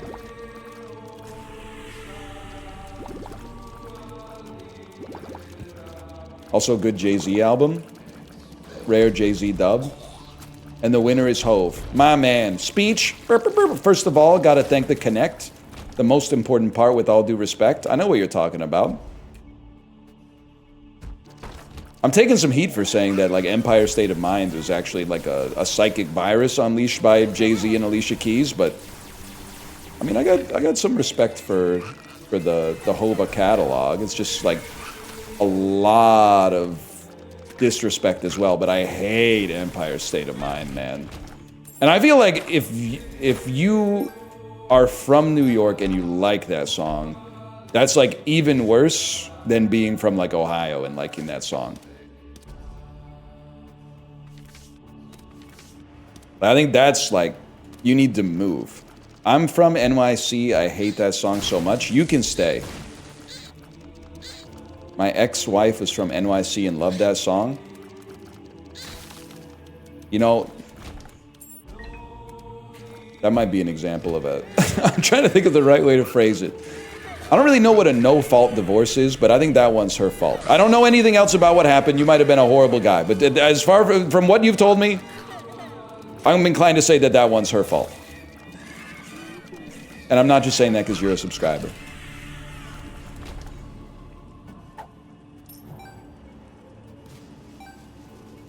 What about Chicago by Sufjan Stevens? It's probably like the 8th best song on the album. You could catch me talking about fucking, I don't know, the Man of Metropolis, Steal Our Hearts, Predatory Wasp of the Palisades type shit. Let Me Out.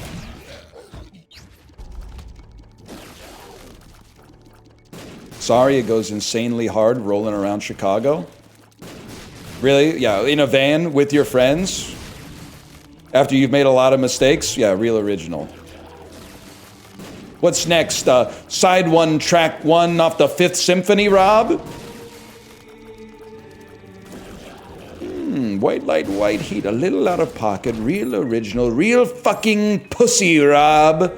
Know what I'm talking about? High Fidelity.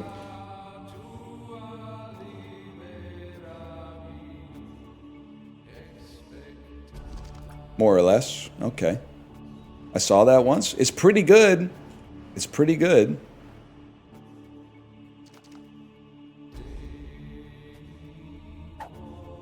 Why was dude so pressed about the Ferris wheel, though? Oh, it's about the World's Fair and shut the fuck up, man. I don't recall asking. Did we do this? Oh, fuck.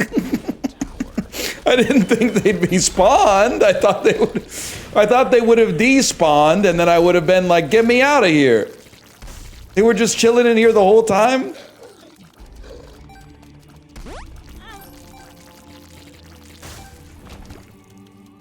Holy cow. The other thing about Empire State of Mind is there's so many great New York songs to be thankful for instead of that one. Well, maybe. I don't know. I don't have anything to say about that, to be honest with you. You think Steve Miller really went to Tucson, Arizona, all the way to Tacoma? Like, bro was a big artist. He could have played, like, probably Phoenix and Seattle.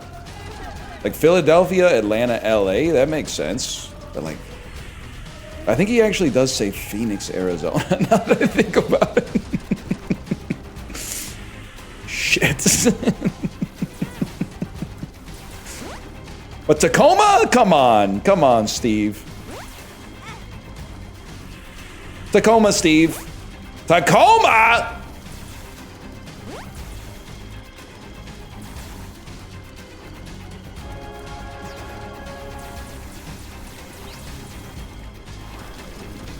Whatever. -2 Steve Harvey impression? Whatever. Whatever, man. It's the longest stream of my fucking life. 5 hours? You're not supposed to shoot a beam and then show up. You want to hear Denzel? No, you've heard enough Denzel, man. If you want to hear Denzel, you're going to have to pull up some Jamie Foxx clips. He doesn't say, I'm drunk, Chipley. Oh my god. First, you pretended to listen to Gaucho and didn't. Then, you're not even doing the right line from Flight, man.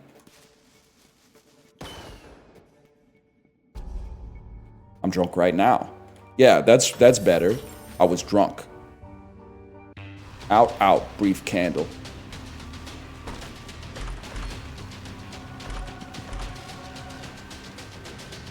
It's uncanny. It's horrible. It's gonna get better. It's gonna get better. He's actually getting better at it. Yes, VIP Daniel would not lie to me.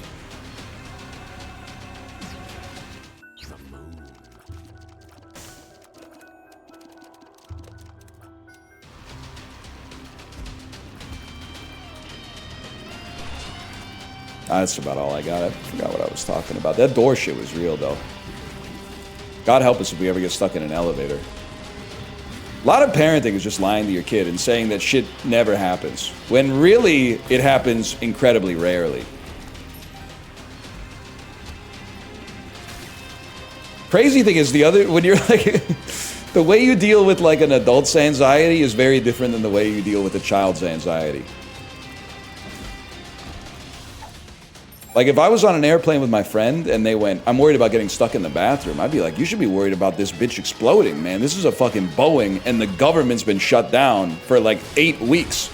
The air traffic controllers are working 16-hour shifts without pay, brother. Like, we're all gonna fucking die. But you can't say that to a 5-year-old, because then they'll get scared of the airplane crashing.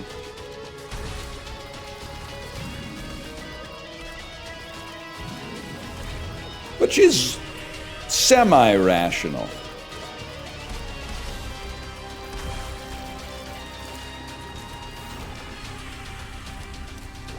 What do you got for me, man? Is the government still closed? I don't know. They were working it out.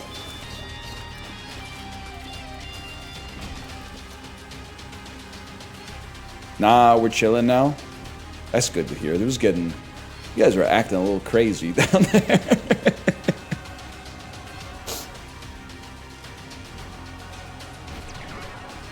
Still are? Nah. Cut that loud mess out or what. Or maybe like amp it up. I don't know. What do you think, guys? What do you think?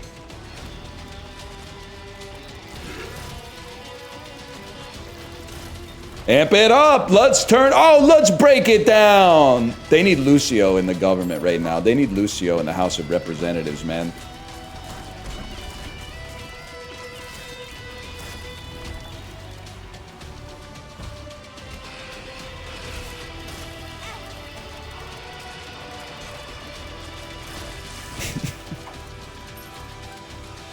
I can't say that, but that's pretty funny.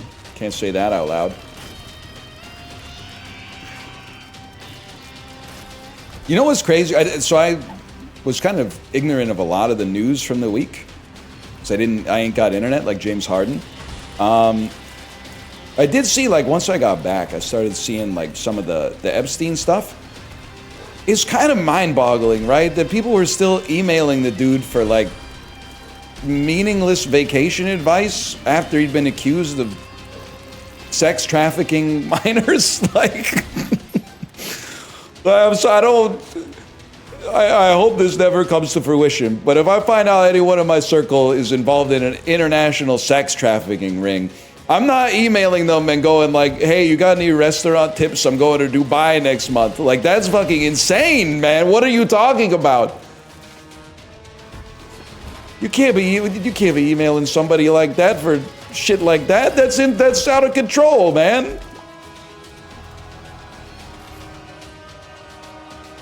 And also, I'm sorry, this is just the emails that I saw in the Globe and Mail and a little bit from Defector. Why is everyone talking about how smart Jeffrey Epstein was? Have you seen any of the replies in his fucking emails? Like, all the quotes about him from people that had met him were like, he possessed an intellect that we've never seen. in our entire... I was like, the head of the World Bank was like, he had a mind for economics I've never seen before. And then all his emails are like, maybe a fatter ass, space, question mark, sent from my iPad. Like, it's insane. Have you ever considered asses are for more than just shitting? Question mark, exclamation mark. Like, it's crazy, man.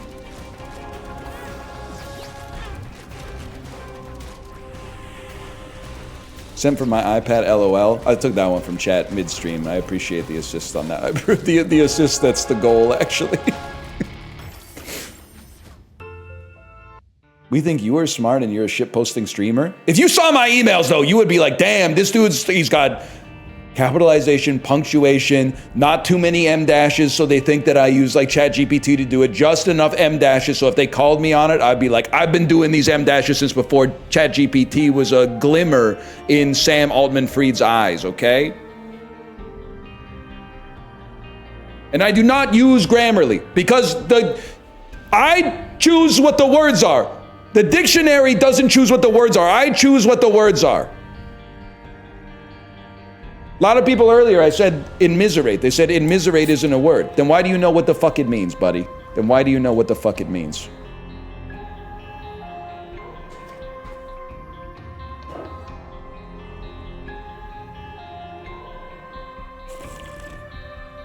Nominative determinists be like, okay, how the hell do you explain Rip Van Winkle then?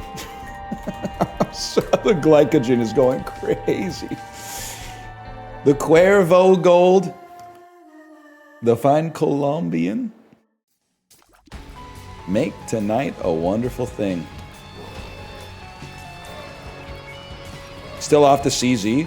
I'm off everything, man. I'm just getting back on the sparkling water.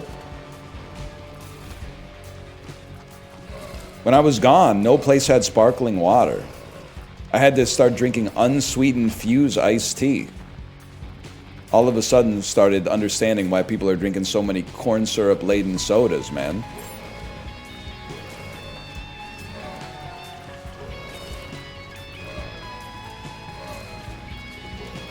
Don't you know the CO2 in sparkling water is bad for your teeth? I'm not that worried about my teeth. I just don't want to like get dementia or whatever. Ideally, like eventually it's probably guaranteed if you live long enough.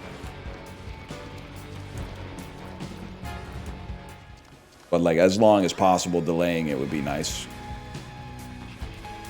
The Diet Coke won't do it to you?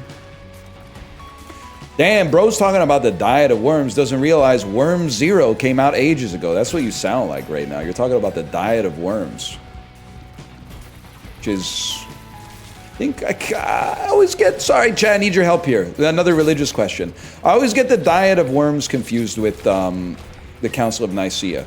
It's the Council of Nicaea that's like, are the Father, the Son, and the Holy Ghost all different fellas, or is it just different aspects of one fella, right? Which one's the diet of worms? Diet of worms was Martin Luther. No wonder dude was so pressed. He's probably just hungry. Has anyone ever considered maybe Martin Luther and his tenets of Reformation were just motivated by Buddy needing a snack?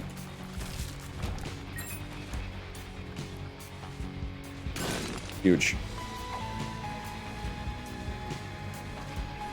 Ghibli, what you know about mining down in the deep? When your wood runs out, you can call that absent trees. Mob's so fast, gotta throw a Sonus potion. Now I'm feeling like an axolotl in the ocean. You know what I'm saying? Yesterday at work, I thought Joan of Arc was Noah's wife. Damn, that's fucking... So I don't believe that happened, but that's fucking believable, and that's great. It's so great, I feel like somebody's already come up with it. Not like a comedian, but I bet like that situation has happened somewhere. That's really good. It did happen, I swear. You ever think about how hard that was, though? Dude was so pressed, he nailed some shit to the church door. That is kind of crazy. He changed history just by writing a letter to the editor. That doesn't happen all that often. You got to give it up for Martin Luther. Even if, like, his ideology is, like, the reason that to this day, I get like made fun of for going on vacation. They're like, you should be working instead. Why? Because that dude was so hungry. He got pissed off at the Catholic Church or whatever. Whatever. Words are powerful. We all got our own crosses to bear.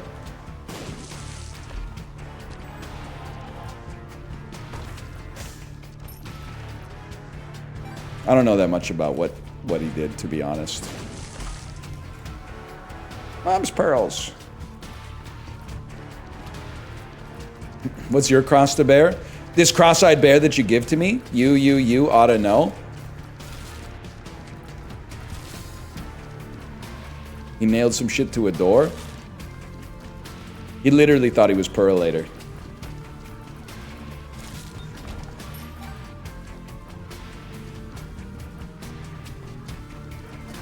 He did surgery on a grape. No! Wait, is this good? It's extremely good. I think I want to try it. Look at that aura.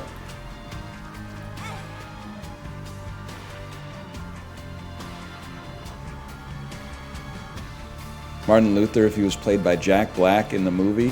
Nailed it! I could see that. I could see that. We need Richard Linklater to save Jack Black from Minecraft and Borderlands. Well, actually, I really want to see Minecraft the movie too. I want to see what happens. They gotta bring back the Ender Dragon in Minecraft the movie too, I think. You ever wonder what happens when you mix hot lava and chicken?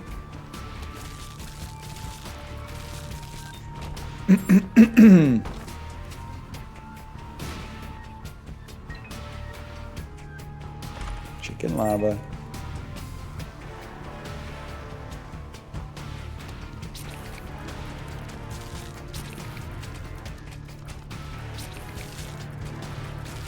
You ever pour hot lava on your balls? Once. Once, but never again.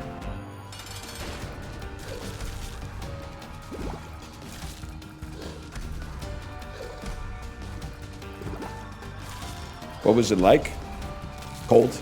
Wouldn't expect that it was cold.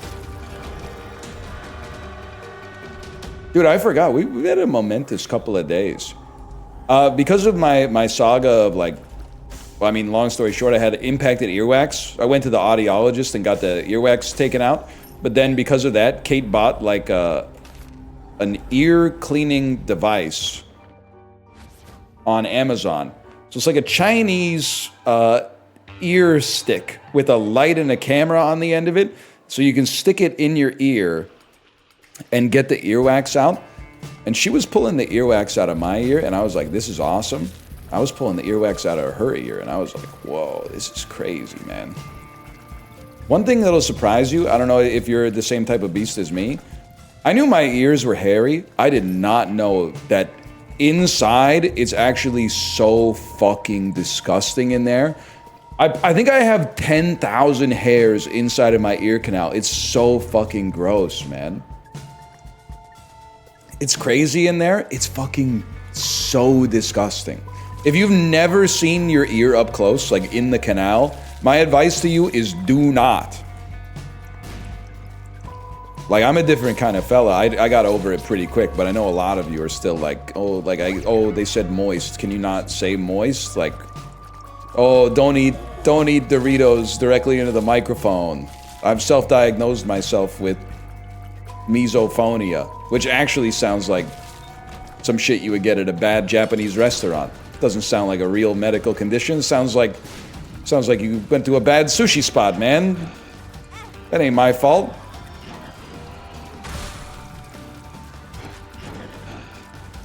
Look at that. The hairs protect your ears. I just put a little bit of Nair on the stick and then went to bed. No! Touch some velvet then? Nah, it feels gross. That's a step too far. The velvet feels really gross.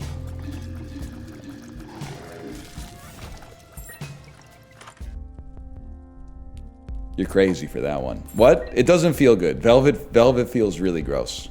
It just feels smooth. Maybe I'm thinking of suede. Either suede or velvet. I really do not like the the touch of. Which is normal. It's a very normal thing that normal people have.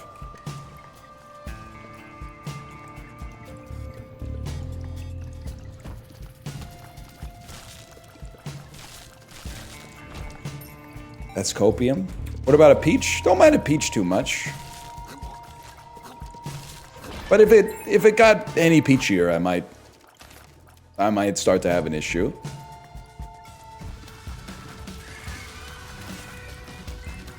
But don't listen, I'm gonna turn it back around on you because that's what I do. Don't get on my case about this shit, brother.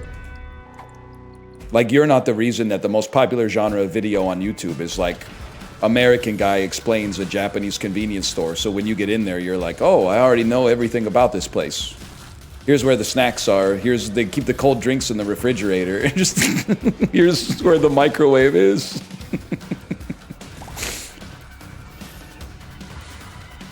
I get it. My mom was asking me, like, she was like, why are these kind of videos popular? And I was like, well, you know, you may have never considered this, but people, they like, first off, they like Japan. Secondly, they like to be very prepared for situations that they may or may not find themselves in, but aspire to find themselves in one day. Secondly, there's like the crinkling of the bags. Some people like, there's the, it's like very calm noises. They like the sound of like pressing the button on the microwave. The microwave goes open. The clink of the glass when you, the glass plate in the microwave when you put the food in the microwave. The sound of the door closing, then the beep, beep, beep.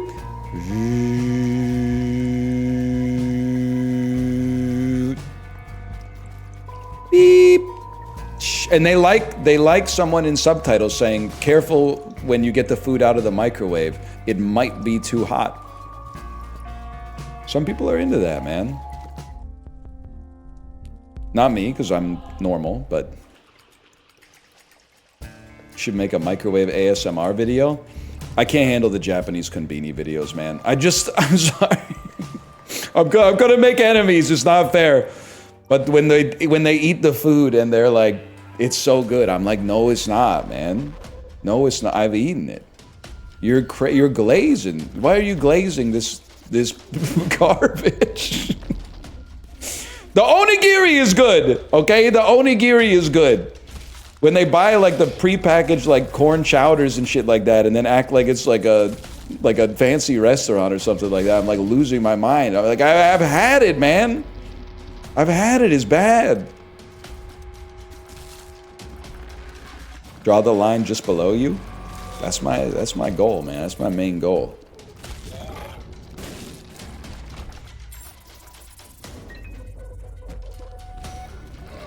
You're more American than most Americans.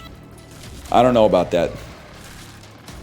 Guy at the Salt Lake City airport, when he found out I was Canadian, he asked me if I ever seen South Park where the heads don't attach to the necks. They attach like at the mouth instead. And I was like, yeah. Yeah, I've seen it. That's kind of a crazy thing to say to someone when you find out where they're from, though. As like the first thing.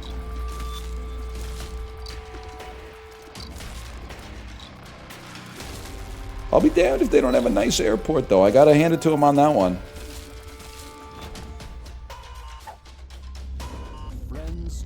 Friends till the end.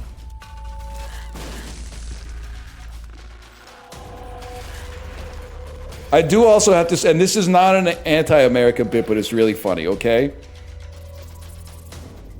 There were two, because we were waiting to get on the airplane. We were sitting at the gate. There was an American group, like friends, that were across the gate from us. And they were talking about how they were going to Vancouver to get on a cruise, right? Which is common because we have a cruise terminal. Because unlike Utah, we're adjacent to the ocean. And we have, yeah, I know you got mountains too. I've seen them. We have them as well. But regardless, they were talking about how like they're excited for their cruise. Oh, it's fun to go to Canada. They didn't say anything wrong, okay? But where it gets funnier is that when you arrive in Vancouver, there is a You're gonna think that I'm making this up, but I swear. They were like in front of us when we left into the arrivals part of the airport. And there's a sign that says all departures. And it has a Canada and a US flag on it. And they were arguing about whether they have to go there. And I could hear parts of the argument. And they're like, well, we're getting on a cruise. So I think like a cruise is a departure. So I think we have to go there. And then the other dude was really trying to make his case that was like, I think it's just if you're getting on an airplane that you have to go through that. And then they were like, it says all departures. Like, what does all mean to you? And then in a way, in a Don Norman style way, I was like, I actually see their point, but I was laughing. I was like, I've been here before. You don't have to go up there. I'm departing too. I'm leaving the airport to go to my house. Should I go up there? He was making a good case, man. Anyway, I think they were gonna make it.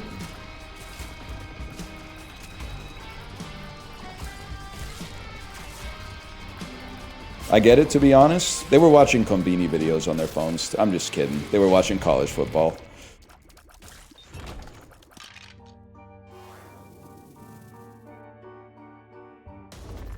Of course. Well, so was I. Ain't never been on an airplane with live TV before. Type of shit that gets you complaining about doorknobs. I blame Don Norman for getting me complaining about every public bathroom that I go to.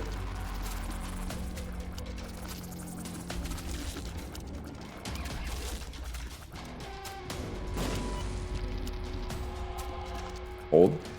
Don Norman's right, though. He's right about doorknobs. He's right about hotel showers, too. Every time I read, which I did a little bit read, the design of everyday things while I was away,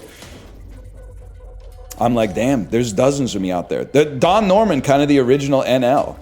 He's writing in like 1982 or something. He's like, why aren't hotel showers standardized? And I'm like, thank you. Dude, do you know? It's been 45 years since you first published this shit. It's only gotten worse, man.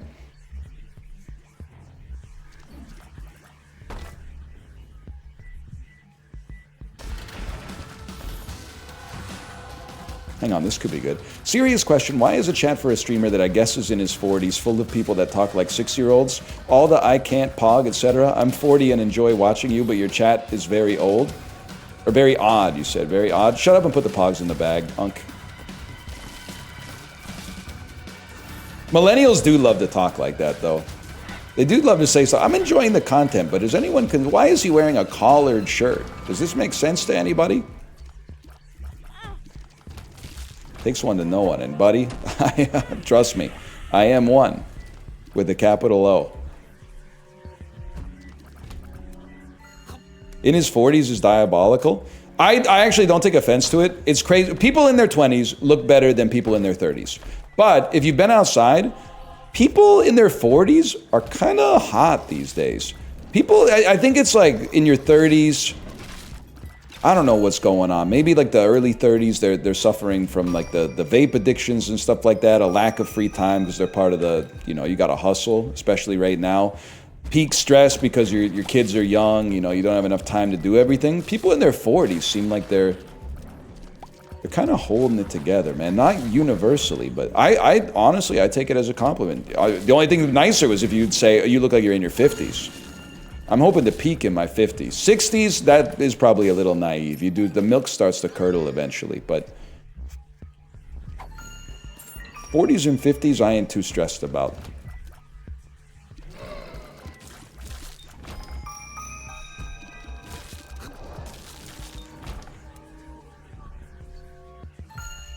I look better now at 40 than I did in my 20s.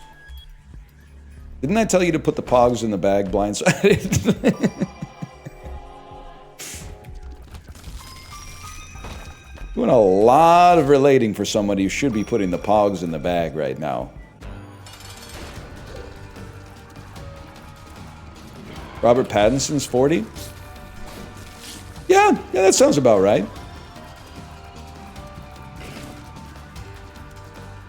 Oh, he does it FBTTV. So he thinks people are just typing. No, the typing is an encode. It's an algorithm that allows people to encode their emotions into a single picture, much like language has allowed us to encode complicated ideas into a relatively compact form with words and sentences and sounds and stuff like that. No wonder you're confused. You really are 40, man. In my 30s, that wouldn't happen to me. I would just get better at Twitch TV, I think. Although it did take me like 10 years to do it. But that's because I thought it was a Chrome extension that was going to like steal all my data.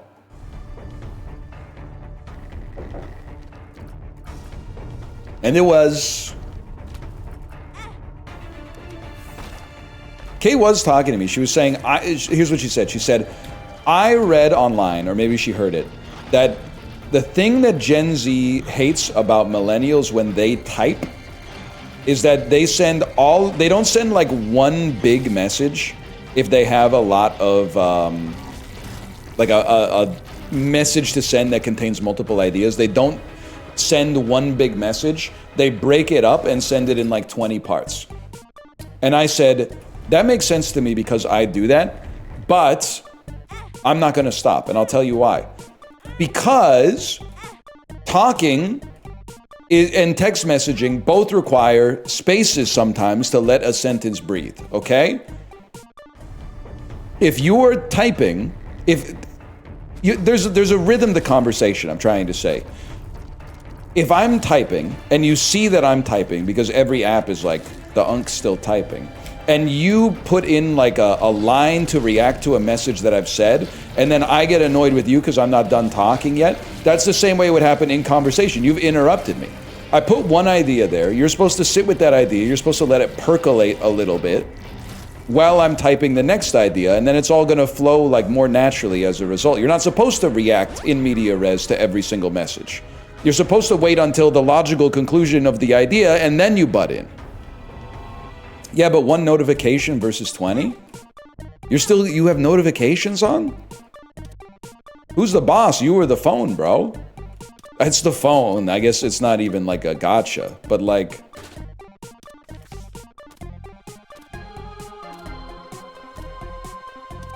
I mean, it's me too, but like... They all get bunched together anyways? That's what I'm trying to say, man. Plus, I don't really want to like send someone a text and then like they open their messaging app and there's a fucking like huge essay in there. Because I know how it is. They're going to read the first line, then they're going to read the last line, and then they're going to decide if they want to read it all. No, man. I'm going to give you one taste at a time, and then eventually you will have accidentally read the entire thing. Now, I understand if it annoys you. I'm just telling you why I'm not going to stop. Give me this. Because there's some shit that, like, you know, my parents' generation does in texting that annoys me. The ... dots when they just want to ask me, like, what we should have for dinner this weekend is crazy. But I don't think they're going to change. You know it's the ... If something that... Here's something that I think we can compromise on. Something that I find annoying in myself when I text... especially if it's someone that I'm not close to, is ending every sentence with a capital LOL. If I'm talking to not a close friend, but like a new friend or an acquaintance, every second message is definitely ending with capital LOL. But I also look at the LOL as kind of like that's the old version of saying like over. Like it's your turn to now respond. That's the ham radio, like I've made my joke, I've hit the tennis ball, it's going back over the net, and you can choose how to reply. I think it's analogous to human communication.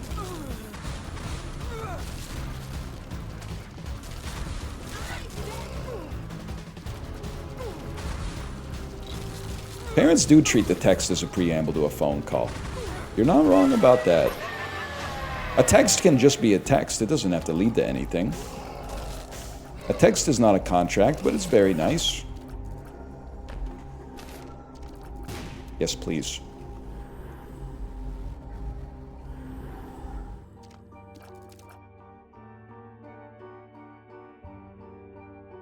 Huge. I'm out.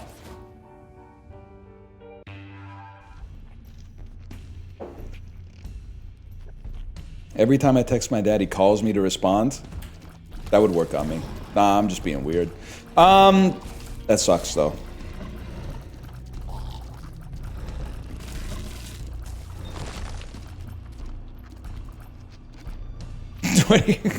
Don't go question mark it. I've been trying to work that would work on me into conversation. I don't, and you might say, what trends with Gen Z kind of annoy you?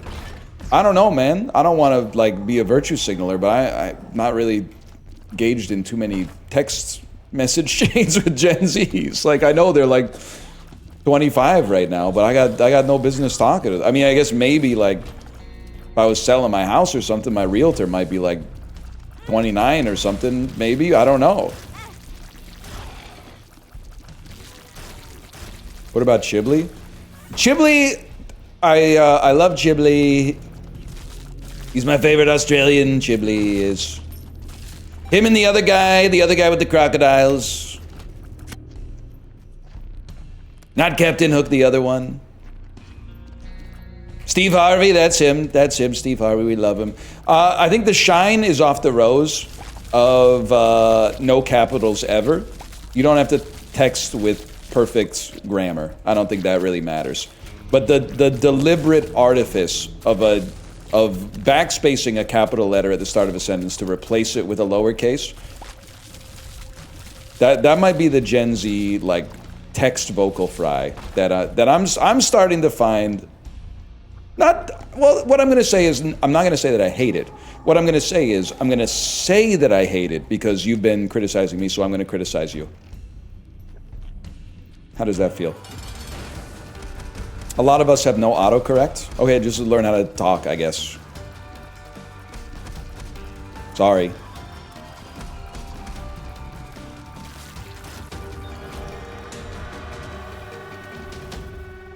You're ducking with me?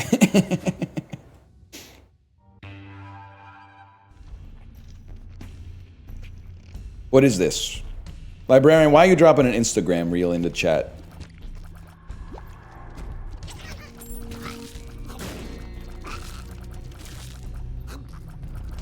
If this isn't King Botch, but that backflip though, I'm gonna freak the fuck out. I'm gonna lose my fucking mind. Bro, break the rock. Tina, you fat lard, come eat some dinner and break the rock.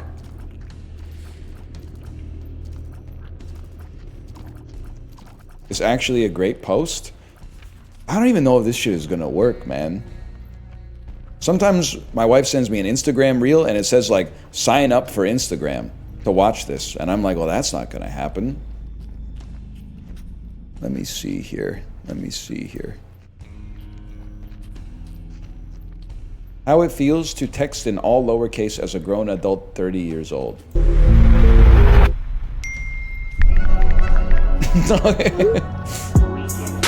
All right, that is kind of sick. This is the you've never seen such a hungry guy as well. That is really good. Will you be home for Thanksgiving? Love you. Might pull up. I'll let you know. Damn, that is good, man. That's some good stuff. I knew you'd love it. It's pretty good. The benefit of not being on social media is that I only get the you don't want unfiltered stuff, man. I want the filter. The raw algorithm is too much for a fellow like me. I much prefer the filtered algorithm as sent to me by Chiblee and Librarian.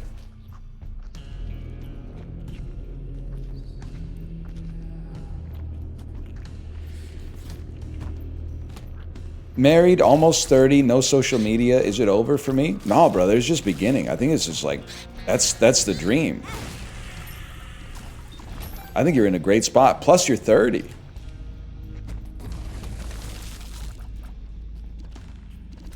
I know I say this all the time, it's annoying. And also, I'm like peddling the drugs. So like, it's even more annoying.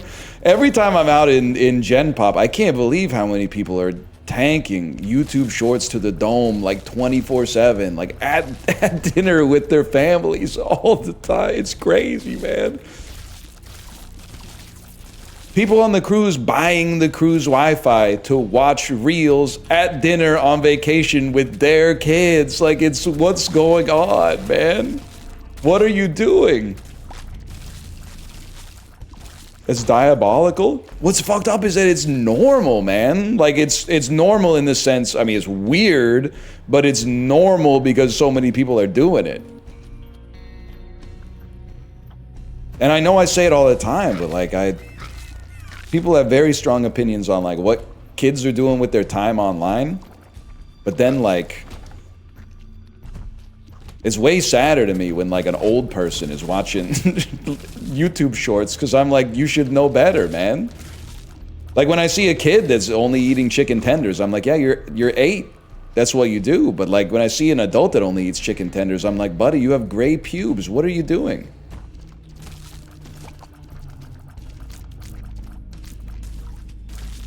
Yeah, you ate? I bet you did. Chicken tenders. Okay, that's pretty good.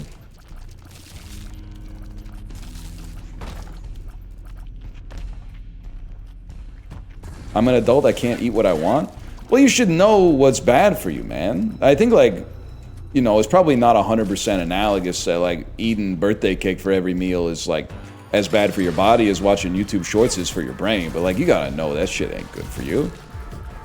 Like, you're actively microdosing stupidity and like, getting angry about some shit that happened in, like, Philadelphia.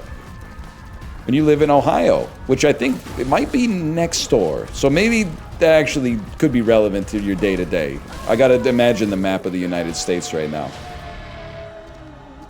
What happened in Philadelphia? Turn on the TV! Any channel! No, I'm talking about Philly's Karen.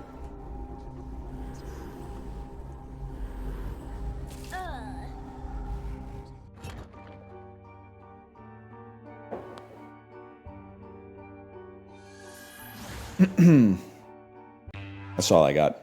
Feliz Navidad to you as well. Feliz Navidad to you as well.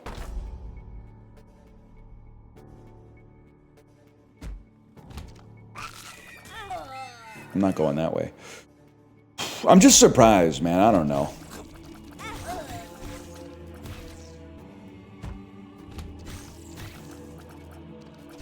Like, TV is not great.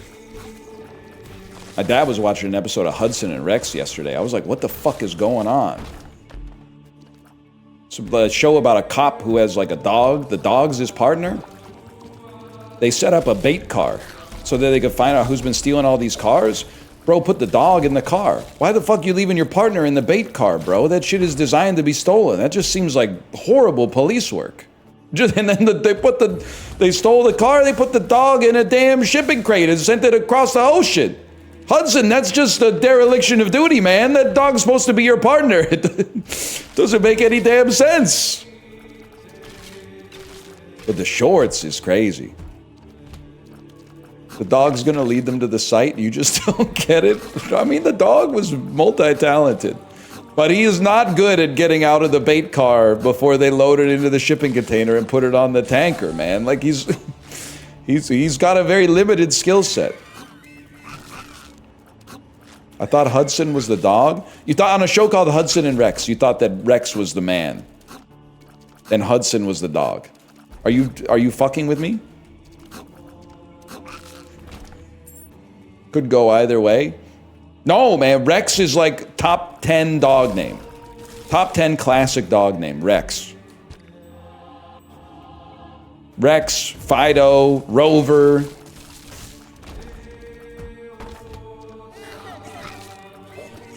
I know. Millennials, we would naming our dogs like quesadilla and shit like that. Bacon grilled cheese, whatever.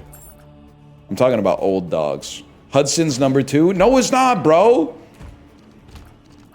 Kids are named Hudson these days. The number of Hudson Jackson Rileys I encountered on my voyage. Make your head spin, but...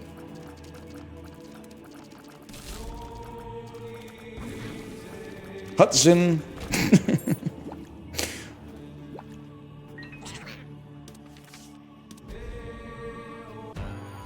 Don't call it a voyage. I sailed the 7 seas.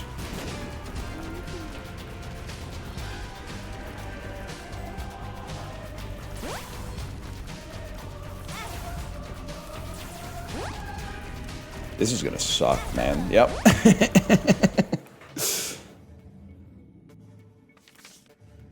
My dog is gonna be 18 in February. In time to vote in the midterms. That could be a huge asset. Wait, what kind of dog is it? What kind of dog do you have?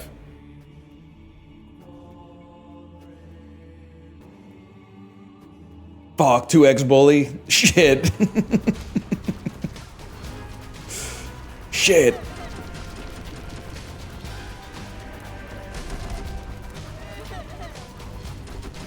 A mega terrier. I was telling Kate as well. I think honestly, there's a lot. I have a limited breadth of knowledge, which is a erudite way of saying I don't know much about dog breeds. I think if I'm being honest, I bet I couldn't name 15 accurately name 15 breeds of dog. And I 100% believe that. There's some obvious ones. I know a German Shepherd. I know Shiba Inu. I know a Golden Retriever. Pug. Pug is an easy one. Poodles are tricky. Sometimes the poodle surprises you. Sometimes you're like, that's... Well, you see a dog that's like dyed pink and like furry, and you're like, that's a poodle. But sometimes you're like, damn, that's like a stealth poodle. I didn't know that was a poodle. Chihuahua was very easy to identify in the 90s, but there's a lot of smaller dogs now that I think I might consider to be like Chihuahua adjacent. One second, this is gonna be a bit of a mess here. That's not really that helpful. Pomeranian, I'd probably know.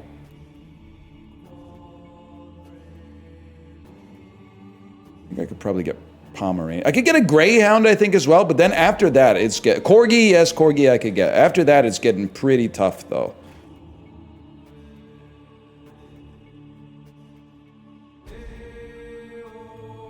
That's tough. That's a tough one. Doberman, I'm gonna be honest with you, I don't think I could get a Doberman. Sight unseen, at least, I'm not 100% confident I could get a Doberman. Wow. So am I a fucking joke to you? No! My fucking streak! Hang on, I gotta go pee. Call this slash marker Isaac 2. I'll be right back. I gotta go pee. I gotta go pee.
You know what? Let me put my money where my fucking mouth is, man.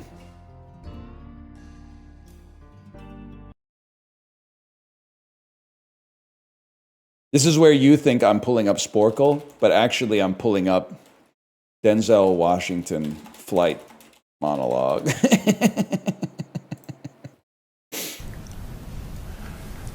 I'm sorry, my what?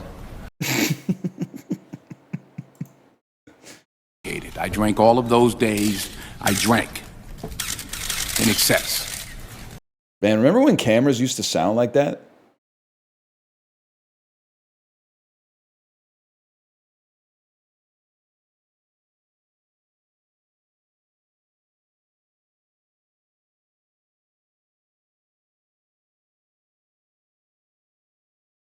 Fancy cameras do?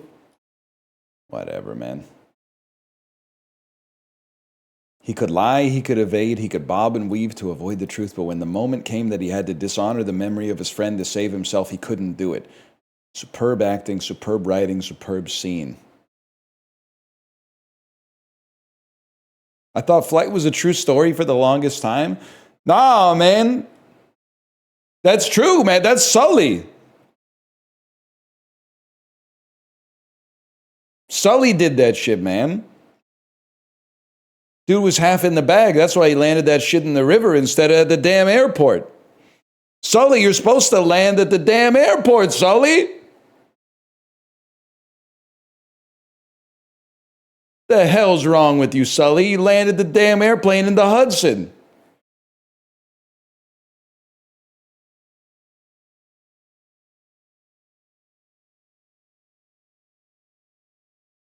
"25 seconds. When you accidentally send your ex a message."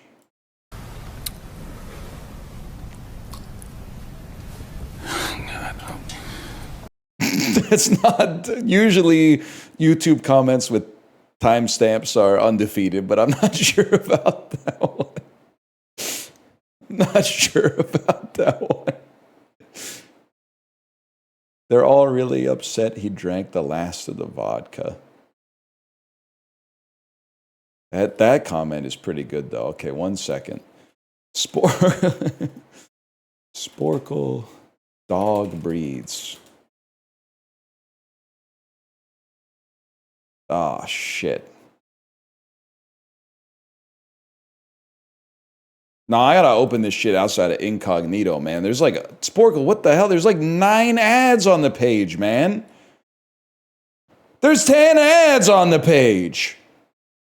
Pluribus, Head and Shoulders shampoo, triple compartment tote bag, 18 liters from Lululemon. Fido phone provider. What the hell's going on, man?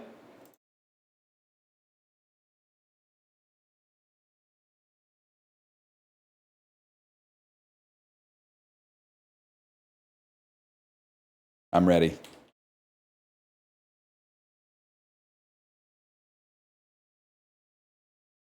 I think everyone would hate it, but I do want to do Jay versus me.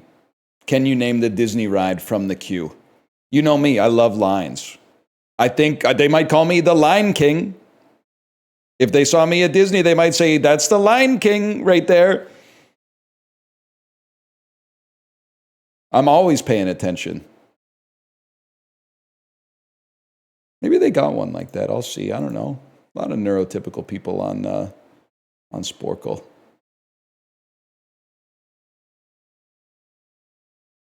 All right, nut up, buddy. Here we go. Ready? Can you name these dog breeds? There's 36 of them. No. I think you might be an Akita. Oh, maybe I'm the best, man. That's a fucking Chihuahua. You are the dog that Mary's roommate had, and there's something about Mary. I think that's a Shih Tzu. Oh, shit. That's a fucking Shih Tzu? I thought that was like some kind of collie. The hell are you, man? You're a Doberman? That's a Border Collie. I genuinely do only know that because of Apollo. Damn, that's a beast right there. Are you a Rottweiler? That's a Rottweiler? What are you, man? God is my witness, would not even know what to guess, unless you are a German Shepherd. But I always thought a German Shepherd was like it's not that pale. So I'm not going to guess it because I think that's unfair if I get it. I was going to say that you were a pug, but now I see that there's a pug here. So I know that you are an English bulldog, maybe. You must be a golden retriever. That when I was a kid, that was dog number 1. You're a whippet. You're a greyhound. I've seen you before. I do not know what you are. You're calico. I don't know what you are. You're a St. Bernard? That's what a St. Bernard looks like? I don't know what that is. This is a pug. By the way, some of these don't count, man. Like, I don't think this should count because I didn't get it right. Similarly, like these two shouldn't count because I got them wrong.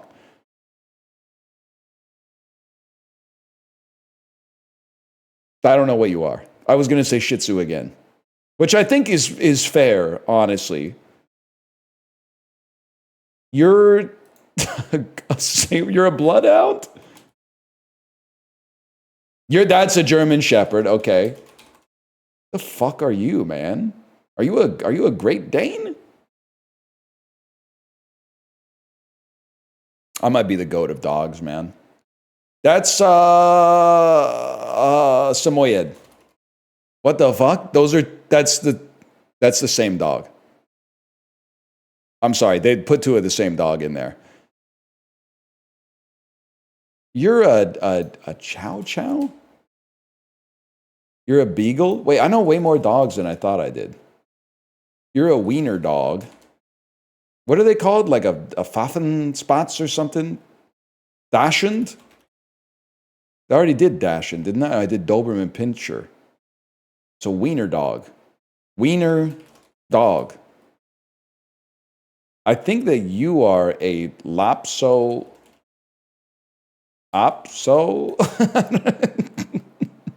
Poodle. I see poodle in there. You must be some kind of terrier. You're maybe like a Scottish terrier. Never mind. That's just a dog. I don't know what to tell you on that. There's no disrespect. Could you be like a chocolate lab? People are always talking about chocolate labs. I don't know what you are. I've seen you before. I don't know what you are. I don't know what you are. What's the dog that the fur kind of looks like fried chicken? Cocker Spaniel? Nope. All right.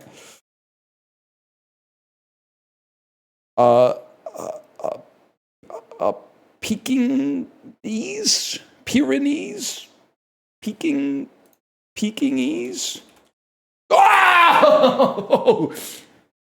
Holy shit, that's a crazy pull. Dalmatian. We get those. No idea. Cousin It. You are a husky. You are a Pomeranian. IMO, cutest dog. They're yappy. I don't give a fuck. I don't own a dog. They're cute. This is a corgi. Time? 23 out of 36. What did I miss? Australian Terrier. We beat the average on dogs, bro? We fucking beat the average on dogs? Irish Setter, Old English Sheepdog, a Point Lhasa Apso.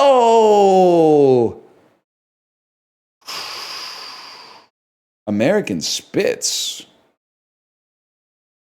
This looks like we took a photo of 20 people after we told them they're beautiful. We took a photo of 20 people after we told them they're breathtaking.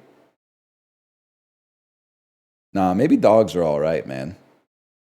Shut up. I mean, I'm not even going to waste your time with the cat one. Because the cat one is just like, I know like 2 cats. Yes, orange. That's right. Let me see, what was the last quiz here? Name 10 in 30 fruit. You really got to ask yourself what kind of beast is going to Sporkle and being like, that's an apple. That's a very interesting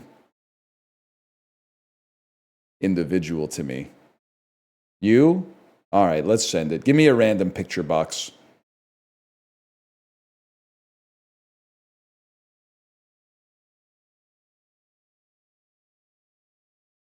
I don't know, man. I don't know what I'm doing. I remember this is every time we play Sporkle, I'm like, Sporkle's awesome. And then I go, I don't want to do this quiz. I don't want to do this quiz. I don't want to do this quiz. And then it just ends. Like, I don't think you guys really want to see me do Album of the Year winners from the 1970s. Can you identify the artists that won Album of the Year? Am I fucking freaking out? Did Ringo Starr win Album of the Year? Is that Ringo Starr? I mean, I see Simon and Garfunkel. I see Stevie Wonder 3 times. I see the Bee Gees. Assume that's Fleetwood Mac. Ringo Starr? Various artists? Various, I don't know who this is. And you are,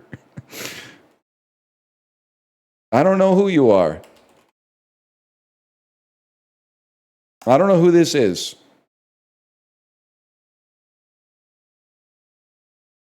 I thought it was Janis Joplin or Ozzy Osbourne. Carole King, it's too late, baby. It's too late. That is true that it does say various artists, and it's just one fella. And what the hell is this, man? Are you Chicago? The hell was bumping in 1970, man? I give up. Blood, Sweat, and Tears. How about from the 80s, man? This guy? Christopher Cross? Okay, I can see why there's a Steely Dan, like there's a hate train for Steely Dan. Yacht Rock was not supposed to be getting to the point where Christopher Cross was winning Album of the Year, I think. I see Billy Joel. I see Plastic Ono Band. I see John Lennon and Yoko Ono. Okay. I see Michael Jackson. I see Paul Simon again. I see The Police. I see Sting. Am I stupid? I see Duran Duran, maybe? Are you Who the hell are you, man? Is that Bono? I see Phil Collins. I see Lionel Richie. Why is Lionel Richie doing that, man? And then, who am I missing here? I don't know who you are. Toto. I didn't type Michael Jackson. My bad, y'all. Didn't type Michael Jackson on that one. I've never heard of him, honestly. I've never heard of him. That's Chris Cross? Yeah. He's the guy who will make you jump. That's Chris Cross right there. Oh, I typed Michael Jackson and it went to George Michael. I see what happened there. All right, I'm going to send you over to my wife's stream. I'll be back tomorrow. Good stream. Maybe it's time to delve into some new domains and leave the Isaac behind a little bit. I was in Vancouver this past weekend through SLC, actually. First time in 6 years. Love your city. Thank you, Amfit2. You're breathtaking. Did you take the fuck-ass Embraer 170? Where you look at your boarding pass and you're like, damn, I'm in seat 5A. Love being close to the front of the plane. Then you realize you're in the back row.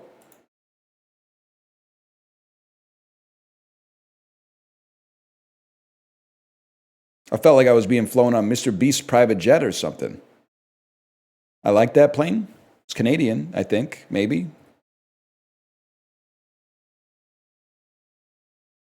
Embraer. Aerospace Corporation from multinational Brazil. Well, I'm sorry to say it's actually multinational. And the CEO is named Francisco Gomez Neto, which could be anywhere. He could be from anywhere. All right, Brazil. I didn't know, man. I wouldn't have been so scared if I knew the plane was Brazilian. I thought it was Canadian. I thought maybe that shit was made by Bombardier. My hands were getting a little sweaty, to be honest. I could have just chilled out. Anyway, see you tomorrow. Later.